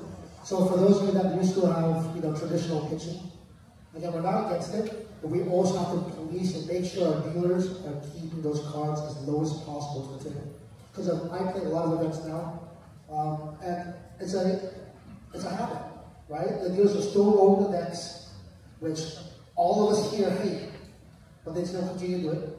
And you're going to hear us every single time we're walking the floor, please do not lower your hands. So it all starts with the DCs again. It all starts with training. And we need your support to make sure our dealers are doing the best thing possible for the players and the safety of the players.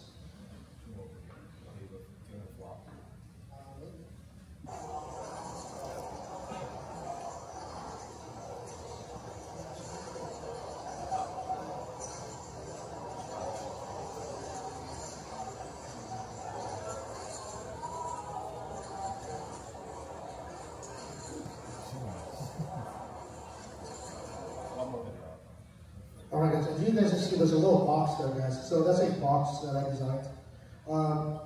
It allows the dealers to have both of their hands free, which I believe that dealers love. They're able to reach in, buck cards with both hands. There's no crossover, makes it easier to cut chips as well. I believe that the dealers are also able to rest. But if you are going to apply French dealing or slide dealing without a box, please do tell your dealers, do not release the deck. Right, that deck needs to be protected. That's what the box is made for.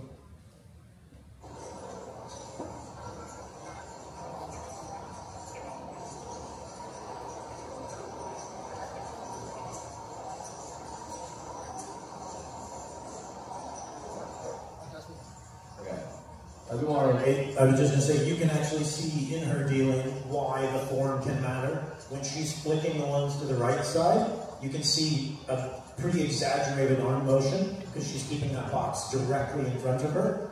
Whereas if she actually moved that way, yeah, those right there, it's a much broader arm motion. Whereas if she actually moved the shoe with her a little bit, it'd be a much tighter wrist motion. So.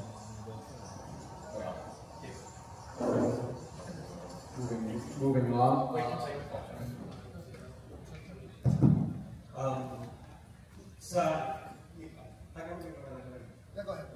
Hindi kasi tingin ko kailangan sabihin sa ito kasi nangyayari sa game. I'll just let Lloyd translate.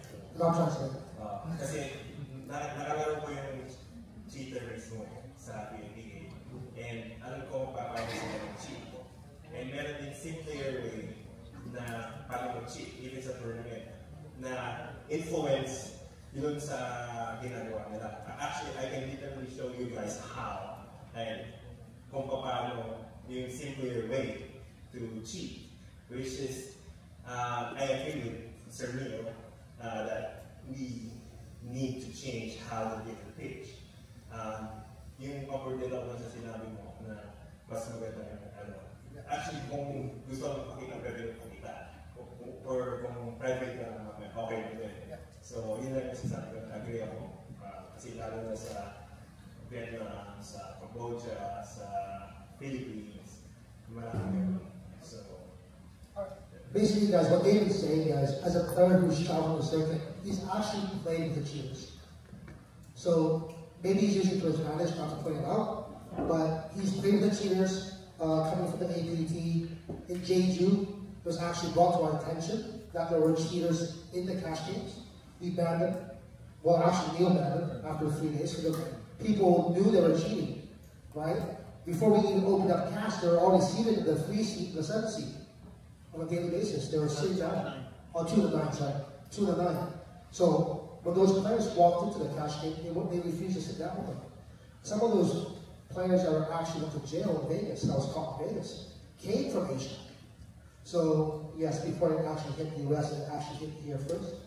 And here in Asia, we actually share information. So, Soul Poker in Manila, we shared information. Gary was part of the APT and JG. He knew the cheaters. They got banned from, so we do ban players to the cheaters, we do share information.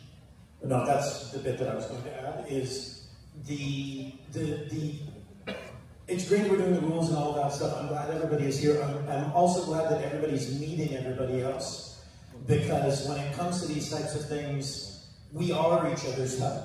The players that we removed in the one event, we got a warning about those players to watch for those players. I then passed that warning on through the channels that I have to other people to watch those players. Like everybody understands there's difference. You can't go on Twitter and call David a cheater, but you can go on WhatsApp and send someone saying, oh, hey, you need to watch this player. Like there are things, so knowing everybody and having these venues where we can meet and we can talk, these things are quite helpful. If you, like I made the joke earlier, you guys know who your problem children are. You also know who your cheaters are.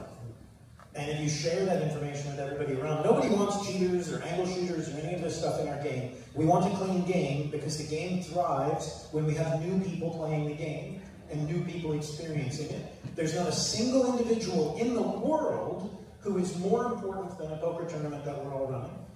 There's not, from a good side, I can say it from a good side, how many people here have ever had Phil or Daniel or somebody like that at their event? There's a couple of you, but you also have been super successful without them coming to your event. I'm sure you'd like them to come, but you will be fine if they never come to your event. You will still run a successful event. It's the same with a cheater, or with someone you're like, oh, well, he has these friends. It's like, no, you can ban anyone, and your event will go on fine. So passing that information amongst everybody, as carefully or legally as you have to do, that's something that is really huge that comes out of these, is meeting the other people in the area and being able to potentially pass that information on.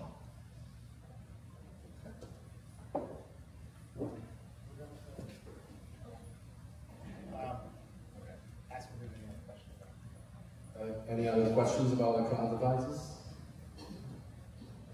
Players that were cheating were actually using a ring. Sorry? They're using a ring, they're using a phone. I think this is important that I translate a little bit. So early, so over this whole, 这个整个讨论就是一开始就是说有一些作弊的玩家，使用手机放在桌上面，然后如果dealer 是用就是 pitch， 就是 slide 的办法去发牌的话，他们可以用这手机去拍到所有的手牌，然后他们附近的同伙就可以使用电脑还是什么，去分析出所有其他玩家的手牌，就是作弊。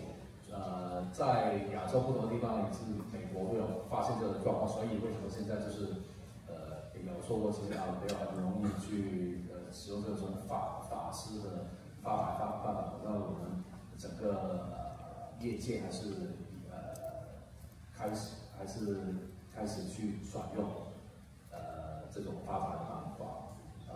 So I do want to point out that I used that in my club in Hong Kong, pro club in Hong Kong, and I actually have to replace all my table fells. It is a cost involved, but it is important for the integrity. It's cheaper than one cheater. Yep. Who cleans up your cash games. Okay, so release forms, specifically players' release form, and they. How many of you have players sign a waiver or release form when they join tournament? By show of hands. Not more. Okay, so yeah, so. Sorry, Ray. How many people have the release inside their registration? Like when people sign up to play APT, they're giving us those rights by signing into the event as part of K-Holder, part of signing up. So the rules on the website, right? Okay, so yeah, the release forms usually pertain to the use of their likeness, basically, image likeness. There's also like whether or not they're allowed to film one another. Because recently something that happens.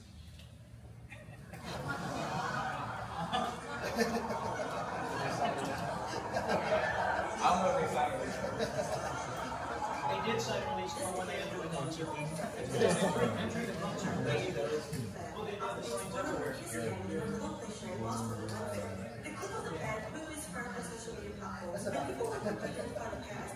The guy is claiming he was doxxed, but they gave permission when they entered the concert. So I think the point here is that release forms, use of the player's likeness as well as some kind of media to sign up. Basically, they're so that you can have them sign agreements of what kind of restrictions you have on their living. With the WPT, not only do we have a kind of release form, but we also have a board in the room. You entering this room gives us we're now liable to be on camera, all those things. Same thing with that video there on the ticket, back of the ticket. I'm sure there is some kind of disclaimer saying you could potentially be on a screen or something like that. But he is in fact suing Cole. Well, I guess it's not a good idea to bring this just to a movie. One additional to that, how many people report an alias or an anonymous? Is there anybody actually posting results without real, actual full names?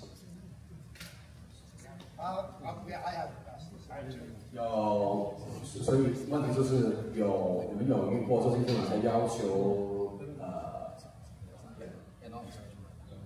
匿名的不计实名嘛，就是比如说结果上 handball 之类的，要求不计实名，知道吗？举手一下。Anyone of you have had players requesting to stay anonymous on official records? Requesting, yes. Allowing that.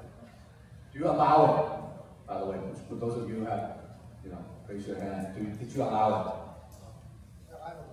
it? Did anyone of you have had these requests and not allow it?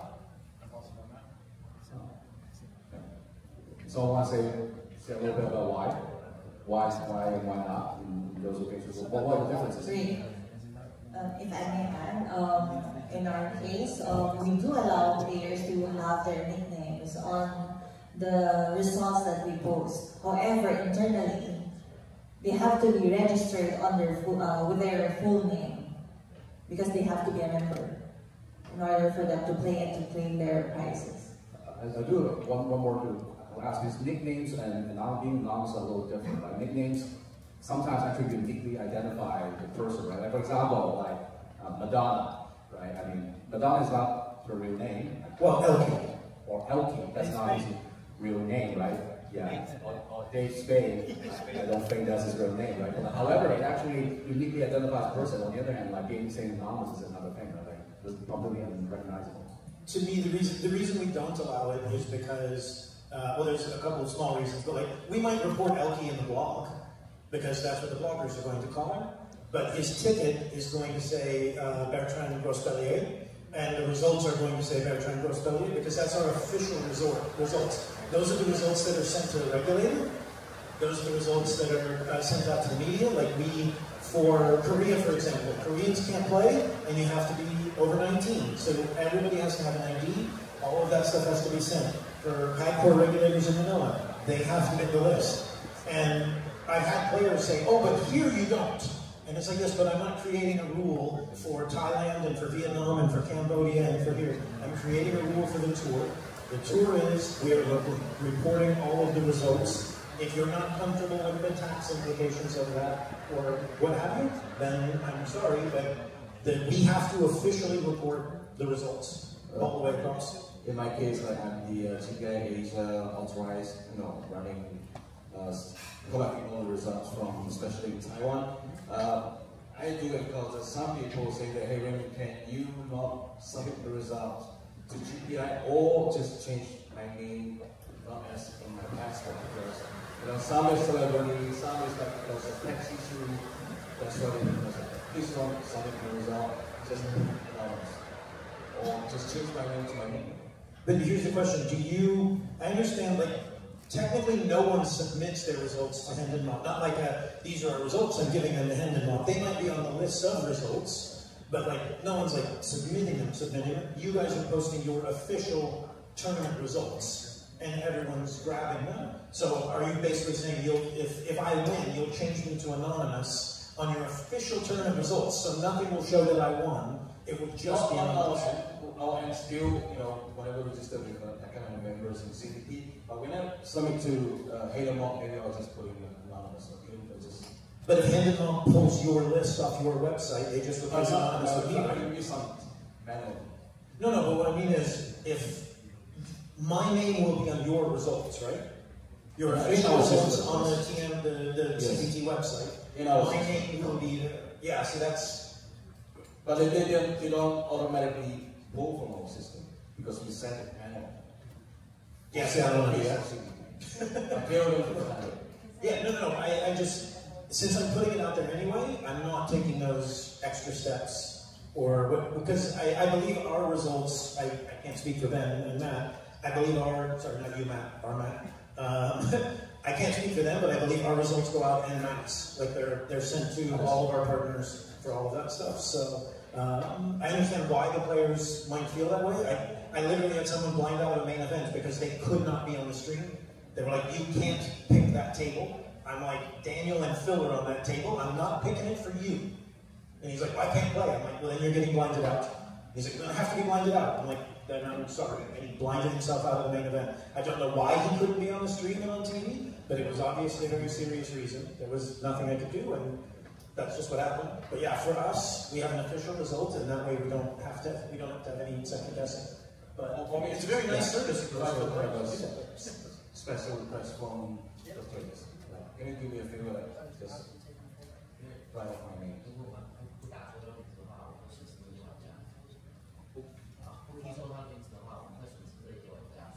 损失就是如果不批错哪里，就故意批错，故意批错。如果不配合他，就是这样。So yeah, we try to accommodate that kind of service because if you don't do it, we lose this person. It's a nice service for you guys to provide as a player. But yeah, I'm not speaking for anybody else. I'm saying as the APT, and when I was on the EPT. 100% we did not do that because we're all, especially on the EPT, we were bound to a regulator in every country we went to. Those lists have to be submitted, all of that stuff has to be verified because we need to know that they're of age to play, that they're of the right country to play, all of that stuff. So, I don't know, Matt, you said you raised your hand for both. Does it depend on the venue you're in? Or? Yeah, it depends on the venue, it also depends on if it's a WPT event, because they file a release form for that. But it was at the Commerce where it was just like a normal $300 tournament, and the players said they didn't want to be their name released. We put it on us, and it's one of those things. We don't like it. We want to put their names in there. We want to be able to take photos of them if it's the case. But if they haven't signed a release form, and it's going to make them happy, there's some personal reason, or maybe there's another reason. But we didn't avoid from posting their name to the Hatermock at some stage, but for a while they were just posting it as anonymous. Okay. Any questions from the crowd? Okay.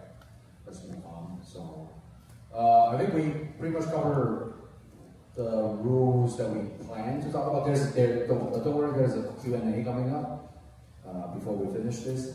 So, but when we get to this part of regional practices and challenges, which I think is one of the great things that we are doing this Asia Summit, is that we recognize that there are regional, cultural, language differences, legal frameworks that be different from one place to another.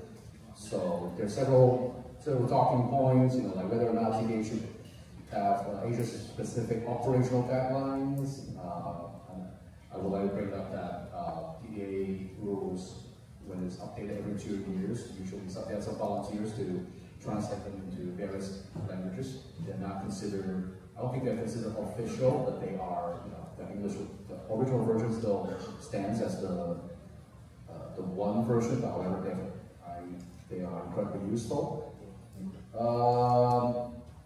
So about languages, this is something interesting, right? Like, so when you run tournament in Taiwan, so the language is Chinese, right?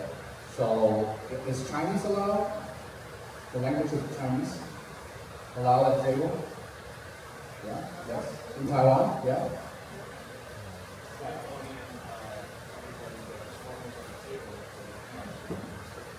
Okay, yeah, do you restrict it when there are non-Chinese speakers at the table, any group?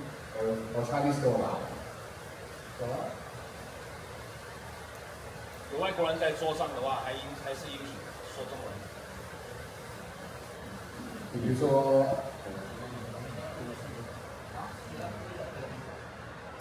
So David just made a very good point. Like, if the dealer can understand the language, then it serves as basically like a backstop, I guess, to protect the players who cannot understand the language, even though they couldn't understand. So, for example, someone couldn't understand Chinese.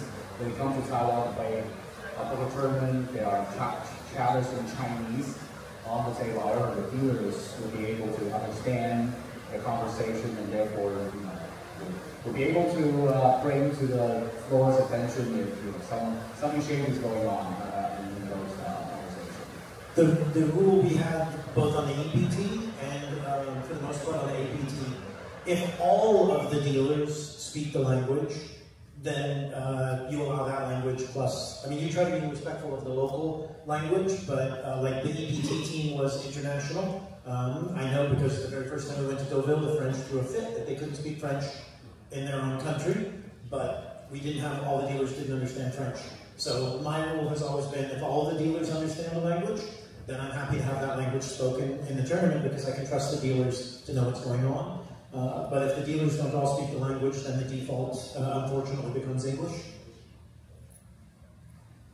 So there's also this also highlighted the importance of having a diverse international floor teams who understand, a list of different languages to cover the basis for these cases. There's an actually interesting case that's being brought up about a tournament happening in Jeju. So Jeju is an island city of Korea. However, Korean players are actually forbidden to play the tournaments there. And majority of the players are Chinese. So anyone operating, I'm a Jasper, so do you allow Chinese at the table, Jasper? Yes. Okay. We do not when we're there. And APT and you do not. Okay. Okay. Back to the first point. So. One clarification. No, I think.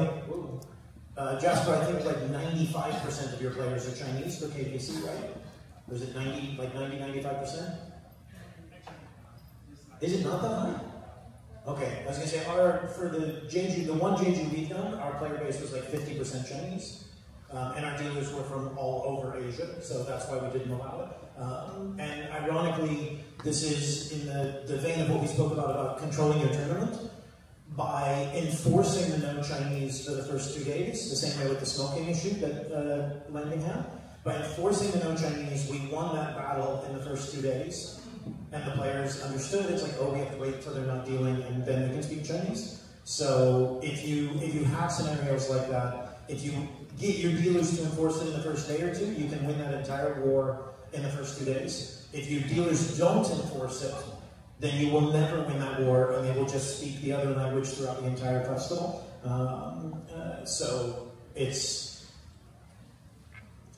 not great when more than 50% of your field is from a country and you don't allow that language, but I honestly, from a game integrity standpoint, I can't let players speak a language at the table that my dealers don't understand. Well, here's what I'm going to do. Just add to this, because to be fair to myself, I did run that event in Jeju. We did have that rule, but it wasn't a hard rule. And when I say it's not a hard rule, if 100% of the players at the table were Chinese, we would allow Chinese. We agreed on it, right? 100% of the players at the table? Yeah, so they all my players. Yeah, but again, it's one of those things like, how do you stop 9 guys from speaking Chinese and that's all they can speak? There's 9 guys. If there's one Japanese guy, yes, we will stop him from speaking. We say English only guys. We will identify that. I saw as a courtesy to the players of service. The problem you have then, if you allow that rule, is when the Chinese speaker goes broke and they sit down the Russian speaker or the Japanese player. Now all the other players at that table are pissed off because now they can't speak their language. And now you might even end up with them like, let's get him out, let's get him out there. And because they can talk in Chinese on the other hand, you could create a collusion scenario by basically saying there's a rule. The whole purpose of the rule to me is that the dealers are supposed to be able to understand what's said at the table. If just because I had to do that in the Deauville example, the French were like, what if we're all French? Like, it doesn't matter.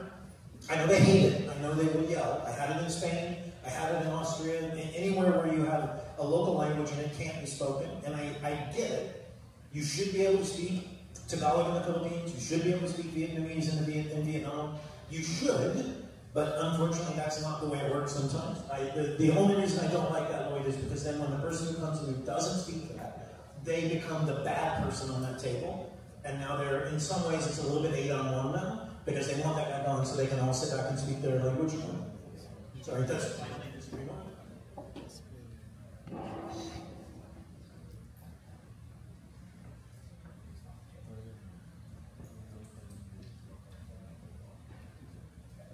So back to the first point. So I think this also, by the way, what makes the summit great is, any of you have like something you want to see, like Asia specific or regional specific for your country, like Japan, perhaps Korea, Vietnam, Thailand, Philippines? Here's a question for Benjamin. You've been very vocal. Now that you've traveled from Australia, running events in Vietnam, very recently, right? Yeah, very recently. What's the experience that you're experiencing now in a field full of a language that you can't control or understand?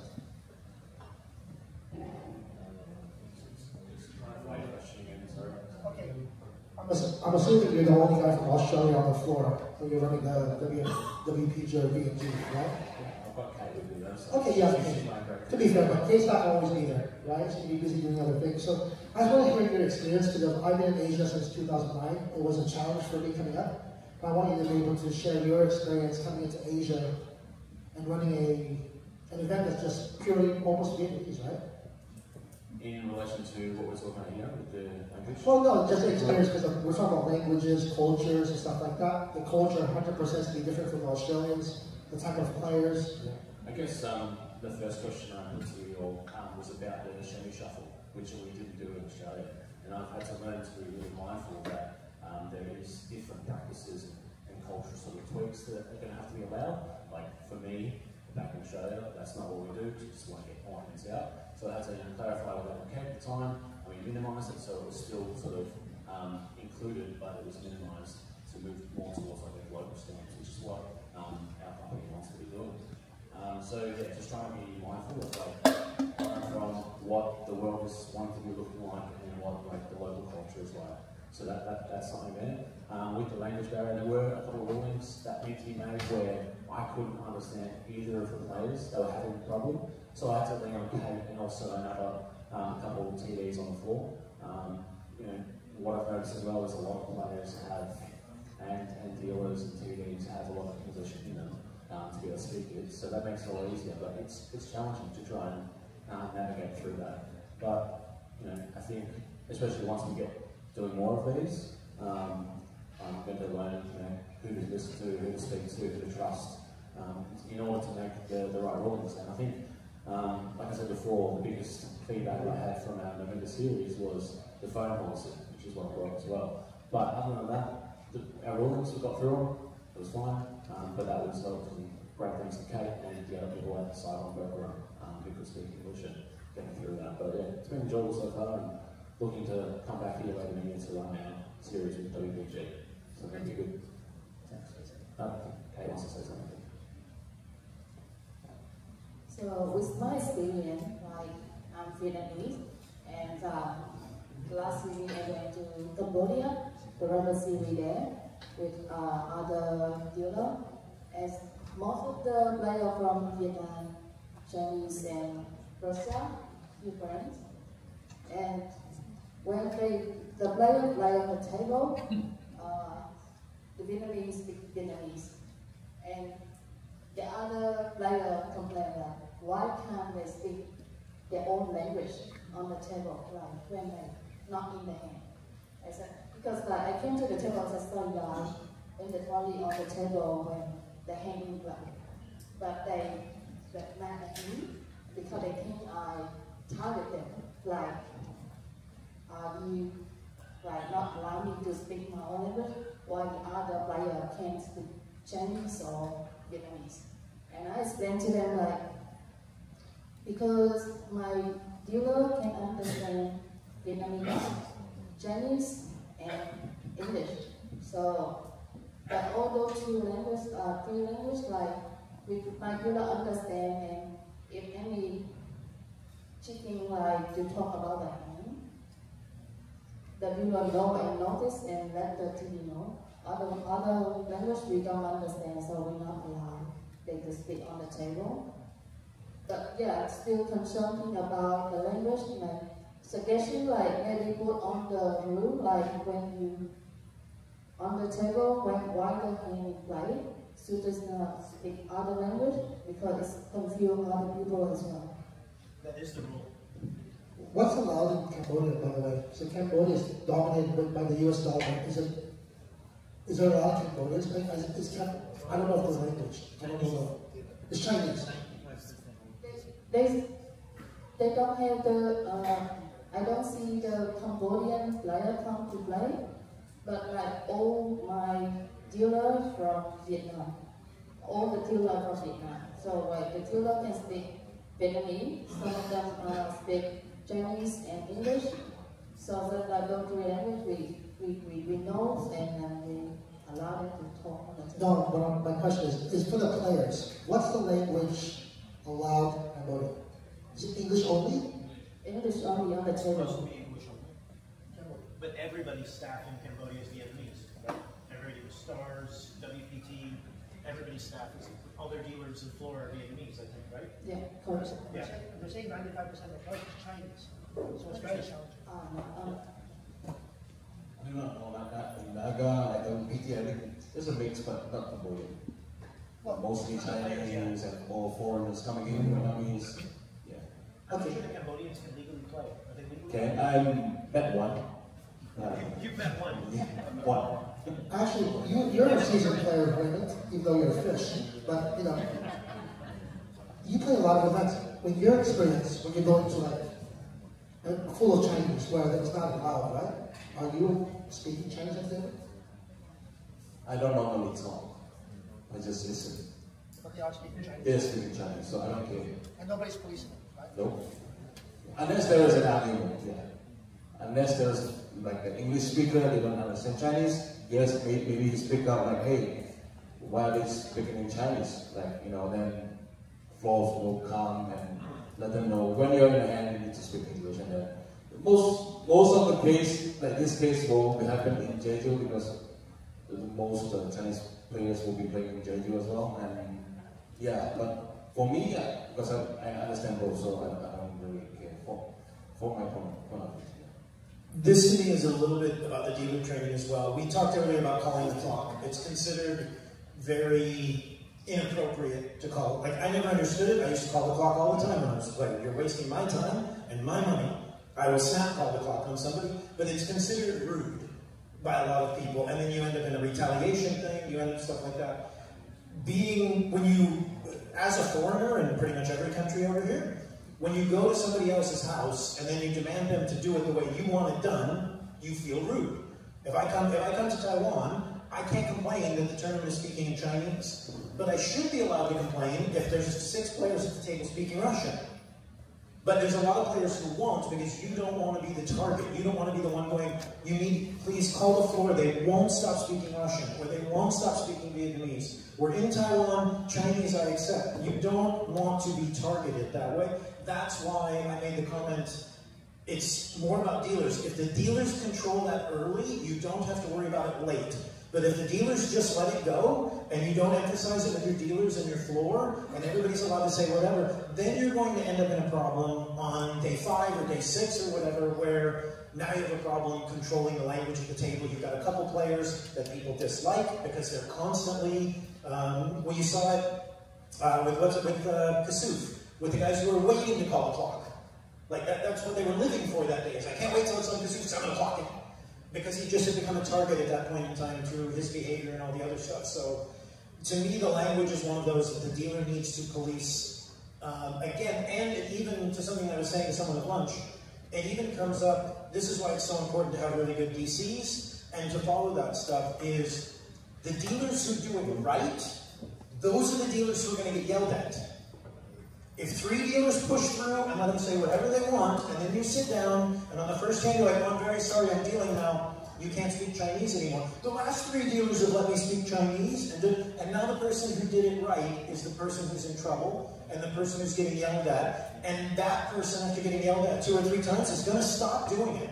Because everybody they push is letting people do whatever the hell they want, and all I'm doing is getting yelled at. Like, I lived this at the World Series. I followed the rules and I didn't get tipped. Because I was the dealer not letting him do button straddles and not letting him do and all that. And I'm like, I went to the floor or to the DCs, I'm losing money. Well, who was it? They didn't care. This was 20 years ago, not at Binions. But that's why if you get through with your dealers and you work that with your dealers, then it doesn't become a problem for your players. And it doesn't become a problem for your good dealers because everybody knows. That's why I mentioned DCs, is because, like with our DCs on the APT, I trust that if a dealer came and said, look, I'm pushing these 2, and every table I go into, I'm getting yelled at. Help me. I trust that my DCs will go to these 2 and be like, guys, the rule is this. You have to enforce it. So I think those are big things. You can win those battles if you trust your team. But if your team fails you and you don't back them up and you don't call it on it, the good ones on your team will just let it slide because they're tired of getting yelled at. Okay. Once again, you guys are getting the full TDA Summit experience. We're happy for you, everyone. Okay, let's do a little, well, we're near the end and we'll do a Q&A, but let's do a lightning round of letters to editors. In this case, editors is Matt Savage. So some of the questions that Matt got. So the first one is, how do we feel about this? Players holding up action or have the dealer return their hands back over to record plus downs? How do we feel about this?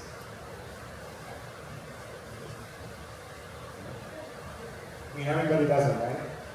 Everybody, when they bust out a hand, they have to say, hold on, dealer, hold on, don't kill those hands, I gotta take a picture of it, right?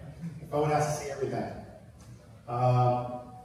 Should dealers be then, wait, turn those hands back over, or the player reaches across the table, turns the cards back over, take a picture with it. We call it a hand funeral in the US. They have to have a funeral for that. But a lot of it is they're recreational players. They have to show their backers and the people back at home how they got stuff down on and how unlucky they were to be out of the tournament, things like that. I don't have that big of an issue, but our world champion, John McKeon, was the one that told me to bring this up. Make sure that you know that players should not be wasting time with these hand funerals. Yeah. Okay. Hand funeral.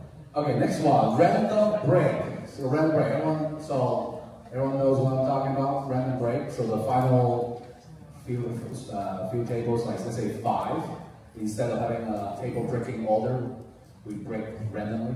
The table is chosen by random when we need to break the table. Who's doing it?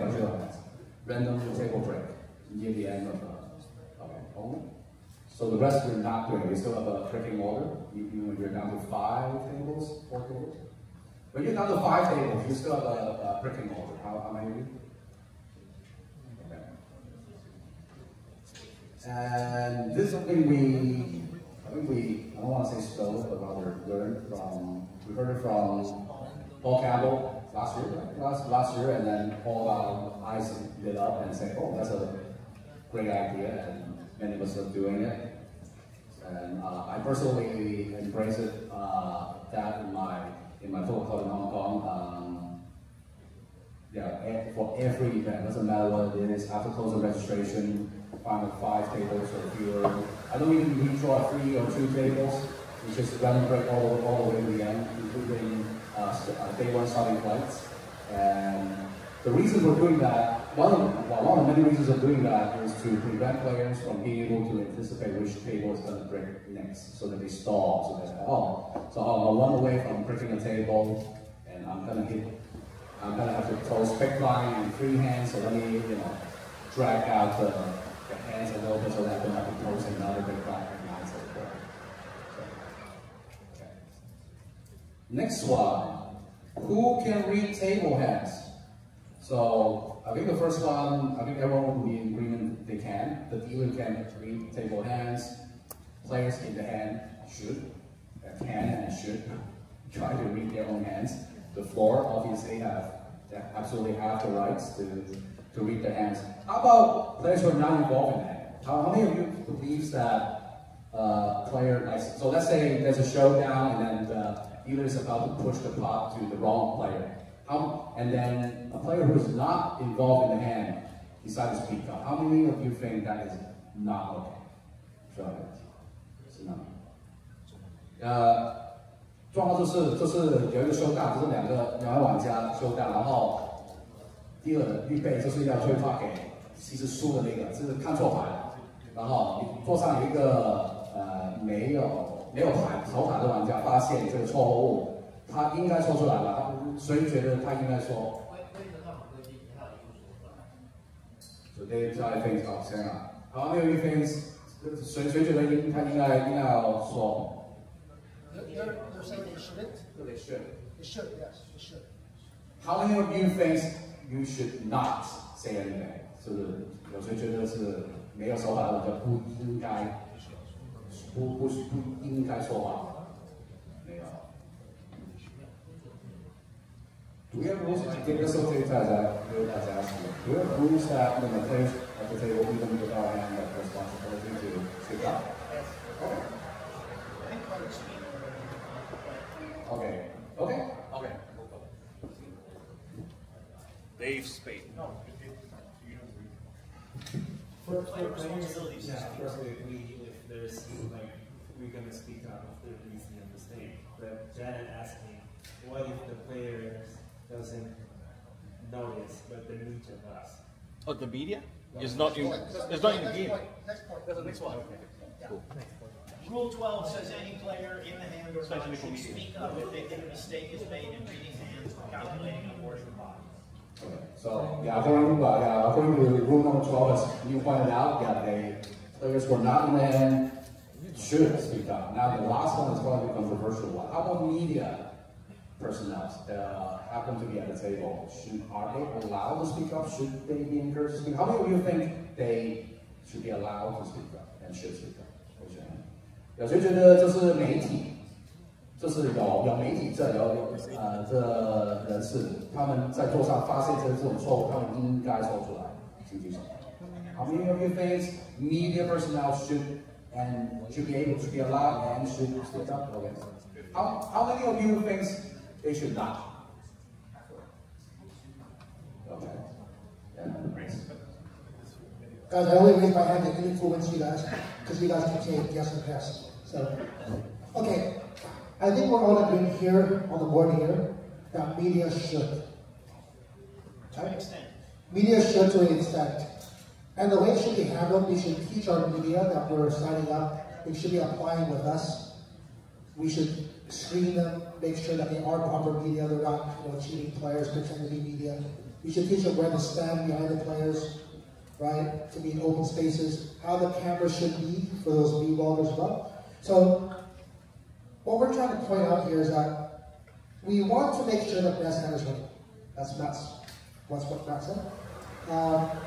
As a media person, the proper procedure would be to ask the dealer to stop and call for a floor. We don't want media going out there, hey, no. We don't want that, right? We don't want the alarm. We don't want the media to be the bad person. We don't want the media to be scrutinized for favoring this person. That's why that media person is standing there. But simply ask the dealer to stop, I believe, would be the right procedure, a simple procedure, and then call for a floor. Yeah, what I said last night was they should speak to the floor, but there obviously are circumstances where there isn't a floor there. In which case, I wouldn't lean to the table and be like, dealer, stop, call the floor. You go behind the dealer, you tap the dealer and say you need to call for a floor. And that's what I would recommend, because everybody here does agree 100% we want the best hand to win. You tabled your hand, that's supposed to be the end of the player's responsibility. Sometimes you have 20 to 22 eyeballs who just don't see it. And that does happen, but if you've tabled your hand, you've completed your responsibilities. The dealer that we pay to sit there is supposed to be able to read that hand. Sometimes they make a mistake. So I would say speak to the floor, because also you'll end up in a situation, remember Matt, we had a huge discussion over should they be able to go to the tape when the table is streamed? Should you be able to look at the tape to see what happened? Because the argument from some players is if there's 4 tables in the tournament, only one of them has a camera on it, those players are at a disadvantage, or I guess advantage, depending on how you want to view it, compared to the other 3 tables. You know, there might have been a photographer watching Lloyd's table because Lloyd was there, and they wouldn't have seen the error on a different table because they're not watching that table. So we don't want the media exposed to any favoritism.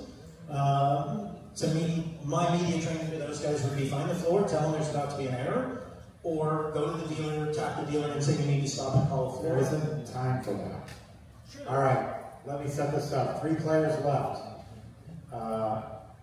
In a championship event, no floor present at the table, only the dealer. Roll the tape. And the media, who has this on video. Queen 10.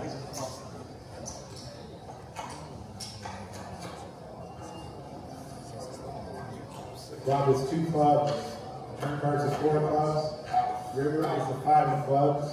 Then the Queen 10 makes a flush, dealer kills the hand instantly.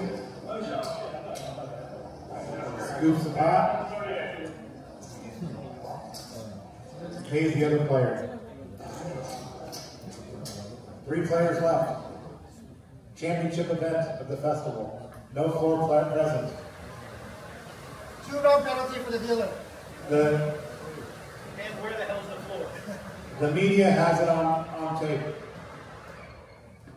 Should the media person say something at that time? These guys say no. I say absolutely yes. I said you should have asked the dealer to But there was no, the dealer killed the hand like almost instantly. I understand, but media should say something, yes, 100%. Stop. Watch how fast the dealer kills the hand.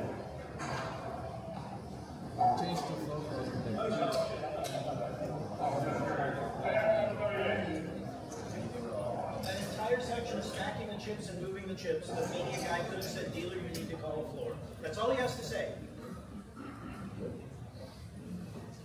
I feel strongly about this one. So, what if somebody on the rail was watching and said, hey, you got a flush? Is that okay? Yeah, it happened to me. I busted somebody in Monaco because somebody did that.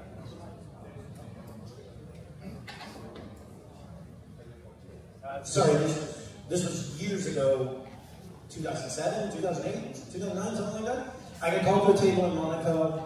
The chips were sitting in front of the player. It's a 10-handed table because we were tight for space. The chips were sitting in front of the player. I asked the dealer what happened. The cards are gone. Everything's done. I asked the dealer what happened. They said, we dealt it out. This guy won. I put the cards in. The guy over there pointing to a rail up the steps. The guy in the rail yelled out, hey, didn't that guy have a flush? Because there was a 4 flush on the board. I looked at everybody and so we all missed the flush. And I said, was there a flush? The whole table agrees. I looked at the player who lost. I said, did you have a flush? Yes. I looked at the player who won. Did he have a flush? Yes. I said, so everyone agrees he had a flush? Yes. I said, well, then he wins the pot. And the guy said, but then I'm out. I said, but you just told me he had the winning hand. He says, what about that guy? I said, I'll move the rail if you want to, but that won't change the scenario. The guy had the winning hand, and we want the best hand to win. So, because to Matt's thing, whether the guy should yell on the rail or not is a separate issue, but once it's been yelled from the rail, now the floor has to do something. In that scenario, everybody at the table, including the dealer, agreed there was a 4 flush, so I had to eliminate the guy. Yeah, I have no issue with anybody getting pushed the correct hand on a call, or anybody speaking up to say something. So I want that player to win the call. I think yesterday David shared a story about heads up. There's a winner win the event already. He won it. He took a picture. He went home. He posted Facebook. The loser posted Facebook or moments. And his friends found out that, hey, you are the winner. But eventually he did the second place. But the event's already over. How can we do it? Just finish. Over. So I mean, oh, they're still here. They're still in the venue. They're still in the venue. But the losing players, and actually it's the winning player, but he got a second place. So was he supposed to go the first place guy was supposed to go broke on a hand to the second place guy, yes, and ended up beating him later because the hand was awarded wrong? Yeah, so, but the game is already over, but they're still in the venue. Should we collect it? The rules say that your ability to complain ends at the next riffle, right? I mean, that's the rule. But to me, that's a rule one scenario. It depends on what you guys want to do, who those people are in your club, how it matters. Like, that's rule one to me. I say reconstruct. Right away. Make them play it over. But here's a question going out to Matt. I know that Matt's very passionate about what happened here. I totally agree that the media should say something.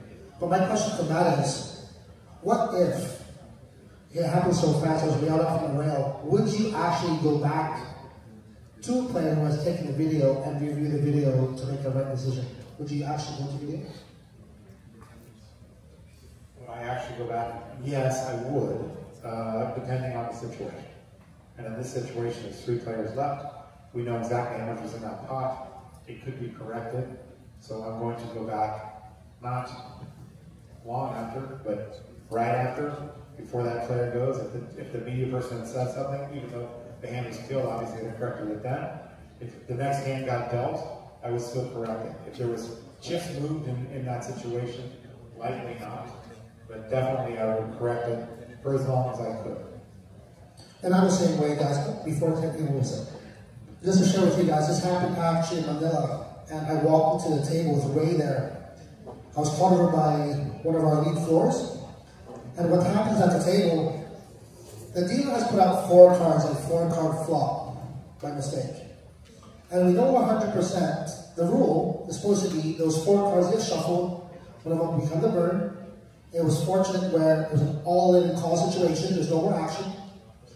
And the floor, that was a little bit inexperienced, came over to the table and asked the dealer to take those 4 cards and reshuffle the whole thing. Right? And I got to the table, I was called to the table because for some reason, all the cards in the stub now was face up. It doesn't make any sense, right? What made sense, Ray, there's a player that was all in, was taking actual video of what was happening.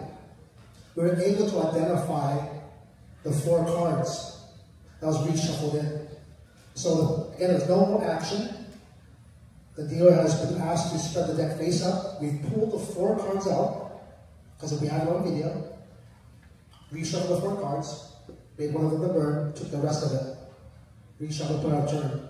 So again, using video, in my opinion, it should be used. It is a tool to us if it is available. I don't know, I understand that the complaints we had at the TDA of having media here, having something on stream. If we see it on stream there is a mistake, we should correct it. And what happened to David's scenario, if the players were here, we can always go back and say, oh, repeat the hand, or whatever it is, or, you know, reconstruct it. You're supposed to win, you have a little bit more left, okay, let's continue on.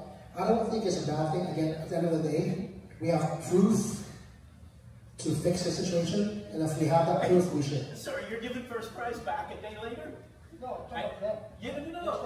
If you come to me and say, oh, we looked at video and you actually weren't supposed to win. First prize is 200 grand, second prize is 100 grand. You're going to convince me that I got to go back and play at a different disadvantage for 100 grand? I don't like it. I mean, depending on how big that prize is, I might just say, David, I'm sorry, I'm never playing in your club again, but I'm keeping my 100 grand. Like, that's a tough ask to go to a player and say, we screwed it up. You didn't win. You have to play heads up again. I mean, you're more of a player than I am, David. So as a federation, like we have 4 players playing to the river. Like on the river, everyone check, right? And the pot is a full house. And then 3 people showing the cards.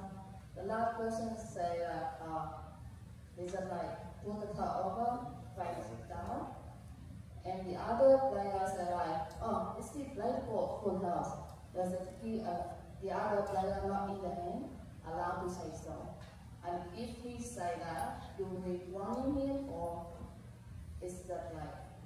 It's certainly a warning. It's probably a penalty, right? Okay, what's happening? She's saying another player the just board in a full house, the guy's about to fold, and somebody not in the hand said, don't, just play the board, you get a full house. Yeah, in that situation, you definitely want to perhaps talk to, warn, penalize the other player, but also give the pot to both players if he still has his hand in his card, the cards in his hand, because he could have come to that realization on his own, even though the other player said something. But I'm still giving him half the pot. Again, I want the best hand in called pots to win, always. But that's also why players are supposed to turn their cards over. If that guy pushes him through and the dealer kills him, and then he turns it over and starts splitting it 3 ways to the other guys and goes, wait, we all had a full house on it. You have one responsibility. Turn your cards face up and let the dealer read it. So by the way, like part of the full TDA Summit experience is Neil saying rule number 1 over and over again. So rule number 1 says, just remind you guys, common sense decisions takes priority over technical rules, which is in the fairness agreement. Okay, so continue the lightning round. So if a player was given a penalty that will lead directly to his elimination, what do we do to proceed with that? The example is that the player was under the gun, and he is under the gun on this hand, and he got a 1-hand penalty for the next hand. However, he's down to less than 1 big blind, so therefore, if his hand is dead for the next hand, he will be eliminated at the end of the next hand. Do we proceed with the penalty? How many of you will proceed with the penalty? Assuming the penalty is legit. Would or would not? How many of you would give that penalty and exercise it for the next hand? Everyone clear? Okay. Once again, the situation. A player got a 1-hand penalty for the next hand. Let's say 1 hand. 1-hand penalty. But next hand he's big blind and he has fewer than 1 big blind in his hand. Therefore, if we continue with the penalty, he will for sure be eliminated at the end of next hand. So, how many of you will proceed with the penalty? How many of you will not?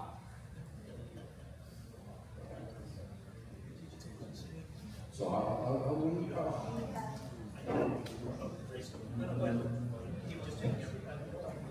The short version of that question, Ray, was how many people will eliminate someone?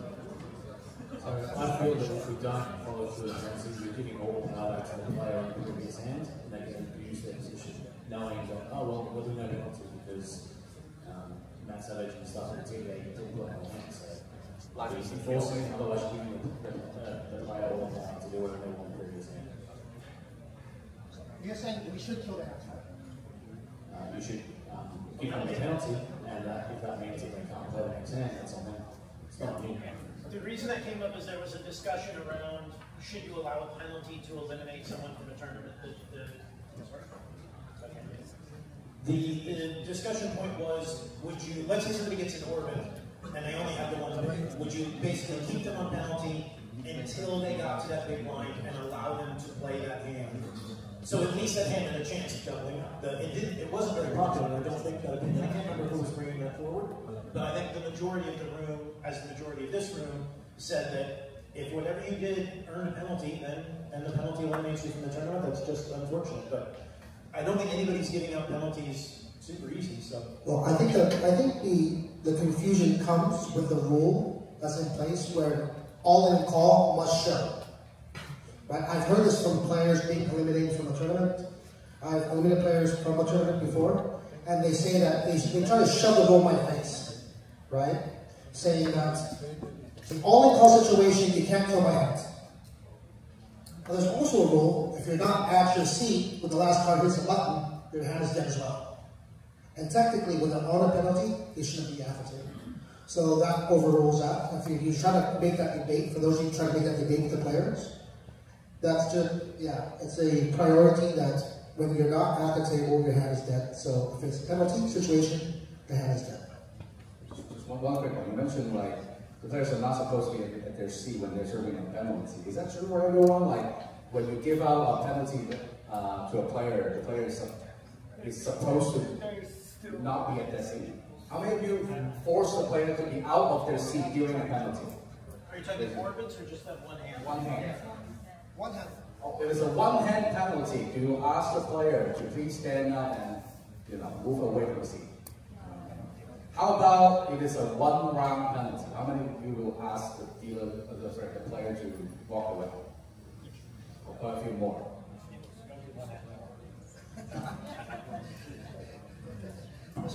Okay, so that's a procedure part. Okay, next. Anything more about penalties? I want to share something about penalties.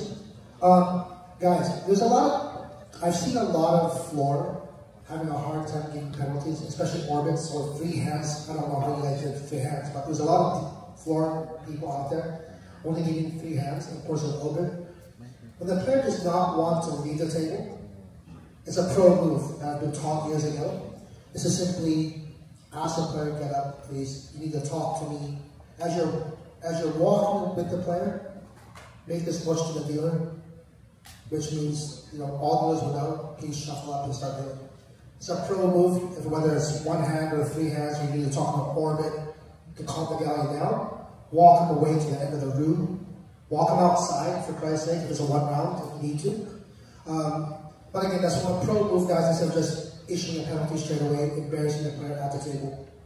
Being so hard to say, just get up and leave, right? Walk with the player, talk with the player. It's part of the job. Next topic. Next topic in the lightning round. Definition of non-standard card.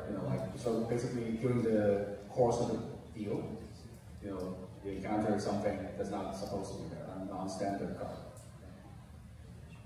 So which is different from a box card, by the way. What's a non-standard card? Joker. So it's a non-standard card, but a card is not supposed to be in there, like such as a joker, or a deuce, a tray, a 4 or 5 in a short deck tournament. A card from the other color deck. Two of the same cards? If you see two of the same cards. Oh, that's a call deck. What is not a non-standard card is a box card.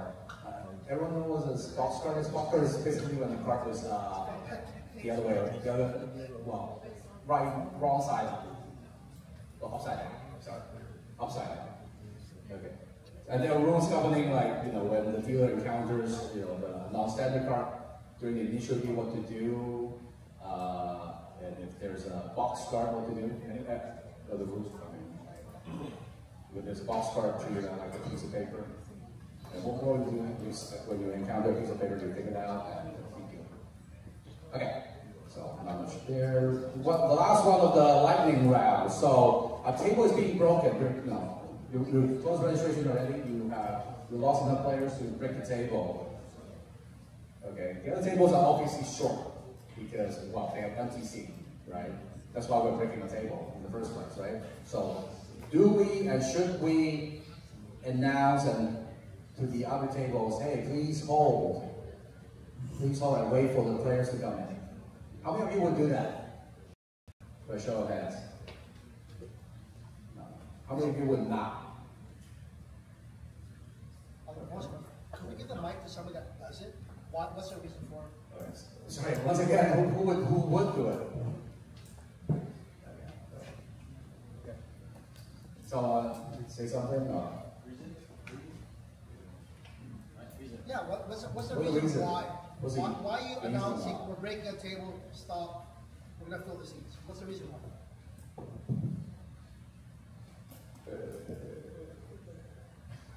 Maybe the balance, more than 3 euros. Table A, 6 people, and table B is 9 people. We have to break this table. I request this table deals stop your. Well, that's totally different. The big blinds affected 3 out. But we're literally stopping the tournament. Right? You have to explain that. So does it make a difference if one of the tables have the big blind is about to hit the NTC? Does it change anyone's? Basically, are we pausing the clock or announcing all tables stop if we're breaking the table? Plain and simple. Regardless. Okay. Once again, hopefully I didn't confuse you earlier, but if I did, sorry. So, how many of you, when you're breaking a table, you either pause the clock or not pausing the clock, but announce to the entire tournament to tell every table to stop dealing so that the players from a broken table can get to their new seat? How many of you? And raise your hand if you do. I have a very different perspective on this.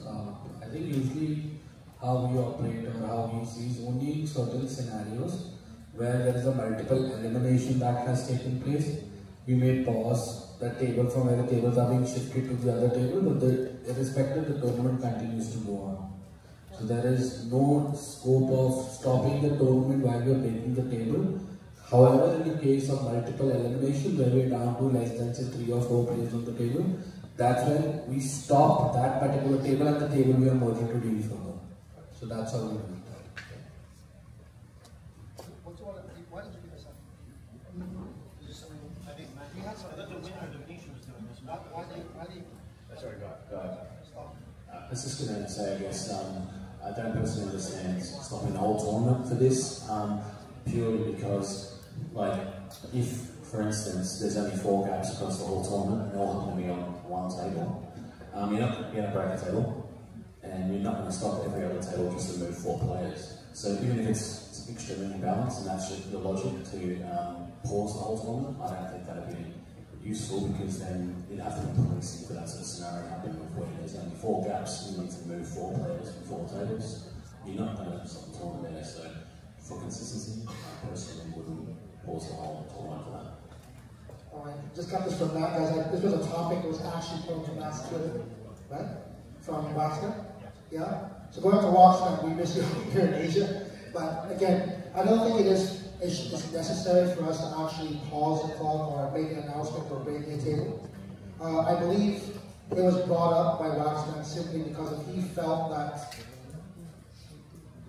blinds were being missed, there's a possibility that a player coming from a broken table, which is an action, now gets to sit out 2 hands, I believe. It happens, right? And all by chance, again, everything that we do in the tournament is supposed to be random. Actually, it was all breaking a while ago. Regarding breaking the table, I think it was coming from these guys over here. The question was, when breaking a table, how do we police the players from dodging blinds, right? Which is relative to this, right? So, as a floor, we would pass up the racks. If you're still using seat cards, make sure all the players are racked up first. Pass out your seat cards and watch the players physically go to the tables. Direct them. Okay, tables 1 to 10 is over here, guys. Tables 11 to 20 is over here. And then watch them go. As a seasoned floor, you wouldn't know if players are actually making to the tables. If they're actually seen like this and all of a sudden going this way. Right? As a good floor, you would have to pay attention to those kind of things. For us, usually can't hold on the same exact thing, right? Put up the racks, make sure they're racked up. Put the phone in the center of the table. Have them watch the seats and watch them go to the tables. Or even escort them to the tables if you can. You guys have multiple chips. I know that my name had this question last night. They were actually, Metro was going from player to player, telling them which seat to go to. By the time they got to the end, right? This player's at an advantage because he's not sitting down. So it's just about procedures. Okay. Okay. So that concludes the lightning round. So one last one before the Q&A. So this comes from also Japan, I believe. So with the popularity of mixed games recently exploded in Asia, thanks to the notoriously good, the Japanese players really love the mixed games. And actually right now, TMT series is going on over at Rest Phase at daily mixed games as well. So how many of you are running non-Hold'em, and I'll go ahead and say non-PRO events at your events? Really? So here? Oh, that's kind of sad. Like stepping, as we're announcing mixed games, hands down guys, the dog step for introducing mixed games to the APT.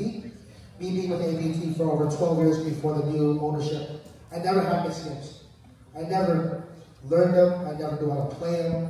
Not because of Neil Johnson and his training, I was able to progress that, obviously with Dave and everybody else. I have to say all of Asia right now is doing great and doing mixed games. Okay, so excellent opportunities for all tournament organizers to bring in different crowds, provide more variety to the players. Okay. Variety is the spice of it. And no withholding. Okay, so that's pretty much what we prepared before we do the next section. But this section, that's pretty much it. So, but now I'd like to open the floor to questions. Any questions you want to ask the entire crowd? Anything specific? Any specific challenges you have facing in your local poker room or a poker series? Anything? Or anything we have talked about today? Don't everybody speak up at once.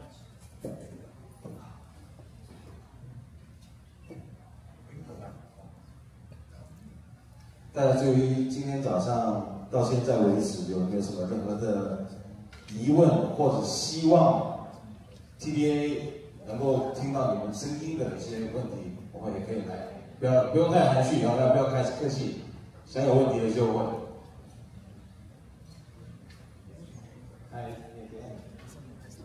I'd like to second one Neil's talk about dealer controlling the table. We see a direction that we move toward giving our dealers expanded authority. We empower them to make some simple rulings at the table. Let's say out of turn, or string betting, or some obvious minor violations, because floors are not everywhere, right? So, and we have a big field. So what dealers are trained, they are not to act. They are really defer the game. When there's a out of turn happening, we have to call the floor, and the floor come here. We wait for them to come and make a simple ruling. Send for say the string betting or some very simple violations of the players. Do we consider to give dealers more like an operation? Actually, yeah, you're 100%. Yeah, you're 100%. And actually, string betting is supposed to be a dealer ruling, right? The other ones will identify string bets. It's maybe being lost in translation here in Asia when it comes to making that type of ruling. String bet is a dealer ruling, right?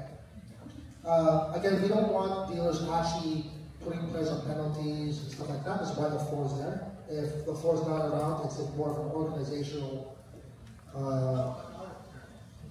yeah, same thing, right? It's a simple raise of the hand. There's supposed to be floor on site. Right? I don't believe that the players are waiting around simply just because of that. Right? Okay, but then maybe this is a floor thing. But at the end of the day, right, coming from the best of both worlds, from the Western culture to the Asian culture, it's very, very challenging, right, for us to implement too much power to the dealers here. Because to be fair to the dealers, a lot of the dealers have been brought up Asianly, culturally different than the rest of the world, right? We have the Korean culture where, depending on how old you are, right, and how low you have to bow for the Japanese, how you have to drink and drink away. There's all these traditions, all the cultures of how people have been brought up in Asia really affects how powerful they can be as a dealer or a floor person, right? And this is a challenge that I personally have. I believe that Benjamin is trying to raise his hand. This is one of those things that we're trying to teach to our staff. We're trying to teach the dealers.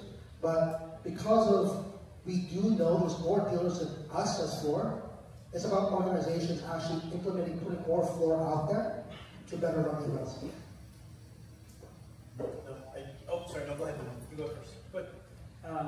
Well, this is a different topic. So I was just wondering when you were saying that if the previous topic when you said you used a video that was filmed to correct a hand. If you, let's say, if you do that, do you stop like the whole event to review a hand and make the correction, or would you choose to do that, or how is that? I would say if it's egregious enough, depending on, like, anything that's being filmed is probably a pretty big event. So if there's a big enough mistake, you might end up pausing the whole tournament. Especially with 3 players. Well, 3 players left, that's different. Just in general, depending on if it's, like, if it's going to eliminate somebody or if it's going to move a massive pile of chips, then, yeah, you just tell everybody we have to stop and fix this. Like, I think even, although some may disagree at times, I think even the players want it to be right.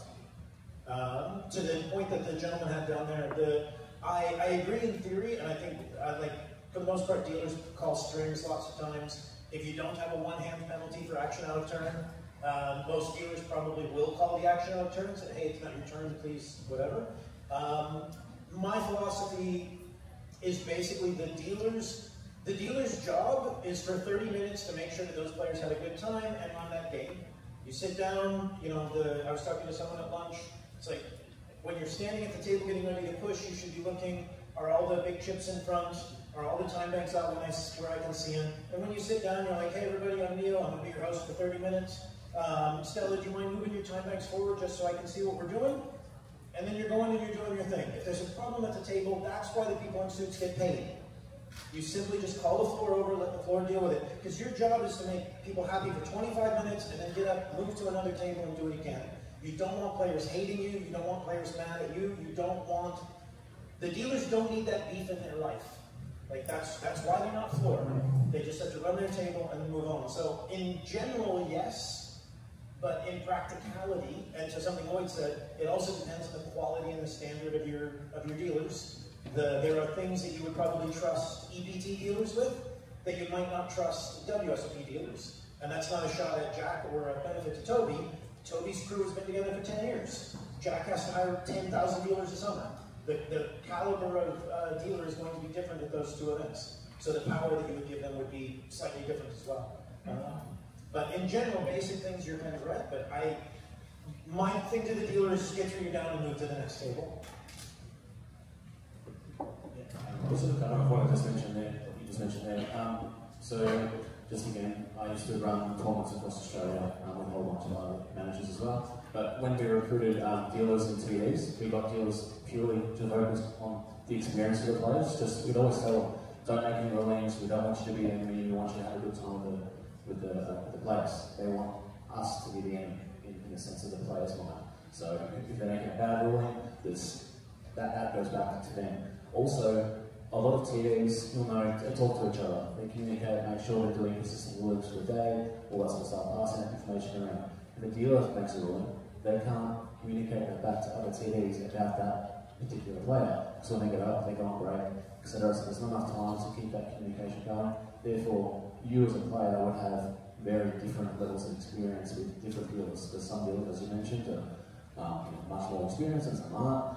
And then, yeah, you're basically going to end up having a much poor experience as a player if dealers have been making rulings. Because also, as you mentioned, like 10,000 dealers in the summer, you know, when we train dealers how to deal, they go through the process of some of the rules, how to handle chips and technique, and how to deal. So their dealing process is a lot shorter than what a TD might have. So we would get them to focus on the experience, the technique, making the right chip stacks, and not being overwhelmed with all the, you know, is this the right rule, etc. And some of them aren't as equipped to deal with that sort of confrontation that a lot of TDs and ATDs have. So that would be my answer for that. So I was going to ask another question as well, if that's alright. With Asia, I heard that obviously there's ATDs, TDs, and DCs. Is that the most common structure, or is there anyone here who's experienced playing in other areas? What sort of structure of the TD blocks are? The structure's pretty common. The team on the lead stuff. that, yeah, the structure is pretty common, Benjamin. There's usually ATD, that's the face of the, like my Jack or myself that used to be part of ATD. But there's a top guy that most players would respect and demand if they're not happy with the decision on the floor. And you have your leads that's actually helping begin in the eyes because of one person can't see it all. And then there's the so-called, I still call them TDs because at the end of the day, if you're capable of running your own event, I call them a TD, not just a simple floor. And the ATDs are usually to assist the floor, right? Because I don't need two great guys in a single 500 event when I can have a TD and a great team that I call that can run an event. So it's all about manpower. I believe it's a balance with what you're trying to achieve. I understand that for a lot of tournaments, local tournaments, especially that have lower buy-ins, having 2 or 3 bodies on a 60-man tournament, I guess, is not, feasible or doesn't make any sense financially. That we understand, but we do what the best we can. Again, it's all about, helping each other, I guess, in terms of, the dealers and actual floor stuff as well. I was going to say, just to add to that real quick, like in the US, most casinos have something they call dual rate, which basically means you're a dealer, but you have to, when you come to work, you bring a suit jacket, and if they have to stand you up to work the floor, then you get stood up and you work the floor. When I was with EBT, Toby has a classification called senior dealer, which is basically the same thing. If we need extra floor, they run a jacket to work, they put the jacket on, and they do floor work until they're not needed anymore, and then they go back to the DC and go back into rotation. Lloyd did something similar with assistant TDs, ATDs, on the APT. It's a great way to get someone who wants to be a floor experience. Well, I think we're about to say the same thing, right? Same thing. I think this brought up the thing is that whether the dealers can rules anything on the table, right? Like if there is a senior dealer, so ATD, or a TD that is suit up, is filling on the table, is this dealer, this TD, can he move at the same time? I will say that. There is can, we can train. Yeah, I think as a sake for a standard, I think dealers should not be involved in trying to make any type of ruling, especially when they're dealing. Because I like a floor, right? I walk over a team like, I'll call for a floor, I make a ruling, 30 seconds, I'm done. Right? As a dealer, you're obligated to sit there, whether at the end of your rotation. Sometimes I see you guys keeping the dealer in the box an hour long because you don't have enough dealers, which is a possibility. Or you're doing what Matt mentioned, a 10-game push, which is outrageous, will never happen. But even with pushes at 30 minutes, which they should be, but we're commonly not practicing with the help of some great ATDs, DCs, that a dealer should not do that. You should not put yourself in that position to be in confrontation with a player at your table hating you for 30 minutes, right? Because it could happen. So we want to, again, if we're trying to pinch costs by dual rating, Victor, when we orders of Asia programs, or loves to call them super dealers, right? Because there are terms out there that actually turn dealers into floor. But to be fair to the APT, right, with the help of the DCs, we've tried to peg, for many, many events, the exact number or a very, very tight number of dealers to run a festival. We're moving from 6-game pushes to 4-game pushes, trying to avoid overtime because of, we know that it's a 10-day festival. We don't want to burn out the dealers as well. So this is why we have more ATDs out there opposed to super dealers. It's one of those things. The one small thing that I would add is hierarchy matters. If you go play a WPT and you don't like the ruling that you get from Lloyd or from Raymond or something like that, you know that you can go to Matt because he's there. And at the end of the day, it's Matt's. You can't call Adam, you can't call any of the people that are technically higher than Matt within the WPT because Matt is the tournament director on the floor. It's the same as true on APT. When yes, Lloyd worked for me in the hierarchy of the APT, I would never overrule Lloyd on the floor. Lloyd is the tournament, or was, the tournament director of the APT. When he makes the ruling, that's the ruling. If I had a problem with it, you might go off to the side or talk about it later, and I'd be like, okay, explain to me how that happened, what was going on. But the players need to know who the ultimate authority is. Whether you like it or not, the final word on the EPT is Toby Stone. In the World Series, it's Jack. In the WPT, it's Matt. On the APT, for the longest time, it was Lloyd.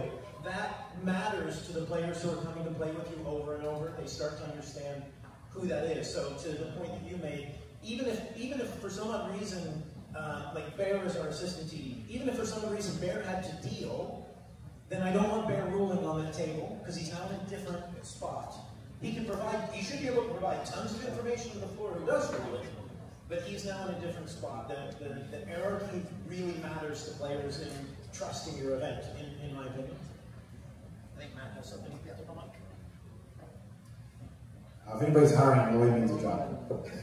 I was going to say, I thought Lloyd had a job. And just going back to David's idea, I understand where David's coming from, but imagine, David, if you did this, if you put some certain dealers in suits to make rulings, you're going to run into a problem where you're going to have tables saying that, hey, I want that dealer at my table. Right? I know that's a better dealer. We don't want to identify this. You know, we want to be able to move them up as they progress. Again, we can pull them out, change them. But again, if they're not on the floor, they should be good rulings. All right, I'm going to preface this ruling with, we do have a rule that you cannot abandon your hand. Your hand may be killed if you abandon your seat. But I've been arguing with the floorman that made this ruling for a couple hours. You guys want to see this rule? I'd like to know your opinions on the way this went down. It happened just a couple of weeks ago. You hit the floor, I hit the floor. If we both have it, this is what they call a cooler. But I have it. So if I have it, you can't have it. If you have it, I don't have it. And we both have it. This could be enough. How much is that? There is. I'll accept it. I'm not holding. Get it, Reggie. Not folding, he says.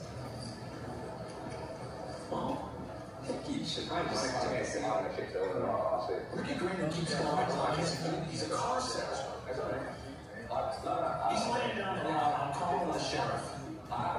He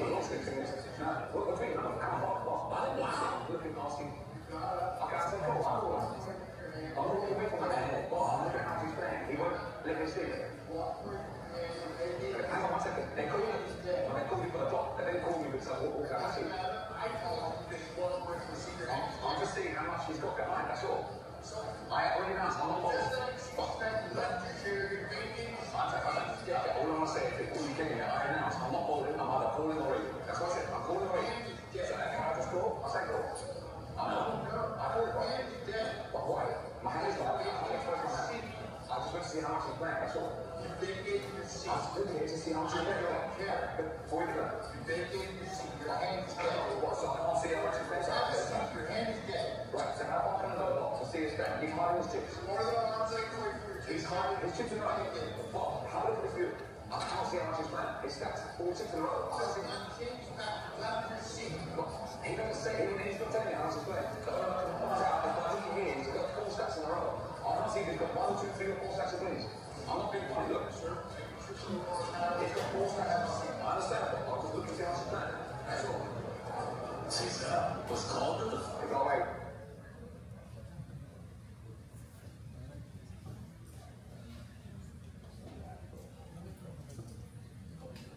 All right, it's a coffee break, but thoughts. I want to hear the thoughts on this stuff from you. Anybody have any thoughts? How many of you agree? Somebody in the back. Thailand, I think. Well, I think if you allow people to keep getting up, it's going to cause a lot of chaos. So I think he did the right thing by not allowing. If you keep allowing the players to stand up when he wants, and when you could have just asked the dealer for a chip count or something. And so if you allow that to happen, then many people are going to use it. So I agree with the rule.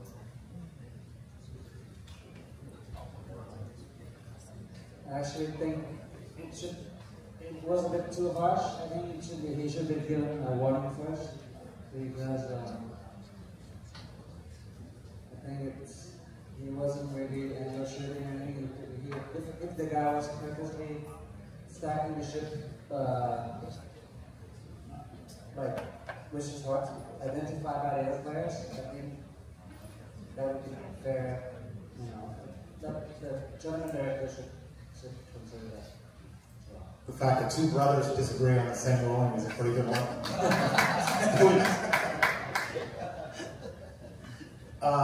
Yeah, the player does a couple things on this hand specifically. The player says, one, I'm not folding, okay? And as a tournament director, you have the right to say, okay, he's not folding.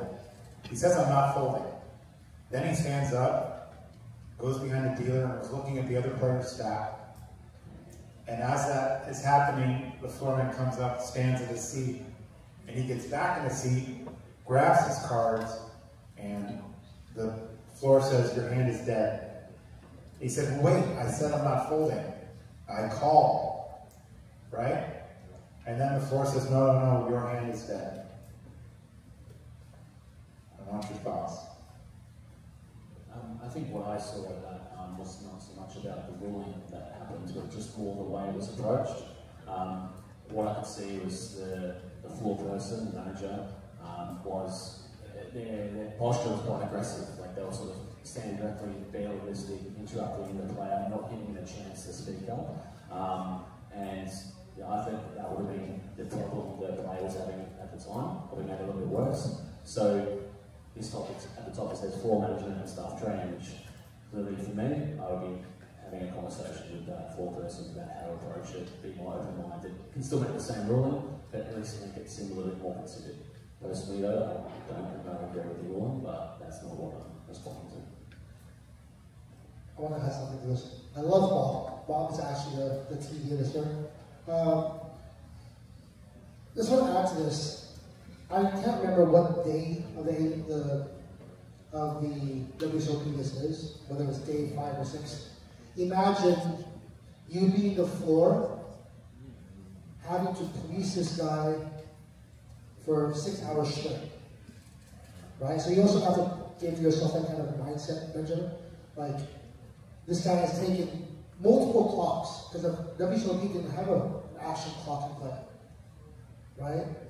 I believe there's 6 clocks up to this point that they've called the clock on this guy. The amount of chatter that he does was non-stop for 6 hours. Now there's an argument, should he have gotten that far? Maybe, I don't know, right? I'm not the organizer, we're not there. But at the end of the day, you're right? It does show sometimes you're a floor dealing with a player like this, you're just looking for a reason to give a penalty. That happens, right? We're all human. So, again, we'll get some more, information before. One more on the back. Yeah, I think the decision of William Kassouf is a bit tough because he's been causing a lot of trouble before this hand. That's why the floor staff is a bit tough on him. But I think this should be a separate incident. Like he declared that I'm not folding, and then he just walks over to see the stack of the opponent. And then immediately he comes back to the seat and grabs a card and say, I call. So I think this is very debatable. In my opinion, I wouldn't mark his hand or give him a penalty because of what he did before this time. Yeah, I mean, there's some good points being made, and we can all learn something from this incident. One more? Okay. We're going to do a coffee break, by the way. It's the last one.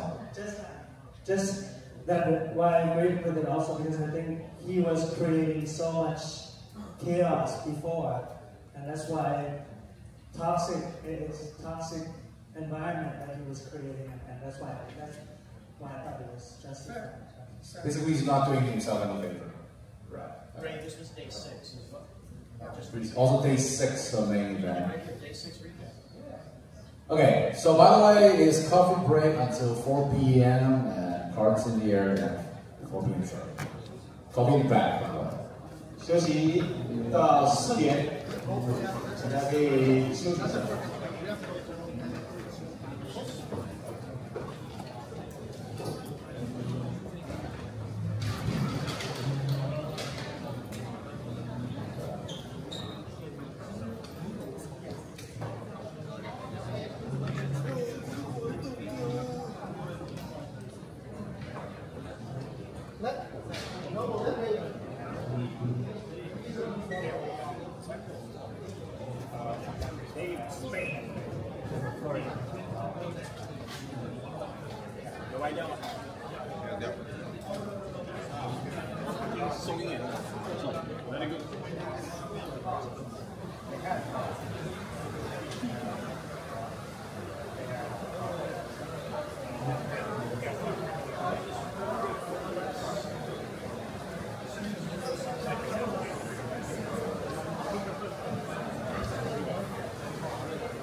Yeah,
If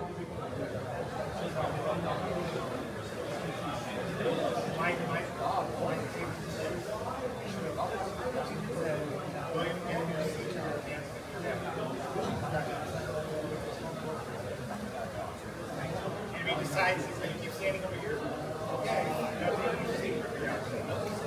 It happens all the time. So he stands up.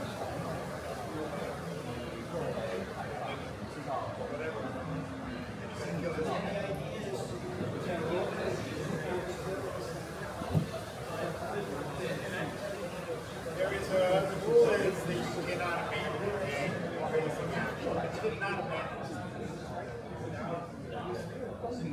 His seat's there. I'm arguing with my guy. But if it's like, you don't understand doing all this, how about it makes sense? That's nothing to do with the situation's completely different. It's funny you guys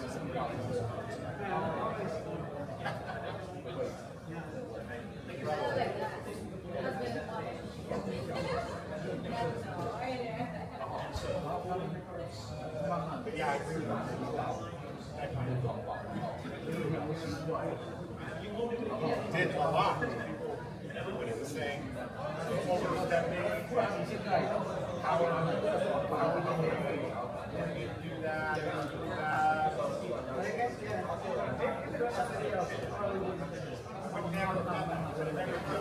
that's the problem. He's going to do even enforcement of everybody that comes in.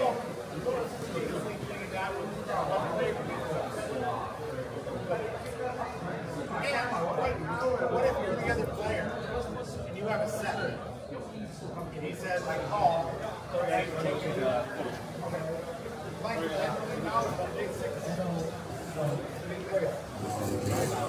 You want to take the phone? It has my phone. Take it and then send it to you.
We're going to have 10 years anniversary. We're still joining TDA because they have 10 years as well. We have a break, right? 10 years as well. So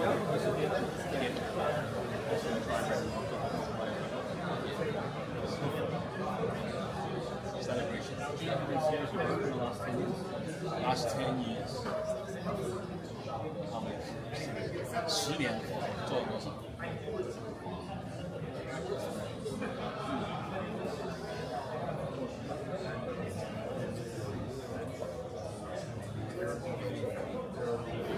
Because the international events are really picked up starting from 2019. We have international events starting from 2019. Before that, we were like festival. And I think the past 2 years, almost like every month or 1.5 international.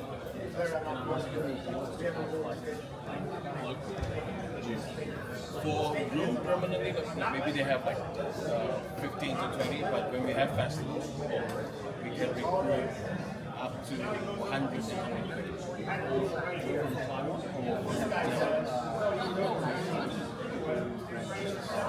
Yeah, CTP have 19 different branches.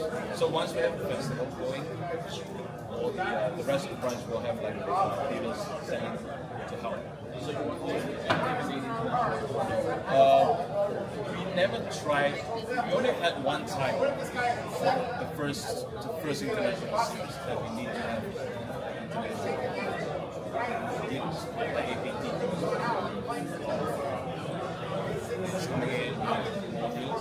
But after that, we're getting more and more, and because there is a lot more other schools going on as well in Taipei, there's a lot more part-time dealers.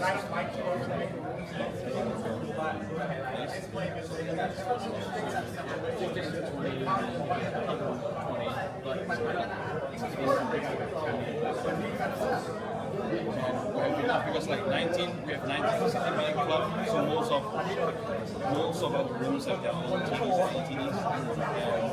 We have, of course, here we have at least like 10 to 12 that we consistently train and look for good dealers to promote them to the ATD in their team. And I think this is good for them as well, that they look forward to getting promoted from their team, not only like dealing to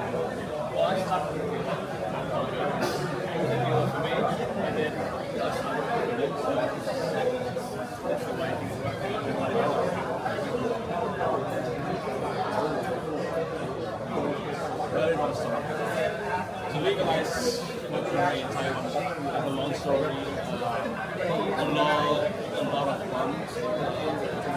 Like always get actually legalize CTP in Taiwan, legalize really we are hoping to good with tournaments and 5 years ago, starting 5 years ago.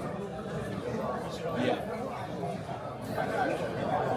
5 years ago, that we really feel like we are all good legalized sport.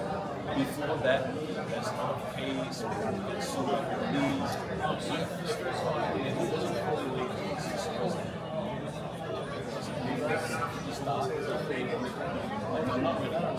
association. CTP start with associations.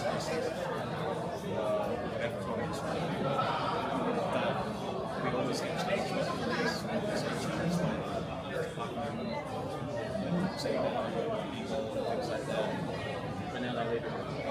Because we have a lot of cases that have already been up to the Supreme Court.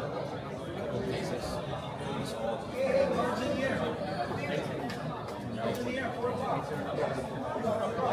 in Taipei, there's a lot of different clubs, small clubs.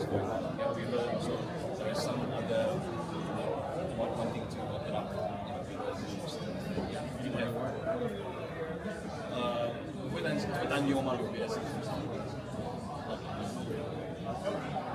I think David believes business, you won't be just doing it yourself. So there will be a bit of this. I think for us, we already working so hard to be so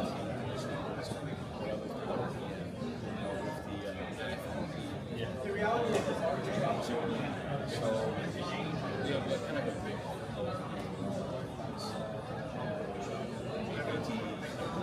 most of the big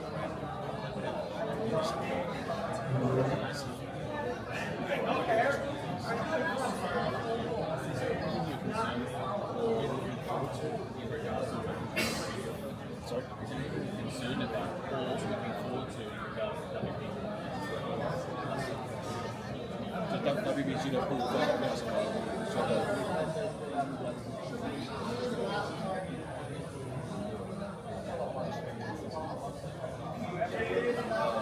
most looking forward is that we're looking forward for collaborations and also national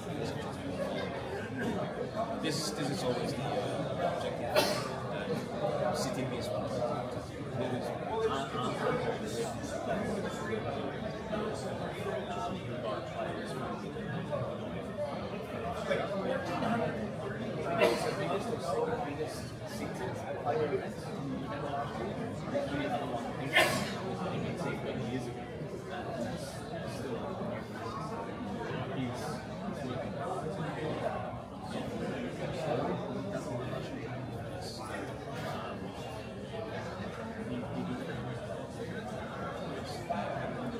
I have to work hard.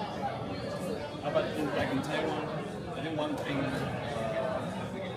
little bit hard is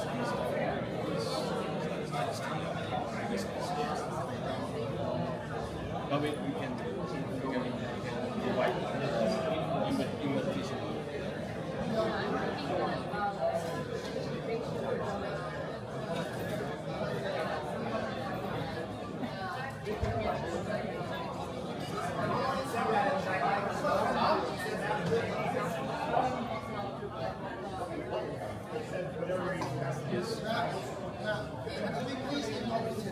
That means we need to prepare in advance for a longer time.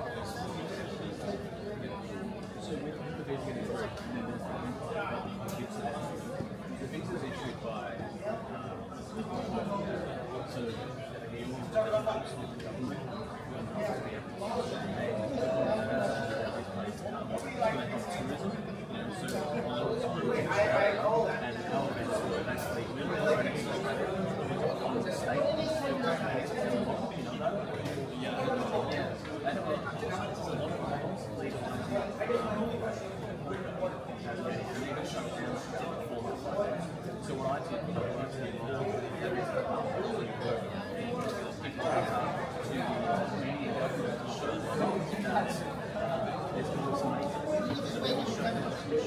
All right, players, take your seats. Players, take your seats.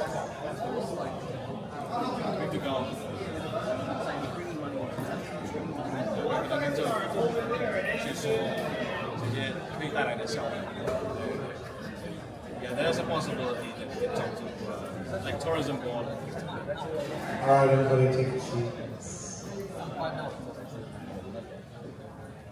All right, Mr. Noble here would like a couple minutes to talk about mixed games. Now, I know that there's not a lot of mixed games played in Asia yet, but that doesn't mean there shouldn't be. There is a lot of interest in this games. I have a lot of interest in them. Neil does as well. And in Japan, it's becoming more and more popular. So that means if it's becoming popular in Japan, it's going to be becoming more popular in Asia. So he wants to bring up a couple things about mixed game tournaments. Absolutely. Thank you, man. Well, first of all, I know this is not a big priority on TDA members, but there's definitely a lot of questions that being asked if people like you guys will standardize protocols and procedures when reshuffles happening in different streets. They want different certain way of procedures, the right way to do it. I believe there's different recognition from not knowing the right way to do it. So I've been getting called with a lot of brands, and what's the question? Go. Okay, the question is, first one, how to handle when a dealer exported a card in a change route or initial deals. What's the question? What do you do when there's an exposed card trading issue? What game? In a draw. Draw game. Go ahead. Yeah. Mr. Mixed game. I don't write the rules, I just put them in the schedule. I don't know. I'll be very honest. The 99% of our mixed game rules are taken from the World Series cash game rules. No one does more and bigger mix than Jack at the World Series. They also have to spell every single thing out for the Nevada Regulatory Commission. So I literally would Google Jack's rule right now if you actually want me to make a ruling on it, because that's like they're the most regulated place in the world, and they also play these at the highest stakes. When you're into these more kind of when you're away from Nolan and Hold'em, you tend to go to the people who are playing big to understand what those rules are. So the short answer is I don't know what the rule is because I have to look it up on Jack's rules. Finish the wheel, and then give him another card. Doesn't matter if it's a wheel card or anything. Would you shuffle it back in? Yeah. When I shuffle it back in, no, I use it as a burn card. In the change round? In what? In the change round. Change rounds. After So the initial. they're changing cards. So you're changing cards, right? So it's draw. Go around. First draw. First draw. I release 2, release 3. Draw. Go ahead. Triple. 5 cards Triple draw. draw. Low ball. Do 7. Use a 7. I'd still become a burn card. Yes. You already burned 1 to give the next change card. The next burn card. Yeah, it's no different than flipping one up in a whole. Well, what if you expose 3 cards?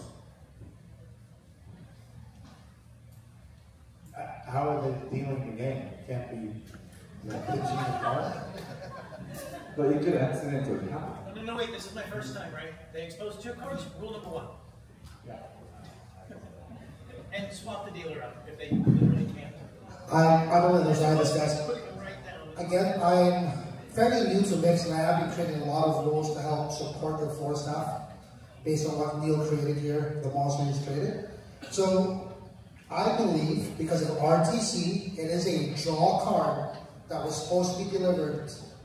We would complete the delivery of cards, take that card, and shuffle the rest of the deck, and ask for the next draw. Because technically, there might not be a burn card for the next draw. If there's a bet and everybody just throws their hand away. So take the exposed card, which was supposed to be out there. There's no need for a burn card in it. There's still no draw. Yeah, say there's triple draw. So first draw, I've exposed the card. Instead of making the burn card, could we propose that that one card gets shuffled in? The card should be able to be dealt back. Well, that's what I'm trying to debate, right? As a standard, you're trying to standardize this. And based on what everybody's saying right now, instead of shuffling it back in, it will be the next burn card. And it is what it is. It's still RTC, right? It's still random. So, as a standard, I propose for the players of Japan, supporting Nobu, if there's an exposed card on the draw, that we take that card, make it the next burn card, complete the draw for the next one. If there's 2, then you shuffle the 2, make one of them the burn, and then, I don't know what to do the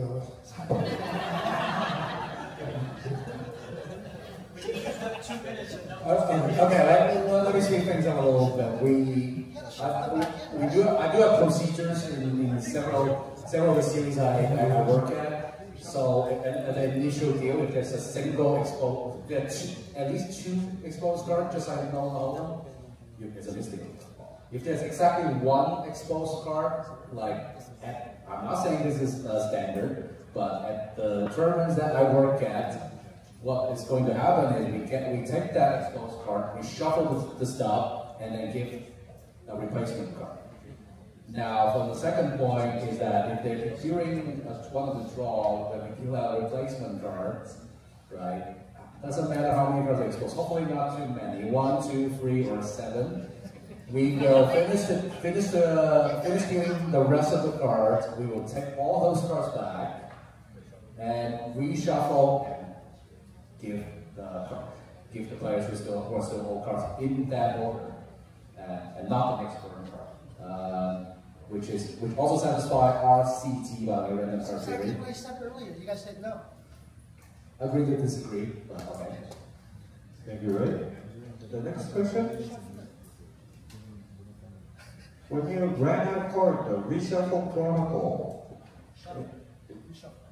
there's, you know, in a different street when, if it's a second draw, we reshuffle with the muck, but there's, if it's a third draw, depending on how many cards you have left. Okay, we're tangent on this. The easiest, guys, I'm going to overrule Matt and Deal, even though they love the games. As an organizer, we just shuffle it back in. Complete the draw. Do not make it the next burn card because there's a possibility there is multiple ones. I'm with Ray. 1 to 7 cards. If there's enough to complete the whatever, we don't even know how many are going to draw the next round. Reshuffle it. Complete the action first. Do your reshuffle. Ask for the draw. Deliver your burn and start drawing. Is that good enough? Reshuffle without the current discards. Yes. Just checking. Yeah, we're not going to reshuffle the current discards. Only the stub, right? Only the stub. The exposed cards is shuffled after the action is complete. Okay? Understood. Okay, let's go to the next one. The next one is a reshuffle procedure. Reshuffle procedure. When you ran out of cards in different streets, like let's say second streets, you ran out of cards, you reshuffle with the muck. Okay, guys, I've created this rule for the APT. I know this very well. So, based on the number of the draw cards, we would actually look at the stub plus the burn cards. If there are enough to cover the draw, which includes the burn cards, we would reshuffle, burn, give out the draw. Now, if there's not enough with the stub and the burn cards, then we would be forced to shuffle in the muck cards, right, from previous streets to ensure that everybody has a chance to get the cards that have not been used yet. Yes. Yeah, standard. Yeah. Okay, so you just cleared using burn cards, so would you guys be willing to write that in rulebook? There's already recommended procedures for stud. I just don't know if we ever wrote the draw ones. There's already how to do stud. Yeah, I will. Thank you very much. No, I'll write it down for next year. All right, guys, give it up for Noble in his next game, please. Give it up.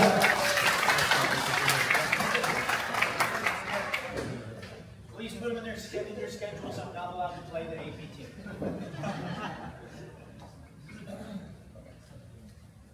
Okay, I want to talk about payouts a little bit.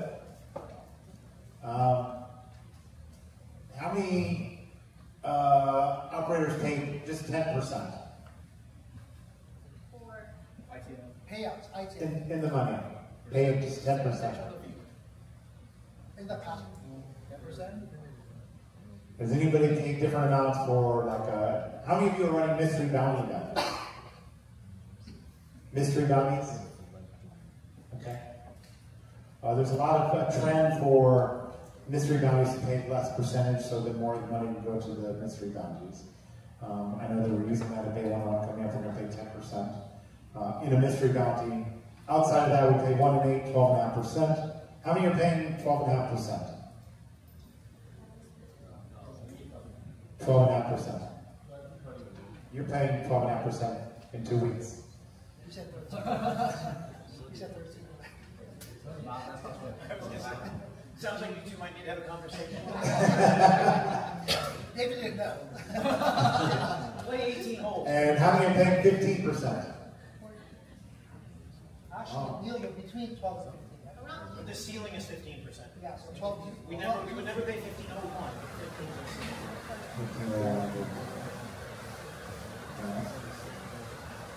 15%. Okay. All right. I just think there's a lot of different payouts out there, and I wanted to know because I saw that you're paying 15% here, and I wanted to know if that was an Asian standard or if it was just something you're doing versus others. So looks like it's most everybody's between 12.5% and 15%. I think Danny's always been 12.5 for the WPTs over here. Yeah. I believe.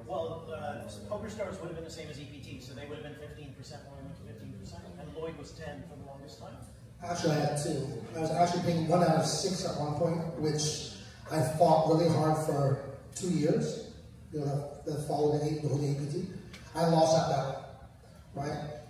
The guys min cashing, getting their money back, they didn't care. As much as I wanted to give that money back to the players so they can pump into another event and experience cashing, they didn't want it. The dream of a traveling player is to win more money. So I lost the battle there. I made the main event 10%. The high roll was 10%. Everything else was 1 out of 6, which is like 16%. So I lost the battle there. It's unfortunate. You know, again, as an organizer, we want to pay out more players, but the players don't want it. I paid 20% for one festival, and the players almost killed me. We paid 15 to 20% was your money back. Thanks for trying. Here's your money. Try again. And you would not believe how many times I was arguing with a player. This min cash sucks. You're supposed to have 0. This min cash sucks. You're fine. I tried. We were trying to help the ecology of poker and give them the chance to play again. No, they could not see what it was. So we moved right back down to 15% after just one festival. We used to have 10% of the views, and it's something there's the thing, and then we move on 40%. This is my question, I guess, for everyone else that's here.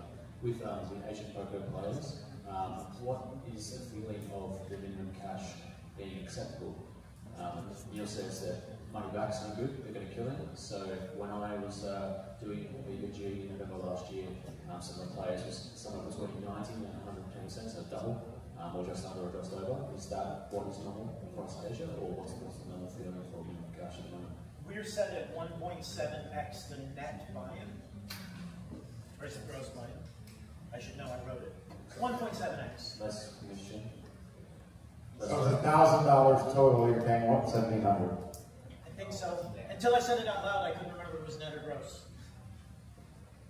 Because 1.7 on the net buy-in of a 1K is, what's that, that's closer to 15, right? Yeah. 14, 15. I think, I'm 90% sure it's on the gross buy-in. Yeah, so is that what the rest of Asia is currently used to? For the most part, I'm hearing 2x, but for us on the World Poker Tour, it is 2x the amount that's going to the prize pool. So if it's 1,000 plus 100, that's 1,100 is a total buy-in. We would pay 2,000 at the bottom spot. At 12.5%. So it doesn't count the staff tax or the deal. Correct. Okay. Yeah. I know from looking at it, I don't know if it's in every event, but I know the World Series, they might have done it last year, I didn't look at last year's, they switched to 2x. No, it's 15,000 on that. Okay, then it's not for all of them, for a lot of the sides. I'll say because I play. Yeah. All the events. Please do. WSOP this year, they paid 2x. Except the main event. So only main event is 15,000 because they want top. Because they want top heavy, because they want to pay 10 million for the first place. So that's the only event they pay 1.5x, and the rest of the events always 2x, which is, I think, is really good. And how long ago did that start? Was that new this year? New this year, I believe, because players just discuss about it. Yeah. And they pay 15%, 2x. I think they're still paying 15% though, right? Every event's 15%. I'm not sure about heads up, but all the foreign payments, 15%. Yes. Okay. Did you, as playing it, did you notice much of an impact to the top prizes? Because obviously that money's got to come from somewhere. If you 2x at the bottom, you're moving up from 2x, not moving up from 1.5 or 1.7. So it has to impact the final 2 tables. I'll say, players, people care about cash a lot because usually it's at 1.3, 1.5x, but now even I have a short stack. I know I fold, I may get 2x. So people play like more care about money. I think it's good, 2x and 15%. 10 is too tough for players to get money back. And you're not worried about any impact on the final table then? Because the player pool is too big, so no one really cares about like that 500k or 600k. It's the same. So that guy does. No, that's fair. Their prize pools are so big because they have so many entries, it doesn't actually matter what they're doing. Unless they start paying 5x on the bottom, it's not actually impacting their table the way it would impact ours. We can also stretch the min cash as well. We can instead of paying 9 places at the min, you can pay, you know, so we'll still move that money up. Yeah, that's one of them. I mean, everybody's payouts are their own. You'll never come to an agreement. We did a survey before we changed them on the EPT like 11 years ago. We surveyed, I don't know, it was a couple thousand players, and we asked them, what do you want, 10, 12 and a half, or 15? I kid you not, it came down virtually exactly 33, 33, 33. So we then made the decision that we thought was in the best interest of the tour and our events, because there was no winner. No matter what we did, we were going to piss 2/3 of them off. So we chose what we thought would be right. And just to give you guys a heads up, we discussed this last TDA in Vegas. You know, there was a demand from a lot of the newer TDs, because we understand that in order to run a successful tournament or a series, or if you're an upcoming organization, you want that information. You want it to have a standard across. It's something that unfortunately can't be standardized, in my opinion. It goes from brand to brand. There's other brands trying to make a guarantee. There's different brands, like if there's a bounty event. I really think we can't standardize this as much as we would like to across the board, but I think it's just, it can't be done. Another thing about mystery bounties is, does anybody, and this is a very rare situation, but Jesse Hollander in Jacksonville is not doing an ante on the very first hand of the tournament, because if the person in the big blind busts somebody else, they don't have enough to cover that play. Mystery bounty? Yes. No, it doesn't make any sense. It doesn't make any sense? I mean bounty tournaments. Okay, the regular bounty tournament makes sense. But a mystery bounty, obviously, you've gotten the ITM here, right? So they, regular bounty, they don't have ante on first hand. Because if you're in the big blind and you bust somebody, you don't cover them. I think that's something we can easily standardize for bounty events. Right? So, just so you guys understand, right? In a regular bounty event, not a mystery bounty. TKOs.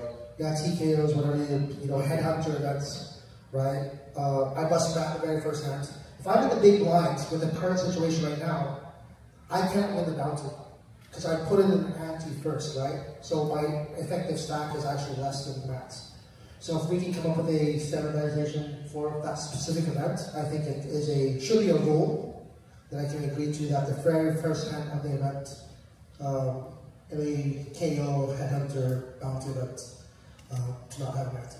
I don't know if you'll get a rule out of it. You're going to recommend Doesn't your regular bounty event put blind without ante? I'm sorry, Nina. What Nana is saying, sometimes events, the very first level of the event does not have an ante. That's another way to fix it, I guess. So if a tournament does have an ante, the recommendation would be not to have an ante, the first hand, or create a structure where level 1 does not have an ante at all. To be fair to everyone. Yeah, I love that, Jeff. Thank you, Nana. Thank you.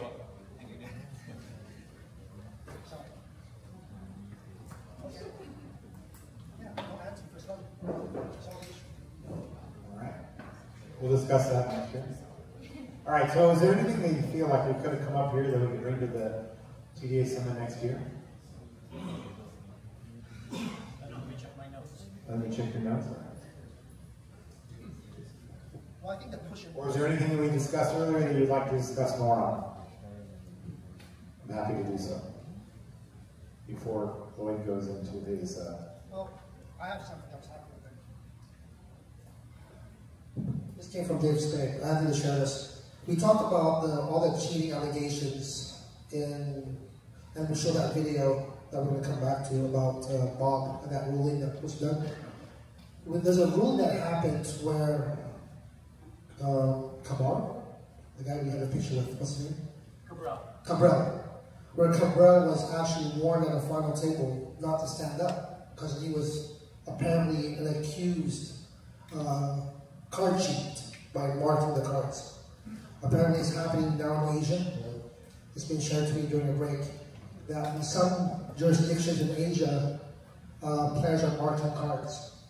So as organizers and actually dealers, we actually train dealers to actually watch out for how players are actually squeezing the cards. Again, my announcement, my famous announcement during an event is, you hear it all the time, when I have to replace that. Guys, the game is not background, right? All the Asians are so used to destroying cards in background. The game is poker. Please do not squeeze the cards, you will damage the cards. But unfortunately, there is, very sharp, card sheets.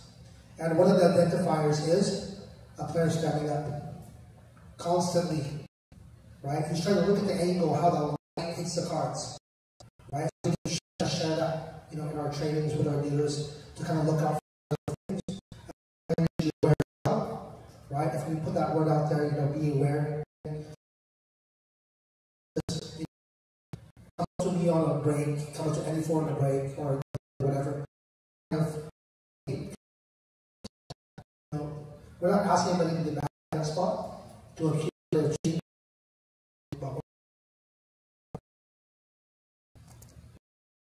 The TDA is not translated in. Is it in Thai? No. We welcome you. Japanese.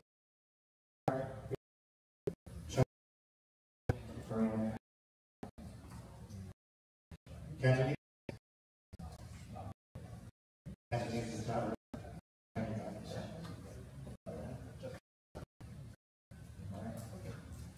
Tagalog.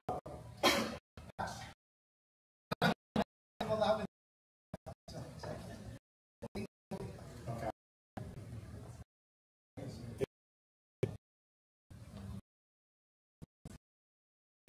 All right. Is there anything else you want to bring up?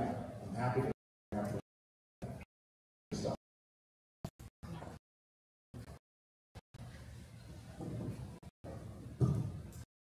Technologies in this scenarios that we have seen, especially in the Indian market, the deck. They do call. There is no reason that justifies that. Instead of say, one team and there are 3 players object. This. How does focus on that? How should it be? Is it the fact that the floor decides the deck is completely game continues? Or what do you do? Inside the reason the deck needs to be changed.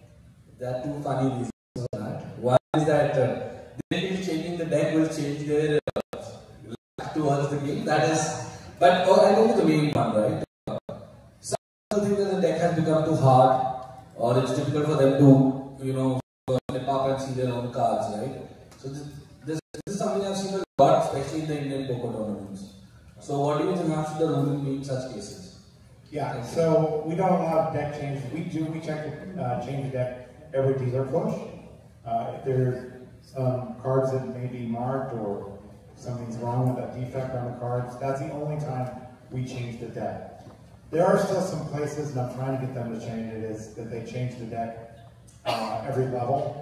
Is anybody changing the deck every level? Thank goodness. Okay, that's not happening. Sorry, now you're talking about having 2 decks at the table over there? They change it every level. But you have a red and a blue, right? And at the top of the hour they're dealing red, and at the bottom of the hour Yeah. they're dealing blue. You're saying that's bad, or are you saying? I'm saying I'd rather just change it to the dealer input. Yeah? So we're not changing decks in the middle of a level or in the middle of a dealer input. I'm sorry, I always, when I had 2 decks, the dealer, it always just changed on the dealer. Yeah. Okay, sorry, I misunderstood what you're saying. That's fine. To be fair, if you notice, I think this quickly will run the seconds. They don't have the luxury of having a rack.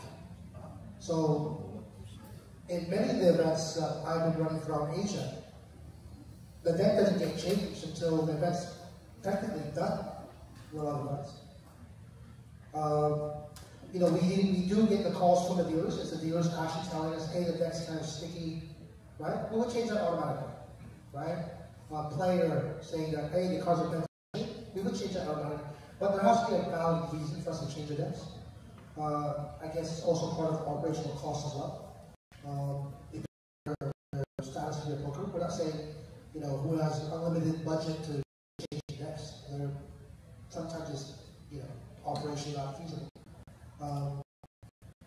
So what you're doing is great, but it can apply to a lot of organizations. That they just a dealer box just change your deck every low.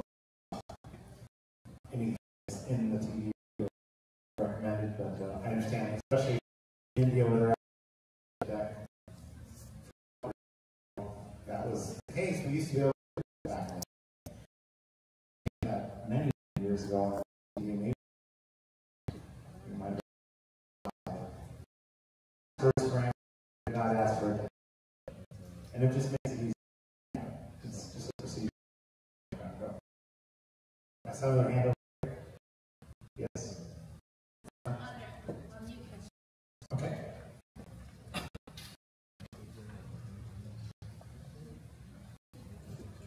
So, to the question, I would like to say that Anna from Private Korea, again, the question is coming from a friend who is a teacher in Italian, and she asked that you guys have discussed about the still situation.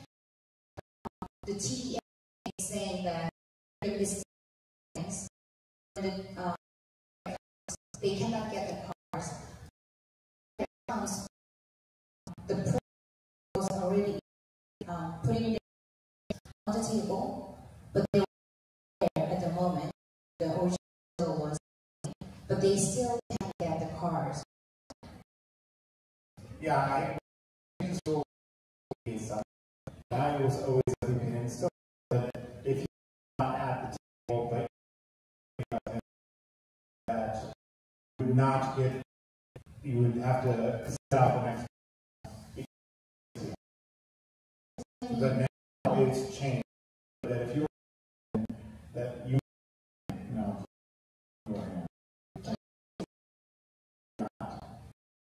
know, why did we change it? Because the majority of the room did not and so they're entitled to a hand. Similar to sitting there. Even though that it would be one player that received heights. Most in that at the TDA last year felt that it was fine for that player to look at it rather than have to sit out. So we changed that. I think I was on this one. Sorry for not being aware of the whole rule. I knew that the new player should be built in. Argument of the new player not dealing about that. Because the new player was not entitled to a hand that round.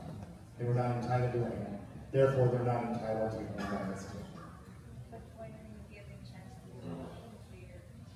He was dealt in. But he's not a seat, but he was dealt in. So he was entitled to a hand. The new player was not entitled to a hand. But do we live with putting the player in? Like, just for the sake, okay, and we go back to late registration as well, right? Not only on the pass. If we're going to sit him down, if the guy wants to play, or he's here from a broken table, just deal with it. Is there an issue with that? Yes. Okay. I was only facing 7 players, now I'm facing 9. But you're also facing 6 players without the guy there, now you're facing 7. But I was dealt in, I was entitled to it, and now I'm not. Thank you for our explanation. Thank you. Come on, I got another Somebody in the back. I think there's somebody in the back. Anyone? Questions? New rules? Anything?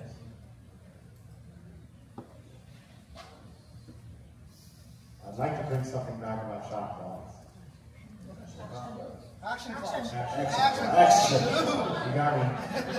Action clocks. 有吗？大家有没有什么希望 TDA 能够新增加的规则，可以在这边提出来讨论。Yeah, maybe somebody from Taiwan wants to do this. Yeah, let's hear it. 我是来自新竹根华人的荷官。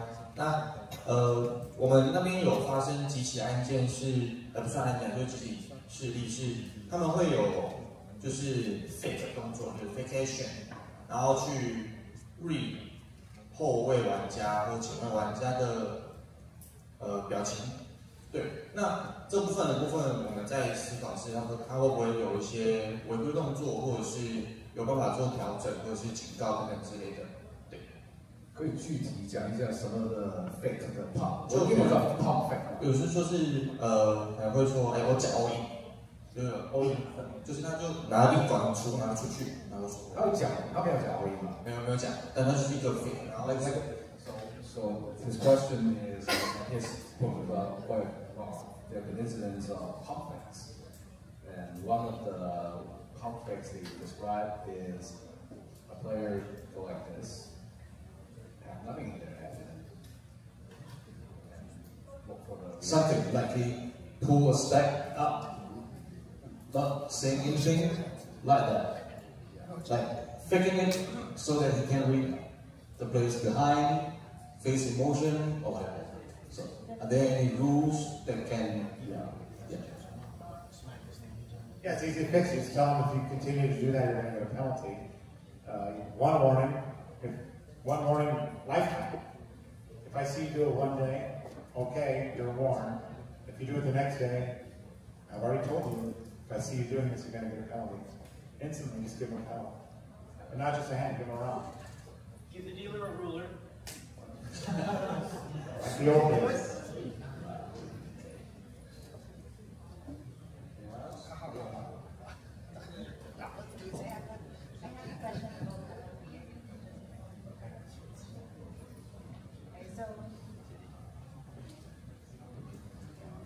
Hello.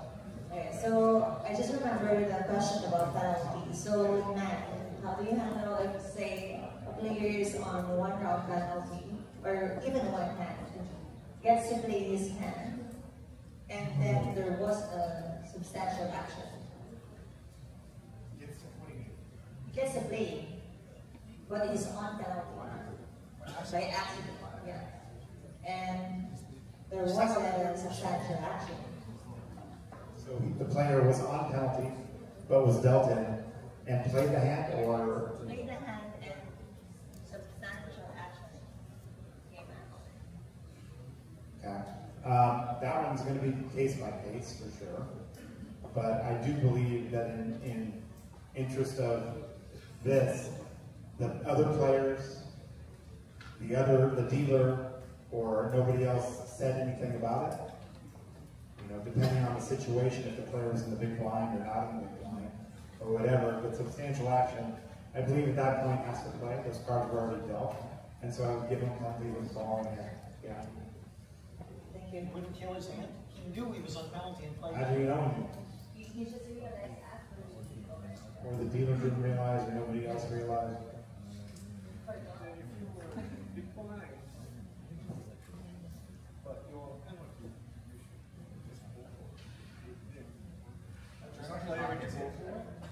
The dealer's not supposed to control that at that time, or the floor, or somebody else.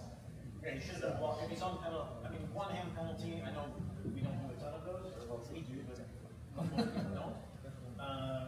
They're not supposed to be at the table anyway, so.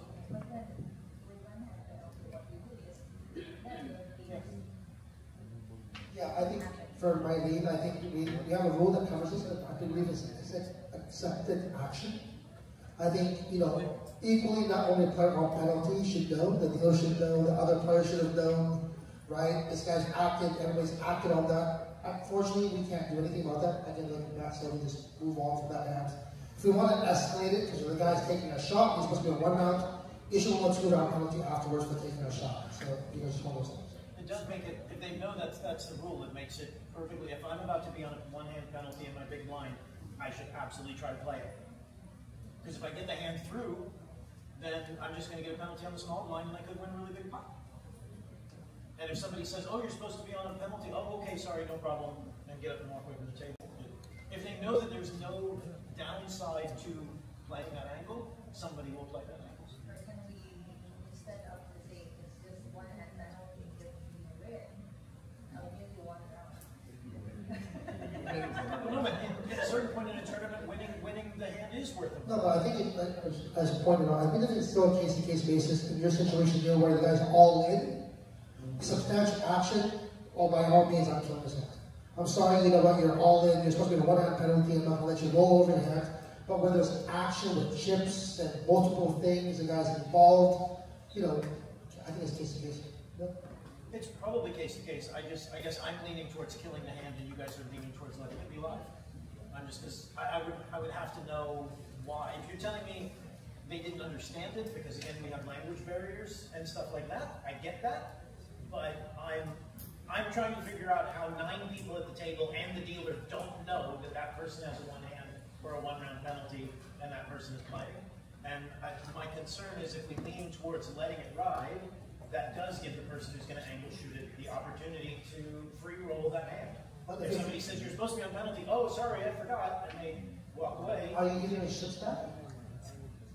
This guy's a 3-bet throwing his hand and he's lost his chips. He's not supposed to.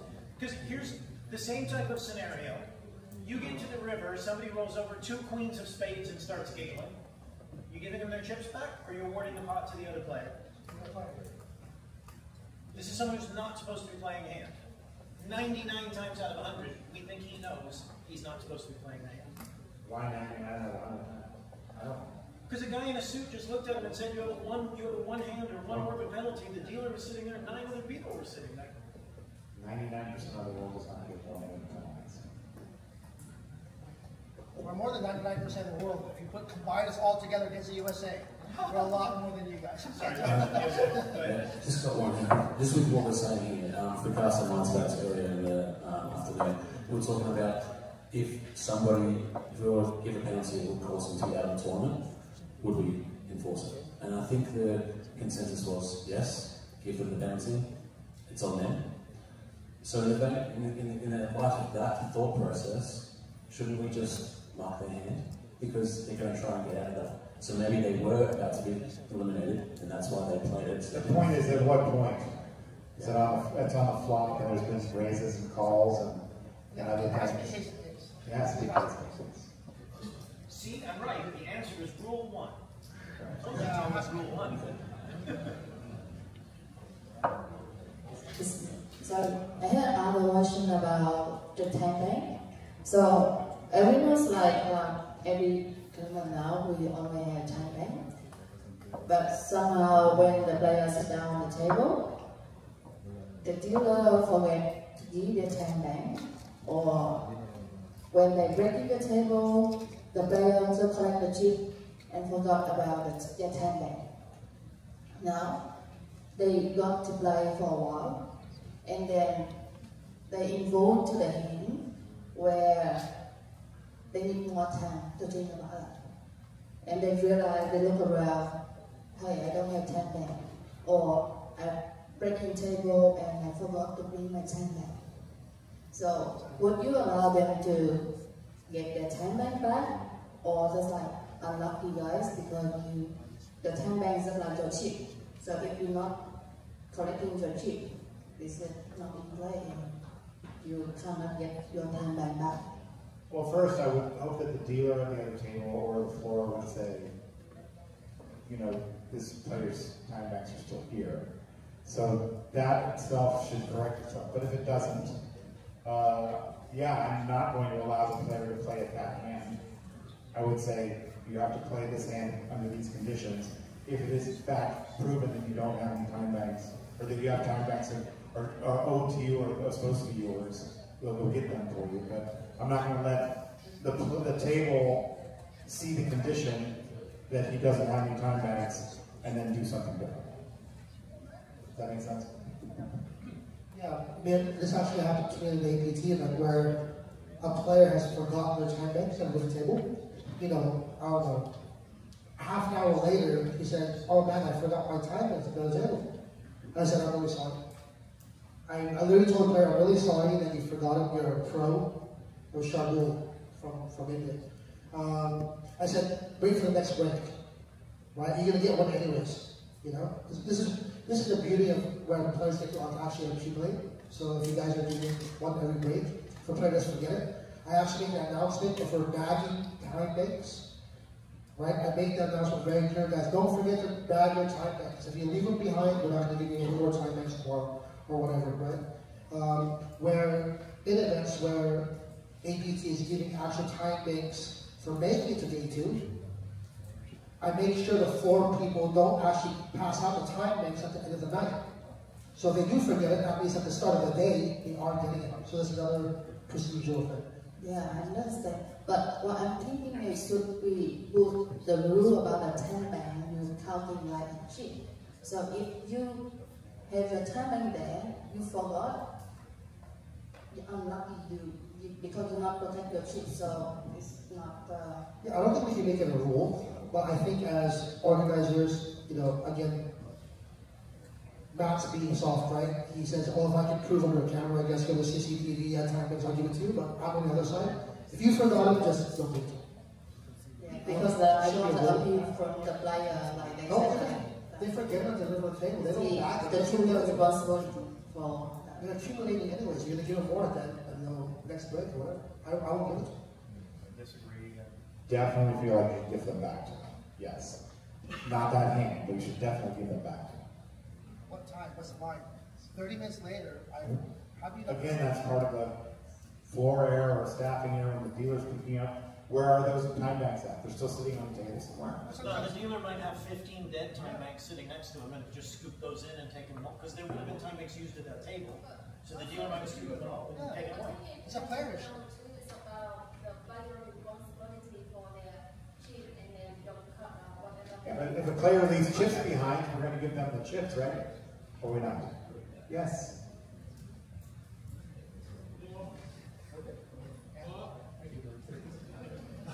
Just quickly, I mean, like, because I'm really confused about the conversation is that, so imagine it's not time banks that were left behind. Imagine the player left a few chips behind. What would we do? And we should do the same thing, right? If we know who it belongs to, we'll give them back, right? If we don't know that he's not getting it back, it doesn't matter to say, I'm sure I left 5 time banks, I was not sure, so therefore we're out of luck. Actually, talk about